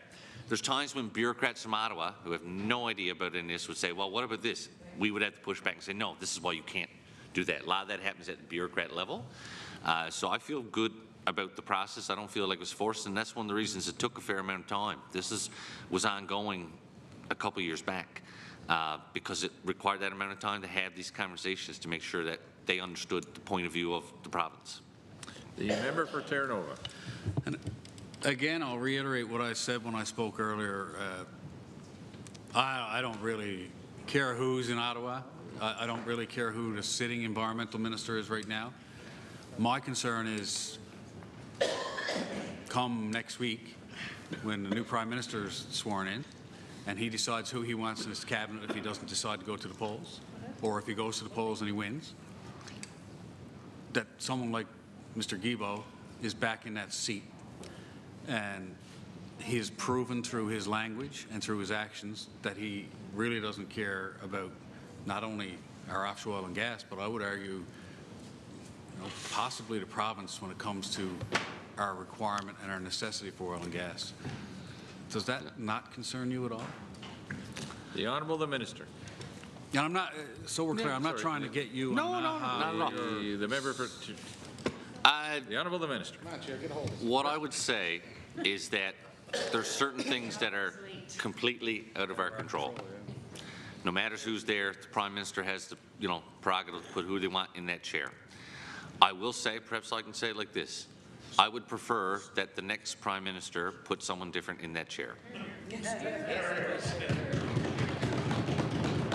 The member for Terranova. Legislation is going to allow the federal or provincial government to fund a request of the offshore regulator. Are there any requests now being prepared to the regulator? No. The Honourable the Minister. I think the main one on that is that the federal government may want things done bilingual, and if they do, it's their responsibility to fund that. That wouldn't be a provincial responsibility, and but obviously we wouldn't have any issue with it either, but it would be their cost. But other than that, I'm not aware of anything else that's in front. So, and this is probably my last question. Okay, the member for Terranova. So I don't think I can explain it any simpler than I did earlier. This legislation allows for the operator, as an example, if there's a smaller find offshore, to work in conjunction, the CNLOPB to regulate. Does that give the CNLOPB the ability to dictate and say that they have to do this? Or is it two operators have to come together and approach the CNLOPB? Because we know that these operators don't necessarily always work together, right? The Honourable the Minister. What I would say to you is that it does not give the regulator authority to dictate, which is unfortunate. That's a conversation I've had recently with other people about the need to try to force cooperation amongst players in our offshore. The problem is, again, it does require conversations with Ottawa as well. That's a conversation. What I would say is, look, I don't come at this with the background in the field, but I've always welcomed people giving me their thoughts on this who've been doing this a lot longer than me. And I had a few people recently, and in fact, you've given me your thoughts on different things, and I take all that in. I think that it's incumbent on the province to continue to challenge to ensure that we're getting the best use of our offshore, and it's not always the company. Sometimes we have to find a way to help those companies do that rather than expect them to take the altruistic step themselves. I'm just going to check with the House. Are you concluding? Because I was going to move it around. I think you're right. I'm going to ask one more question. Okay, one more question. The member for Terranova. So under this legislation and the ability for proponents to come together and work together, obviously one of the things that are near and dear to me, and I believe that we really should be trying to get moving, is LNG. And obviously the LNG deposits in our offshore, for people who don't understand, we pump gas up, we pump gas back down. One of the only jurisdictions in the world. We cap it and we keep it there, and there's large amounts of LNG offshore that we could utilize for sale in other jurisdictions throughout the world, for use here, for thermal generation, for all kinds of different things. So is it your opinion that this bill would make that more accessible, because my mind goes to a place where we now have the ability for the 3 or 4 operators offshore who have individual LNG deposits to possibly come together and utilize one pipeline into shore. The Honourable, the Minister of IET. I don't know if what we're dealing with here today changes any of that, which is part of what we're dealing with. It's not, we're not changing a whole lot when it comes to our offshore oil. In fact, we're trying, that was one of the fears that's been expressed to us, is to make sure that it was entrenched and protected. What I would say is that as a province, we're trying to do what we can to help that industry. We have funded people that are exploring it. We're funding getting the royalty regime figured out.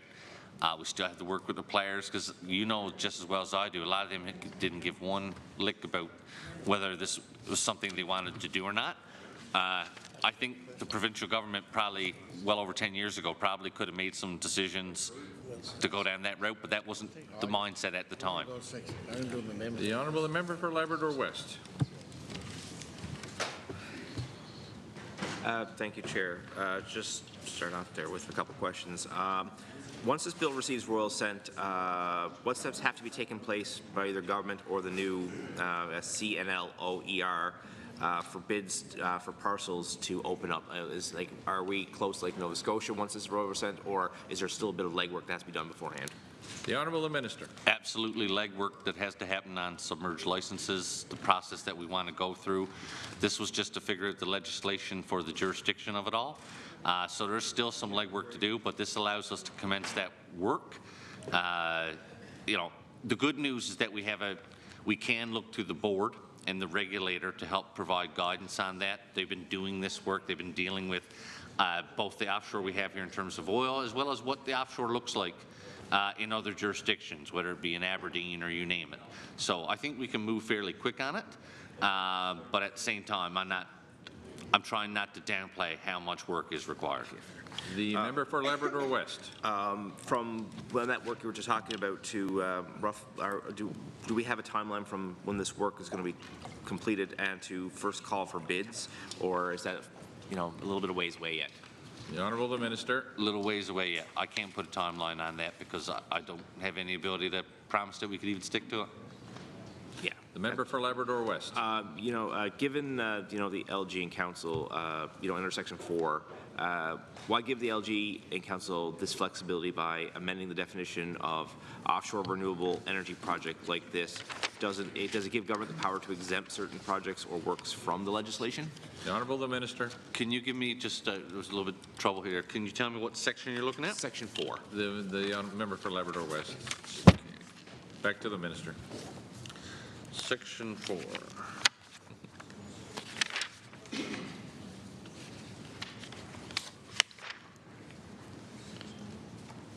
So the Act is amended by adding immediately after Section 2 the following 2.1. You're talking about that one? Yep, yes, that's correct. Subject to Section 7, the LGIC may make regs amending the definition of offshore renewable energy project to add or remove a work or activity related to renewable energy that's carried out in the offshore area. Part of amending this is how we do get that jurisdiction over the inshore. Okay. And again, this fits, so that subject, Section 7, that is the clause that gives us those protections as well. Yeah. So that's my understanding of what I'm getting here as well. Yeah, The Member for Labrador West. And given that, for the definition between inshore and outshore, how is that the definition, I guess, agreed upon between the two parties, between federal and provincial? Where is the ambiguity to lie in that to make sure that one is separate from the other? The Honourable the Minister. A couple of things. There's an MOU signed between the feds and the provincial government. I think it was signed in Ottawa. I'm going to say minimum 2 years ago. I remember, I could get this wrong. There was a press release out about it in December, and it laid out the coordinates of what the inshore was. So that's the agreement there. Everything outside of that would be the jointly managed area. So that was part of the negotiation. That was a fairly long process to come to that agreement point. We will have to bring regs in that defines that inshore area, and so that's still to come as well.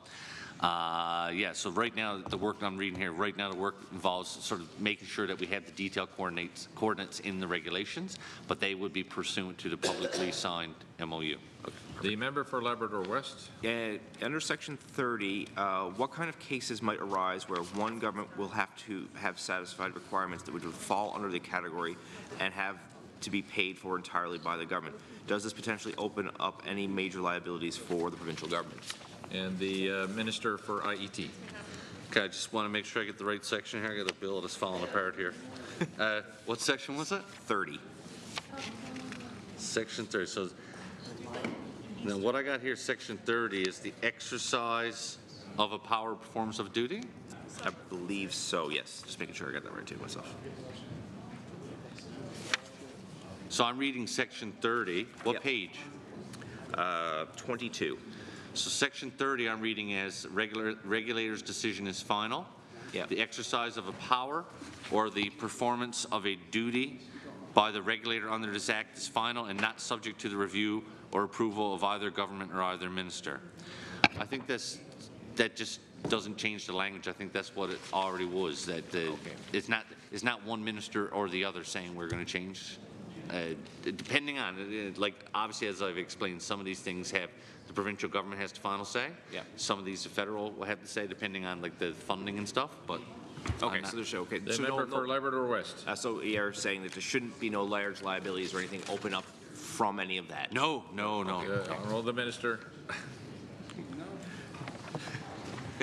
Back over to Labrador West. Thank you, Chair. You guys. Under Section 35, does this mean that there are no means to appeal decisions or actions by the regulator, not even in the courts? Under 35. The Honourable the Minister. So Section 35 is that one where it says Section 30 of the Act is repealed? Under Section 35. Yeah. Okay. Maybe that was supposed to be something else. The exercise of power, performance of duty by a regulator in the act found not requirement of the review of the act. I think that one was mismendered, but I'm under that. So I think, if anything, a lot of these are housekeeping where they change board to regulator due to the name change of the title. Okay. Housekeeping, yeah. Everyone there, 36, 37, 38, 39, all those are housekeeping in nature. Okay, fair. The member for Labrador West. Thank you, Chair, and thanks for the clarification on that. Section 55, does this mean that there is no means of appealing decisions? Oh, sorry, Section 55. Is it possible that the petroleum reserve area of an offshore renewable reserve area could overlap, and how would we justify that work within the board? The Honourable the Minister. Overlap. So make sure I'm hearing right here. So you're saying the regulator may by order, Section 55. page 29, right? Yep. Okay. The regulator may by order prohibit an interest owner specified in the order from commencing or continuing work or activity on the portions of an offshore area, part of offshore that are subject to the interest of that interest owner where there's an environmental or social problem. Is that the question? Yeah, yes. So how would they, if there was an overlap between renewable and offshore petroleum, how would they make sure that that doesn't really, there's no effect there? I think what it comes down here is at the end of the day, the regulator has the authority by the legislation to ensure any operator doesn't undertake action that's deemed dangerous, whether it's because of weather, because of environmental or social problem. That gives them that authority to shut down. So I'm not so worried about the overlap, because at the end of the day, they're 100% responsible for offshore safety. Yeah. The Honourable the Member for Labrador West. And if there's a direction under this Section 59, if there's a direction issued under subsection 1.1, there is no subordinate legislation. What weight do that carry, and will it still be enforceable? If so, how? The Minister of IET. Okay, just making sure I got it again. So Section 59, page 36. Yes. So you're saying the regulator is not required to issue a petroleum-related interest as a result of the call for bids. And then number 2 is where the regulator has not issued a petroleum-related interest with respect to a particular portion of the offshore area specified in the call for bids within 6 months. The regulator shall, before issuing a petroleum-related interest, make a new call for bids. To be honest with you, I think it allows them not to have to issue it if they don't feel the need to, if there's not the right I think what it allows them to is if somebody doesn't bid in an amount that's proper. The member for Labrador West. Yeah, it's okay. If they put out a call for bids, they're not legally obligated to have to issue an interest. Yeah, okay. Right? They reserve that ability to not do that. Okay. Member for Labrador West. Thank you, Chair. Under, I guess it's not in our section, but given that and I know you touched on it with the member from Terra Nova, but we've had some, I guess, some feedback from some other like labor groups and that talk about, like, they're worried about the strength of some of the, I guess, benefits agreements when it comes to employment, construction, opportunity, like that. And I know you touched on that, like some of the trade agreements don't allow us to use certain language when there is that. But what certainty would be to make sure that, because this is a new industry with the offshore wind, what certainty would be there to make sure that we train people to do more of the work? Because we know that it's really heavily European companies right now. There's one, in, I think, operating in the United States. They're having some issues with their local employees not getting the work because they're not trained in some of the new technology. What strength or opportunity would be to make sure that we protect that kind of aspect of it? I know it's a very niche industry right now in Europe, or it's mostly dominated by Europe, to make sure that we actually have that opportunity here. So the Honourable Minister. I mean, if you look at the benefits agreement language, it says that Newfoundlanders and Labradorians are to get that fair consideration. It doesn't say first necessarily, because at the end of the day, similar to what I've been told when our offshore for oil started, there was a lot of international experience spreading because we didn't have it here. We had to build that experience, and we may have to do some of that here again. The good news, though, is that we're a little bit ahead of the game as well. We do have our post-secondary institutions that are starting that work. I know that the department's responsible for labor. There's a bunch of different departments working on ensuring that we have the skill sets here. I think if we have the skill sets, I think the language stands up to scrutiny. But as I said before, it does require a vigilance amongst people to let the government know if they feel that they're not getting that opportunity. And then it's up to government to prosecute that to make sure that we are getting fair opportunity. Yeah. The member for Labrador West. Thank you, Chair. Yeah, and I know, like, we've had some labor groups reach out, and they did state, like, they did name names of companies and stuff that are very dominant in the industry. They're very known for, like, we have our crew. They have their, like I said, they're on ships. Their whole industry, like their whole business is on board what they I think was described as floating cities, and they show up to an area. They do the work out there, and then they go on to the next project. And it was a lot of concern about this, how they operate and how that industry kind of operates in the offshore. So they wanted to make sure that, like, that the language, they were, worried about the language, and fair enough. And we just want to make sure that, there's, I guess it's pertinent to this, but it's also pertinent to, I guess, background action as well, to make sure that we're ready for when it shows up. The Honourable Minister. I would say absolutely fair concern. I don't blame anybody for thinking that, especially when it's a new industry. So the company has to file the benefits plan, so we will have that. We'll have access to it. They have to show. They can't just say we're going to do it. They have to show how they're going to give that full and fair opportunity. They have to demonstrate with those positive, as opposed to, like, just no action. No, they have to demonstrate positive action on that. And so it's not just a case, oh, we posted an ad, here we go, there's great and wonderful.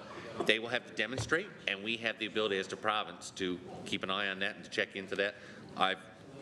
Not often I've seen it, but we've actually done it recently in a different industry where we got complaints and we followed up and we're actioning it. Yeah.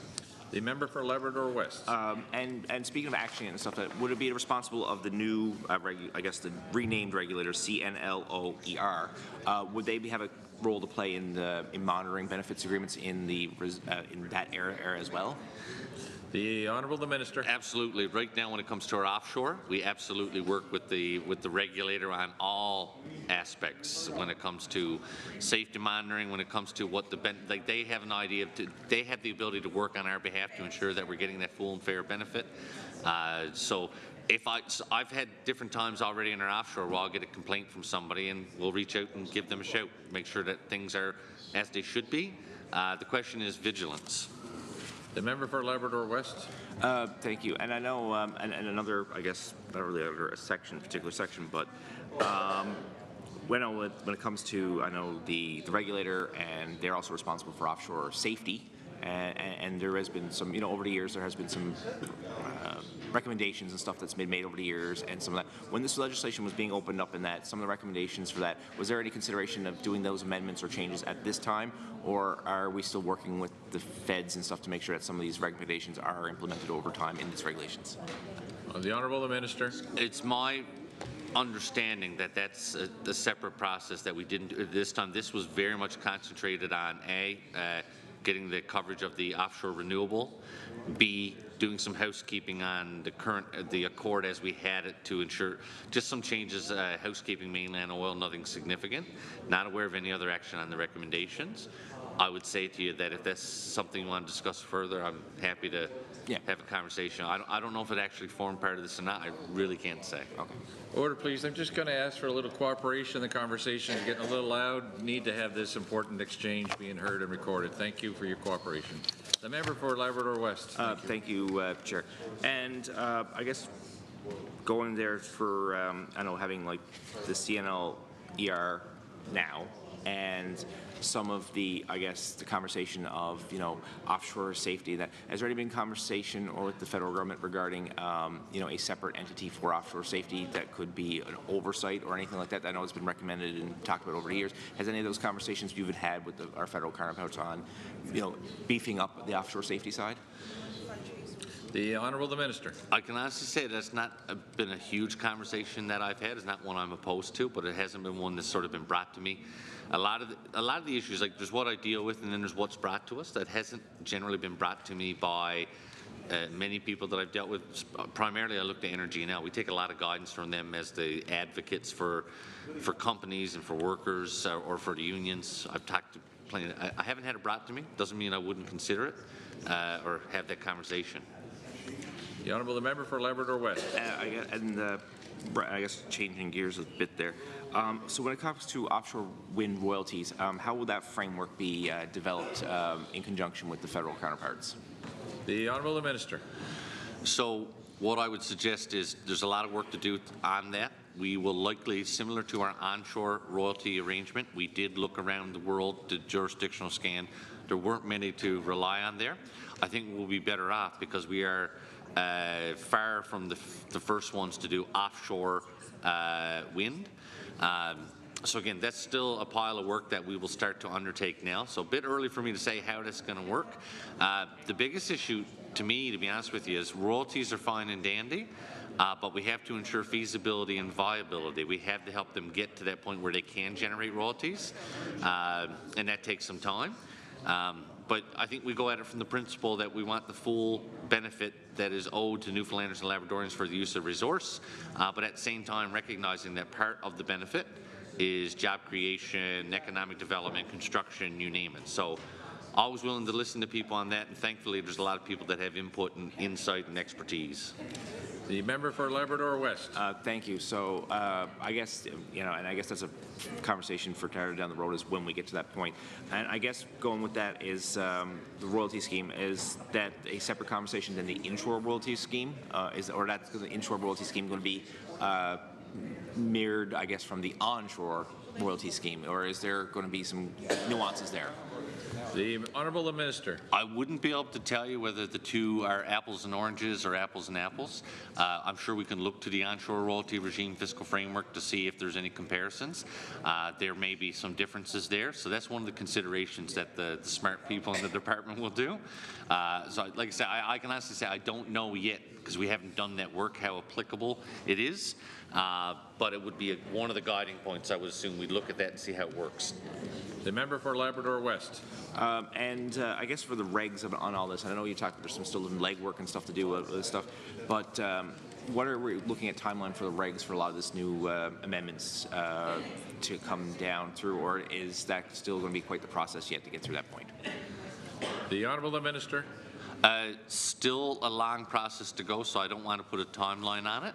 But what I can say is that I think there will be more information to give in the coming weeks and months as we move into that, and I'm happy, like, that's a conversation we can have in person or email or whatever. Yeah. I just don't know what it looks like. I don't know what, I don't want to say a timeline and then people say to me, that's out to lunch, you'll never succeed, because we are, as a department, working on so many other things at the same time. And so it could be a resourcing question, could be a demand question, a whole bunch of things. The member for Labrador West. Thank you. That was my final question. Thank you, Chair. Okay, thank you. The next recognize the member for Topsail Paradise. Thank you, Chair. Now, my colleague from Terranova has covered quite a bit, and I think he may have touched on this. And while I was waiting for this question, I think the member for Lab West touched on it even more. But it's only one area. It's the employment benefits piece of it. And I know under the Implementation Acts, I think it's Section 45, deals with employment. I don't think it's in there, the actual act, because you only changed some words here. But it speaks to first consideration for training and employment. Yep. That would be covered in employment benefit packages. And of course, you've mentioned the trade agreements, and just for those who are watching this hour tonight, you're talking about the agreement on internal trade. Yep. And Chapter 7 in that agreement is on labor mobility, yep, which is designed to allow for free movement, with the exception of legitimate objectives that a province or jurisdiction may have. So when we're talking about this piece of legislation, where it's not here, Section 45 would be as it is, with whatever minor changes, for oil and gas, correct? Yeah. And for renewable projects out there, there's really no onus on a proponent to employ Newfoundlanders, Labradorians. It's something that we would have to either negotiate or figure out as we go by. Am I correct on that? The Honourable the Minister. There will be. So every company will have to provide a benefits plan. So the only, and you're right, the member touched on this, the only difference is we can't use the word first, but it's going to be full and fair opportunity, and they have to demonstrate that through their plan and through questions and through demonstration and by providing review, like reports that we review. There's a whole bunch of those things. What I would suggest, and I'm probably the last one to talk about, you know, the effects of labor mobility on that. There's a different minister that could handle that better. I would suggest that the people within the various departments, we've been doing royalty agreements, thankfully, on oil and gas, on mining. We're starting to move into getting those agreements signed on onshore wind. It'll be the same thing here, that it will be full and fair opportunity for Newfoundlanders and Labradorians. How does that look at the beginning, as the member said about, you know, starting off with, do we have that expertise or not? It won't be up to us to prove that, like we're not, the company's just not going to say, no, you don't have the people to do it. They will have to show us that if they can't, why. The member for Topsail Paradise. Yeah, and the reason I asked it, because even with the Implementation Acts, which is clearer, first in consideration for training, and I know even through enforcing that, there's been concerns over the years. You know, you can't hire an Italian cook unless he speaks Italian. And that's the most important thing on a rig is to cook. I've gone through stuff like that. So no, I just wanted to get a clarification on that. It won't be coming in and saying, no, we're bringing in all our workers and there's no. Yeah, no. The Honourable the Minister of IET. Absolutely get the concern. I would share the concern. I think all of our plans are designed not to allow that.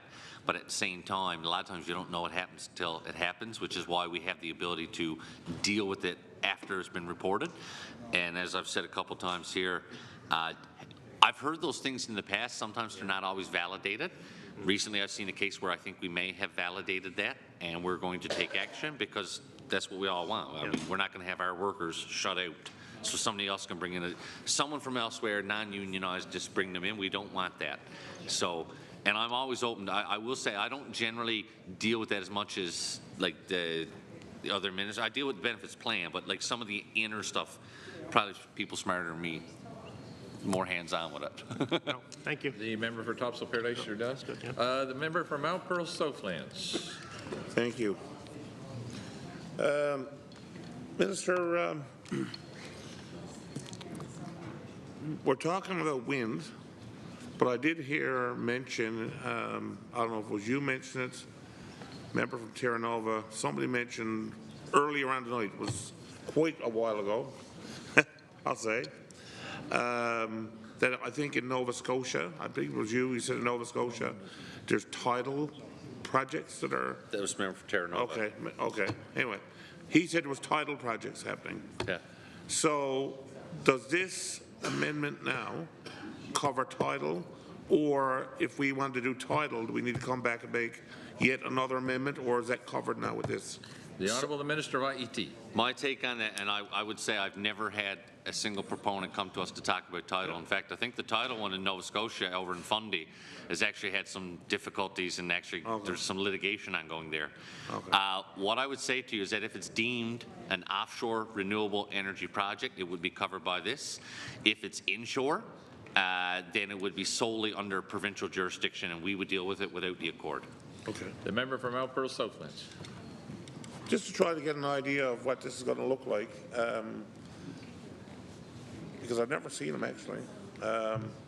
Trying to picture the wind. I've seen windmills, but I'm just trying to picture. Is this going to be something now that you're going to have a bunch of windmills, like sort of on the offshore, or is this the case of you go down to all these little communities and then what was once their bay, the arm, the harbour, whatever, is just going to be lined off with windmills type of thing? Just trying to get a sense in my mind what this is going to look like. The problem is the Minister for IET. The problem is the members discussing the theoretical, and the problem is I haven't had any plans put in front of me. So what you're suggesting could be the case. But to me, I don't know. I haven't had any specific offshore projects brought to me, whether it's inshore, as in within our MOU territory, or offshore in any capacity. So I haven't seen what those. I've seen what they've done elsewhere, but we haven't had anybody come here. I would suggest the biggest thing that drives any of this is economics. What makes sense financially, and can you find the capital to do that? And what is the purpose of what you're doing? What are you generating? Are you generating electricity that you're going to build a line into? Then you had to get into signing a PPA with Newfoundland Labrador Hydro. So depending on the cost of generating and building that transmission, it might not be feasible. Hydro is not going to buy power just because it's offshore wind generated unless it makes sense for Newfoundlanders and Labradorians. So there's what I would say to you, I don't know. It could be anything, but we haven't even had that put in front of us. And then it comes in, what type of project? It could be, I've heard some chatter about the possibility of wind turbines being implemented offshore to power offshore rigs, to electrify the rigs to get them off their current carbon source. But I haven't even seen exactly what that looks like in terms of numbers, right? But that's a big discussion there. And because that kind of stuff too would probably get you in the game for federal incentivization through credits and whatever else, right? The member for Mount Pearl Southlands. Yeah, no, I thank you for that, Minister. I'm just wondering. I was just trying to get a picture, sort of, in my mind's eye of what we're talking about, because you're right, it is something new. I know they have it in other jurisdictions, but you know, just from the layperson's point of view, if someone were to ask up at the coffee shop, so to speak, and said, well, I heard you passed this legislation last night allowing for offshore wind, and it's, what's that going to be? Am I going to look up Petty Harbour now? It's going to be a line of windmills, or is it going to be, you know, like you said, the offshore? What is it? And I guess I'm just trying to understand potentially what we might be looking at. So the thing is, I can't say anything now for fear of not wanting to scare anybody, but at the same time not wanting to underwhelm anybody, because I'd only be guessing at this juncture. Any project that will go through an environmental assessment and another of other factors before they are ever approved. So to the people of Petty Harbour who may not want to have that view taken away, that would absolutely be a consideration. But right now, that's like, just in case there's someone from Petty Harbour watching, there's nothing proposed. We haven't seen that, no need to worry yet. This is just allowing us that ability to see if there's an interest in that and to know what the jurisdiction is and know what the management is. But who knows how far away that is. The member for Mount Pearl Southlands. I appreciate that, and for the record, nobody from Petty Harbour contacted me. That was just a random. I could have said, you know, any other community. Okay, I could have said Lumsden. All right, but it was just a random thing I just picked up. But I guess again, I'm just trying to understand what it might look like, and if we're talking 10 windmills, 100 windmills, 1,000 windmills, all that kind of thing. I was just trying to, and I guess what you're telling me is at this point we don't know till something comes forward. We'll deal with it then, basically. Yeah. And you'll hear about it. Honourable the Minister. You will hear about it long before it's ever developed. The same as the onshore ones now. There's nothing that has been established yet, but everybody has a general idea of what it looks like, because it's not like a case of all what people need to realize is they're not going to look outside their window one day and see it stood there. Everybody will know well in advance what's coming, why it's coming, and if it's coming, and have a say about that. That's just the nature of this whole industry. Sure. The member for Mount Pearl Southlands. No, I understand. I appreciate that. In terms of, we talked about, to other members here, about jobs, and obviously we would all like to see as many jobs as possible that would come from this. Just wondering, has there been any research at all done to sort of give a sense of, like, once those windmills are built, whoever puts them there, hopefully a lot of Newfoundlanders, but once they're built, is there any sense of what kind of like ongoing employment would be associated to them, in terms of would there be people working here that are going out like repairing them, oiling them, greasing them, doing whatever they're doing? Like, is there? The Minister of IET. Really good question. So what I would say is I don't have that in front of me.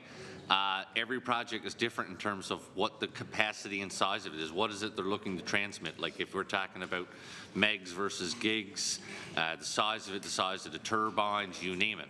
My general impression is that a lot of the economic benefit comes from the construction side of this, and that the ongoing operations is far different from oil and gas or even mining. It is far less people, still a sizable number of people, don't get me wrong, there's nothing to sneeze at, but I've told a lot of people this a lot of times, that do not think it is the same as oil and gas once you get going, because the construction is definitely different than the operations.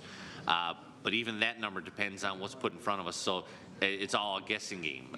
Generally, the bigger it is, the more they're looking to do, the more people they're going to need to build it, and possibly the more people they're going to need to do the operations and maintenance. The member for Mount Pearl. Appreciate that. And again, I guess down that same vein to some degree, and I know that we're only speculating here, but I would assume that if we're going to have agreements in place, well, first of all, I just want to talk about the hiring and the jobs, first of all, which has been brought up. So just so I understand that you're comfortable with the language that relates to employment opportunities, best opportunity or whatever the wording is there, as opposed to you have to hire Newfoundlanders and Labradorians. But I'm assuming that if we're going to negotiate with a company that are going to come here and they put forward a proposal, regardless of what language is necessarily in the Atlantic Accord, if they're not, like, you know, we have the right to, we still have the right to say no, we don't want you. I mean, if you're not going to provide any benefits and guarantee that you're going to provide benefits, well, why would we let you even do it unless there's some benefit to us? So regardless of the language in here, we're still going to negotiate benefits agreements that are going to include combinations of royalties, employment, and so on. And if it's not worth our while, then get packing, I would think. The Honourable the Minister. Absolutely. There's no project of any nature, of any industry, any resource that will be developed without the consent of the provincial government. And the whole point is they have to show us what the benefit is to the province. There have been many things that have been proposed here over the last number of years, not necessarily in my shop. I remember hearing about one thing in Lewisport, like garbage or something. We've talked about tires or this or that. And at the end of the day, provinces, governments have made decisions not to do it. And so same thing exists here. Nobody's forced into anything. The member for Mount Pearl Southlands. And I guess in terms of the, we talked about the jobs, the benefits, but I guess it would be the same thing with spin-off in terms of service and so on. Like, would that, I guess that would be part of it as well, to say, like, if you need supplies while you're out doing your work, or if you need parts or you need whatever, that you're going to buy it from local companies here in Newfoundland. You're not going to be shipping it in from Ontario or Europe or wherever the case might be, or the U.S., you're going to buy Newfoundland, utilize Newfoundland companies? The Honourable Minister. I don't necessarily know that the secondary is included in that. The biggest thing we talked about is what they can absolutely control in terms of jobs created and things like that. When it comes to the purchasing, I mean, there's a lot of things to take into consideration. Right now, if they were to do anything, yeah, I think a company would do something in Newfoundland and Labrador rather than the States, just if they're dealing with tariff issues or vice versa, things like that. I'm not aware that the secondary spin-off or supply and service side is there. I know when it started off here, we didn't have that. It's built up to the point now where it makes all the sense in the world to do that in our offshore oil. Do we have that secondary, that supply and service side necessarily right now, or that supply chain that'll be necessary for offshore wind when we start? Don't know. But the goal is to get it to that point where they have to do that. Happy to have that conversation about how do you incorporate that, but it's not something I've seen much of. The member from Mount Pearl Southlands. Yeah, well, I'll just say, just for Hansard, if nothing else, I believe we should be trying to incorporate, I'm sure you would agree, we should be trying to incorporate this, no different than sometimes when you hear if there's an oil gas project or a mining project, so on, a lot of times they'll put out, the companies themselves have done these, it's not a job fair, I'm not sure what you would call it, but basically had these things in communities saying, if we build this here, we're going to open up a mine here, we're going to do oil and gas, whatever, that these are opportunities for local companies to bid on service work, bid on supply work, bid on whatever. Like Harvey's, for example, down the wharf, they do all of the, bringing all the good from a toothbrush to drilling equipment to the offshore, back and forth every day, and so on. Local Newfoundland company, stevedoring here at St. John's Harbour, and so on. I would like to see the same type of thing happening with, like if they had to have a laydown yard with windmill supplies. That should be happening here, done by local companies, I guess. The Honourable Minister for IET. So when you first asked that, my mind, maybe it's the hour tonight, my mind was going to a different talk about when we talk about secondary. Yeah. The benefits agreement does apply to maximizing all opportunities for Newfoundland and Labrador companies. There you go. Okay. So the member for Mount Pearl Southlands. Perfect. The last question I got,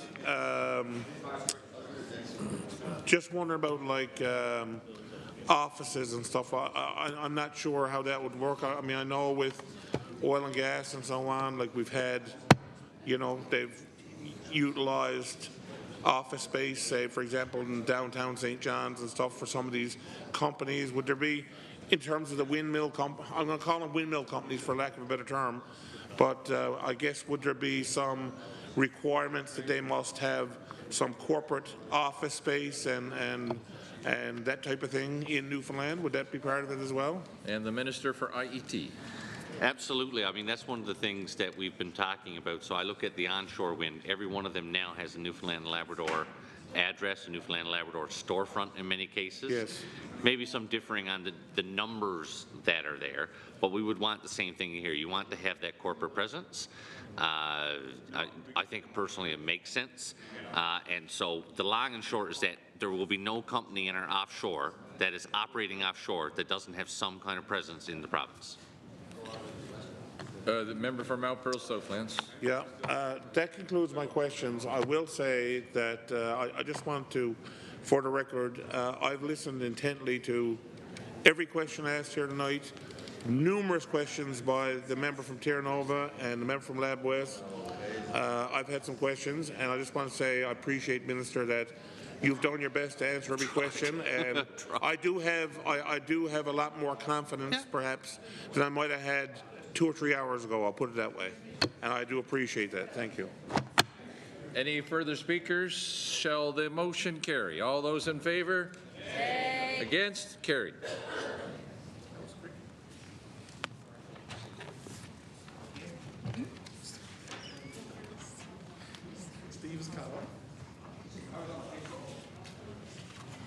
Clauses 2 through 6 inclusive. Order, please. Shall clauses 2 through 6 inclusive carry? All those in favour? Aye. Against? Carried. Clause 7. Should clause 7 carry? The Honourable the member for Terranova. Thank you, Mr. Speaker. Mr. Speaker, I guess throughout conversation tonight, in my mind, I'm still not convinced that through legal avenues or other places that we have the certainties that I would like to have, I guess. And I do believe that government believes that they're in place, and I think that there are proponents inside of industry that believes they're in place, but I also know with absolute certainty that there are proponents that don't believe they're in place, and that it doesn't give all of, I guess, the assurance that we need. So I'm going to introduce an amendment. An amendment reads as follows. Order, please.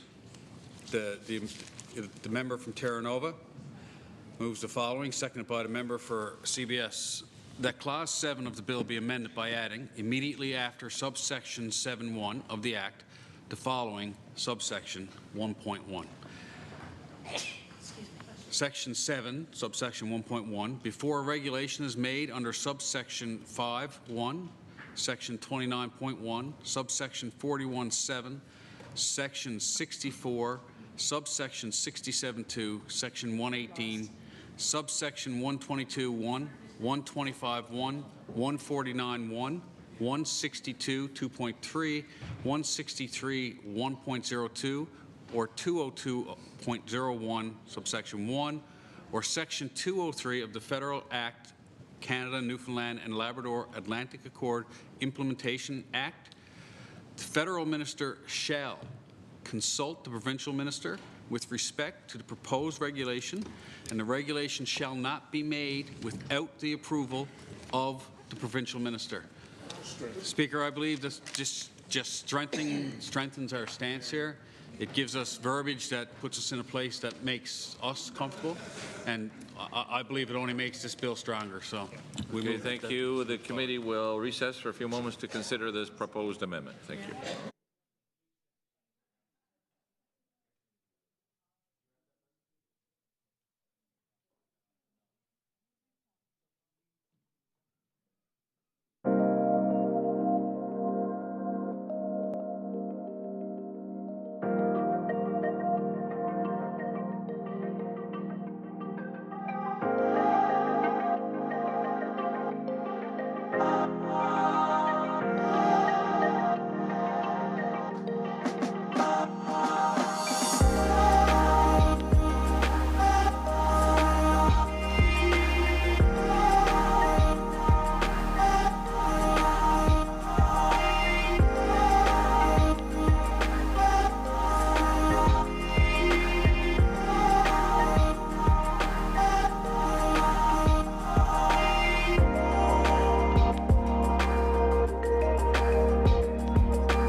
spoke my name.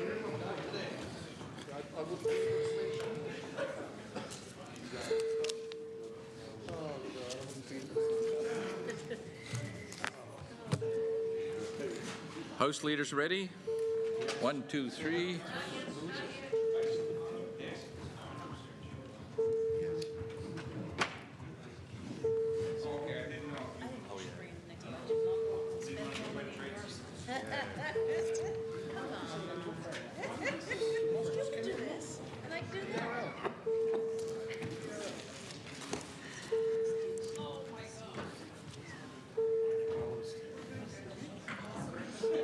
Ready? I never noticed.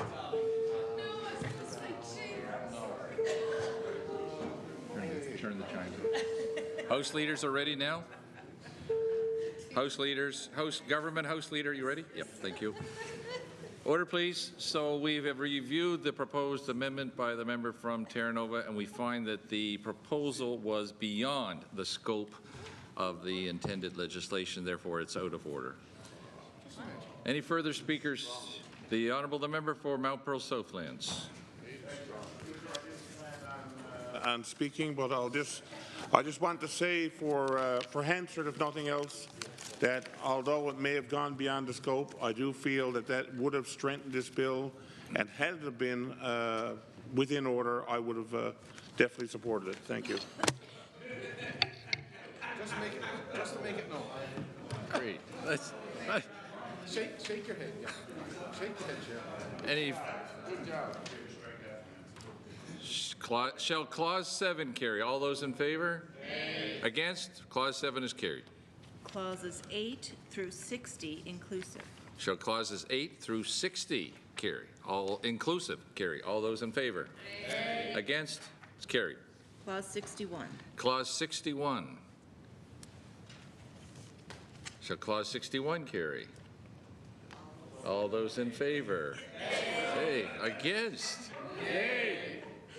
Uh-huh.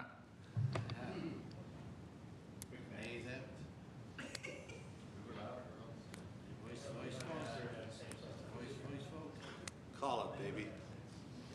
Well, I heard more nays than yeas. Yeah, so shall clause 61, that's what I'm looking for. Division has been called. Thank you very much. They just stood up and called it. Oh, relax. Jesus. Can you call it? Ring the bells? Call the chimes. Oh, I see it. You stay. Wait. Ring the bells, St. Mary's.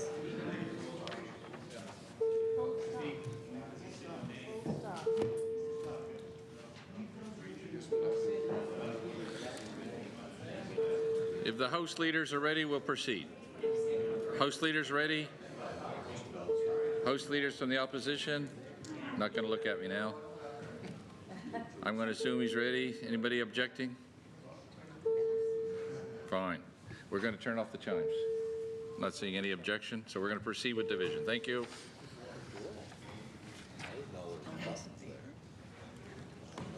So all those in favor of supporting Clause 61, please rise. Lisa Dempster. Lisa Dempster. John Hagee. John Hagee. Andrew Parsons. Andrew Parsons. Bernard Davis. Bernard Davis.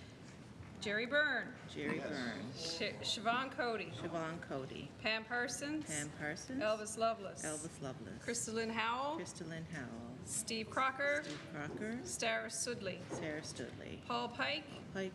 Scott Reed. Scott Reed. Sherry Gambon Walsh. Sherry Gambon Walsh. Lucy Stoyles. Lucy Stoyles. Jamie Corab. Jamie Corab. John Hogan. John Hogan. John Abbott. John Abbott. Jordan Brown. Paul Lane. All those against supporting Clause 61, please rise. Tony Wakeham. Tony Wakeham. Barry Petton. Barry Petton. Lloyd Parrott. Lloyd Parrott. Helen Conway Ottenheimer. Helen Conway Ottenheimer. Jody Wall. Jody Wall. Jeff Dwyer. No, sorry. My apologies. Lynn Paddock. Paddock. Loyola O'Driscoll. Loyola O'Driscoll. No, Leila Evans. Leila Evans. Leila Evans. Leila Evans. Loy Paul Dinn. Craig Purdy. Cleeman Forsey. Chris Tibbs. Jim McKenna. McKenna. Apologies. No, he's not here. I'm sorry. We'll be louder next time.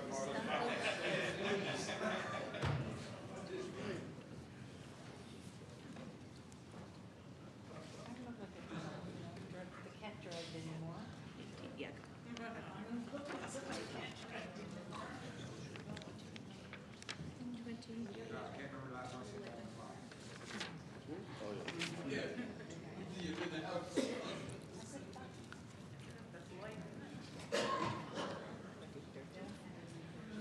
Chair, the ayes 20, the nays 13. The ayes have it. Clause 61 has been carried. We'll speak louder next time. Clauses 62 through 264 inclusive. Shall clauses 62 through to 264 carry? All those in favor? Oh, so nice. All those against? I think the ayes have that one. Thank you. Be it enacted by the Lieutenant Governor and House of Assembly in legislative session convened as follows. Shall the enacting clause carry? All those in favor? Oh, they're doing well now. Against? Carried. Okay. A bill, an act to amend the Canada, Newfoundland and Labrador Atlantic Accord Implementation Newfoundland and Labrador Act, Bill 90. Shall the long title carry? All those in favor? Against? Carried. Shall I report Bill 90 carried without amendment? Is it the pleasure of this committee to adopt that motion? All those in favor? Against? Thank you very much. The Government House Leader. Thank you, Speaker. I move that the committee rise and report Bill 90 carried without... Pardon me? Seconder. Seconded by the Minister of Municipal and Provincial Affairs. He was looking for a roll. It has been moved and seconded that this committee do rise and report that Bill 90 has been carried without amendment. Is it the pleasure of this committee to adopt that motion? All those in favor? Against? Thank you very much.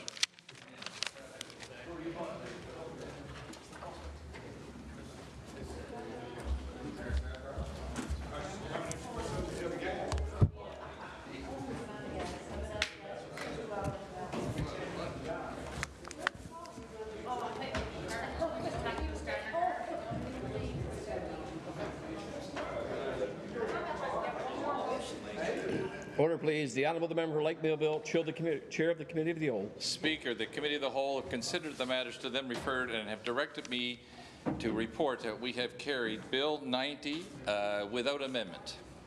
Chair of the Committee of the Whole reports that the committee have considered matters to be referred and directed him to report Bill number 90 carried without amendment.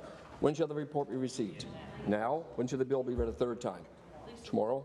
The Honourable the Government House Leader. Thank you, Speaker. I call from the order paper motion 5 that to move that notwithstanding Standing Order 9, this House shall not adjourn at 5 p.m. on Wednesday, March 12th, but shall continue to sit for the conduct of government business, and if not earlier adjourned, the Speaker shall adjourn the House at midnight, and that is seconded by the Deputy Government House Leader. It is the pleasure of the House to adopt the motion. All those in favour? All those against? Motion carried. The Honourable the Government House Leader. Thank you, Speaker. I move, seconded by the Deputy Government Speaker, that this House do now adjourn. Is it the pleasure of the House to adopt the motion? All those in favour? All those against? Motion carried. This House do stand adjourned until 10 a.m. tomorrow.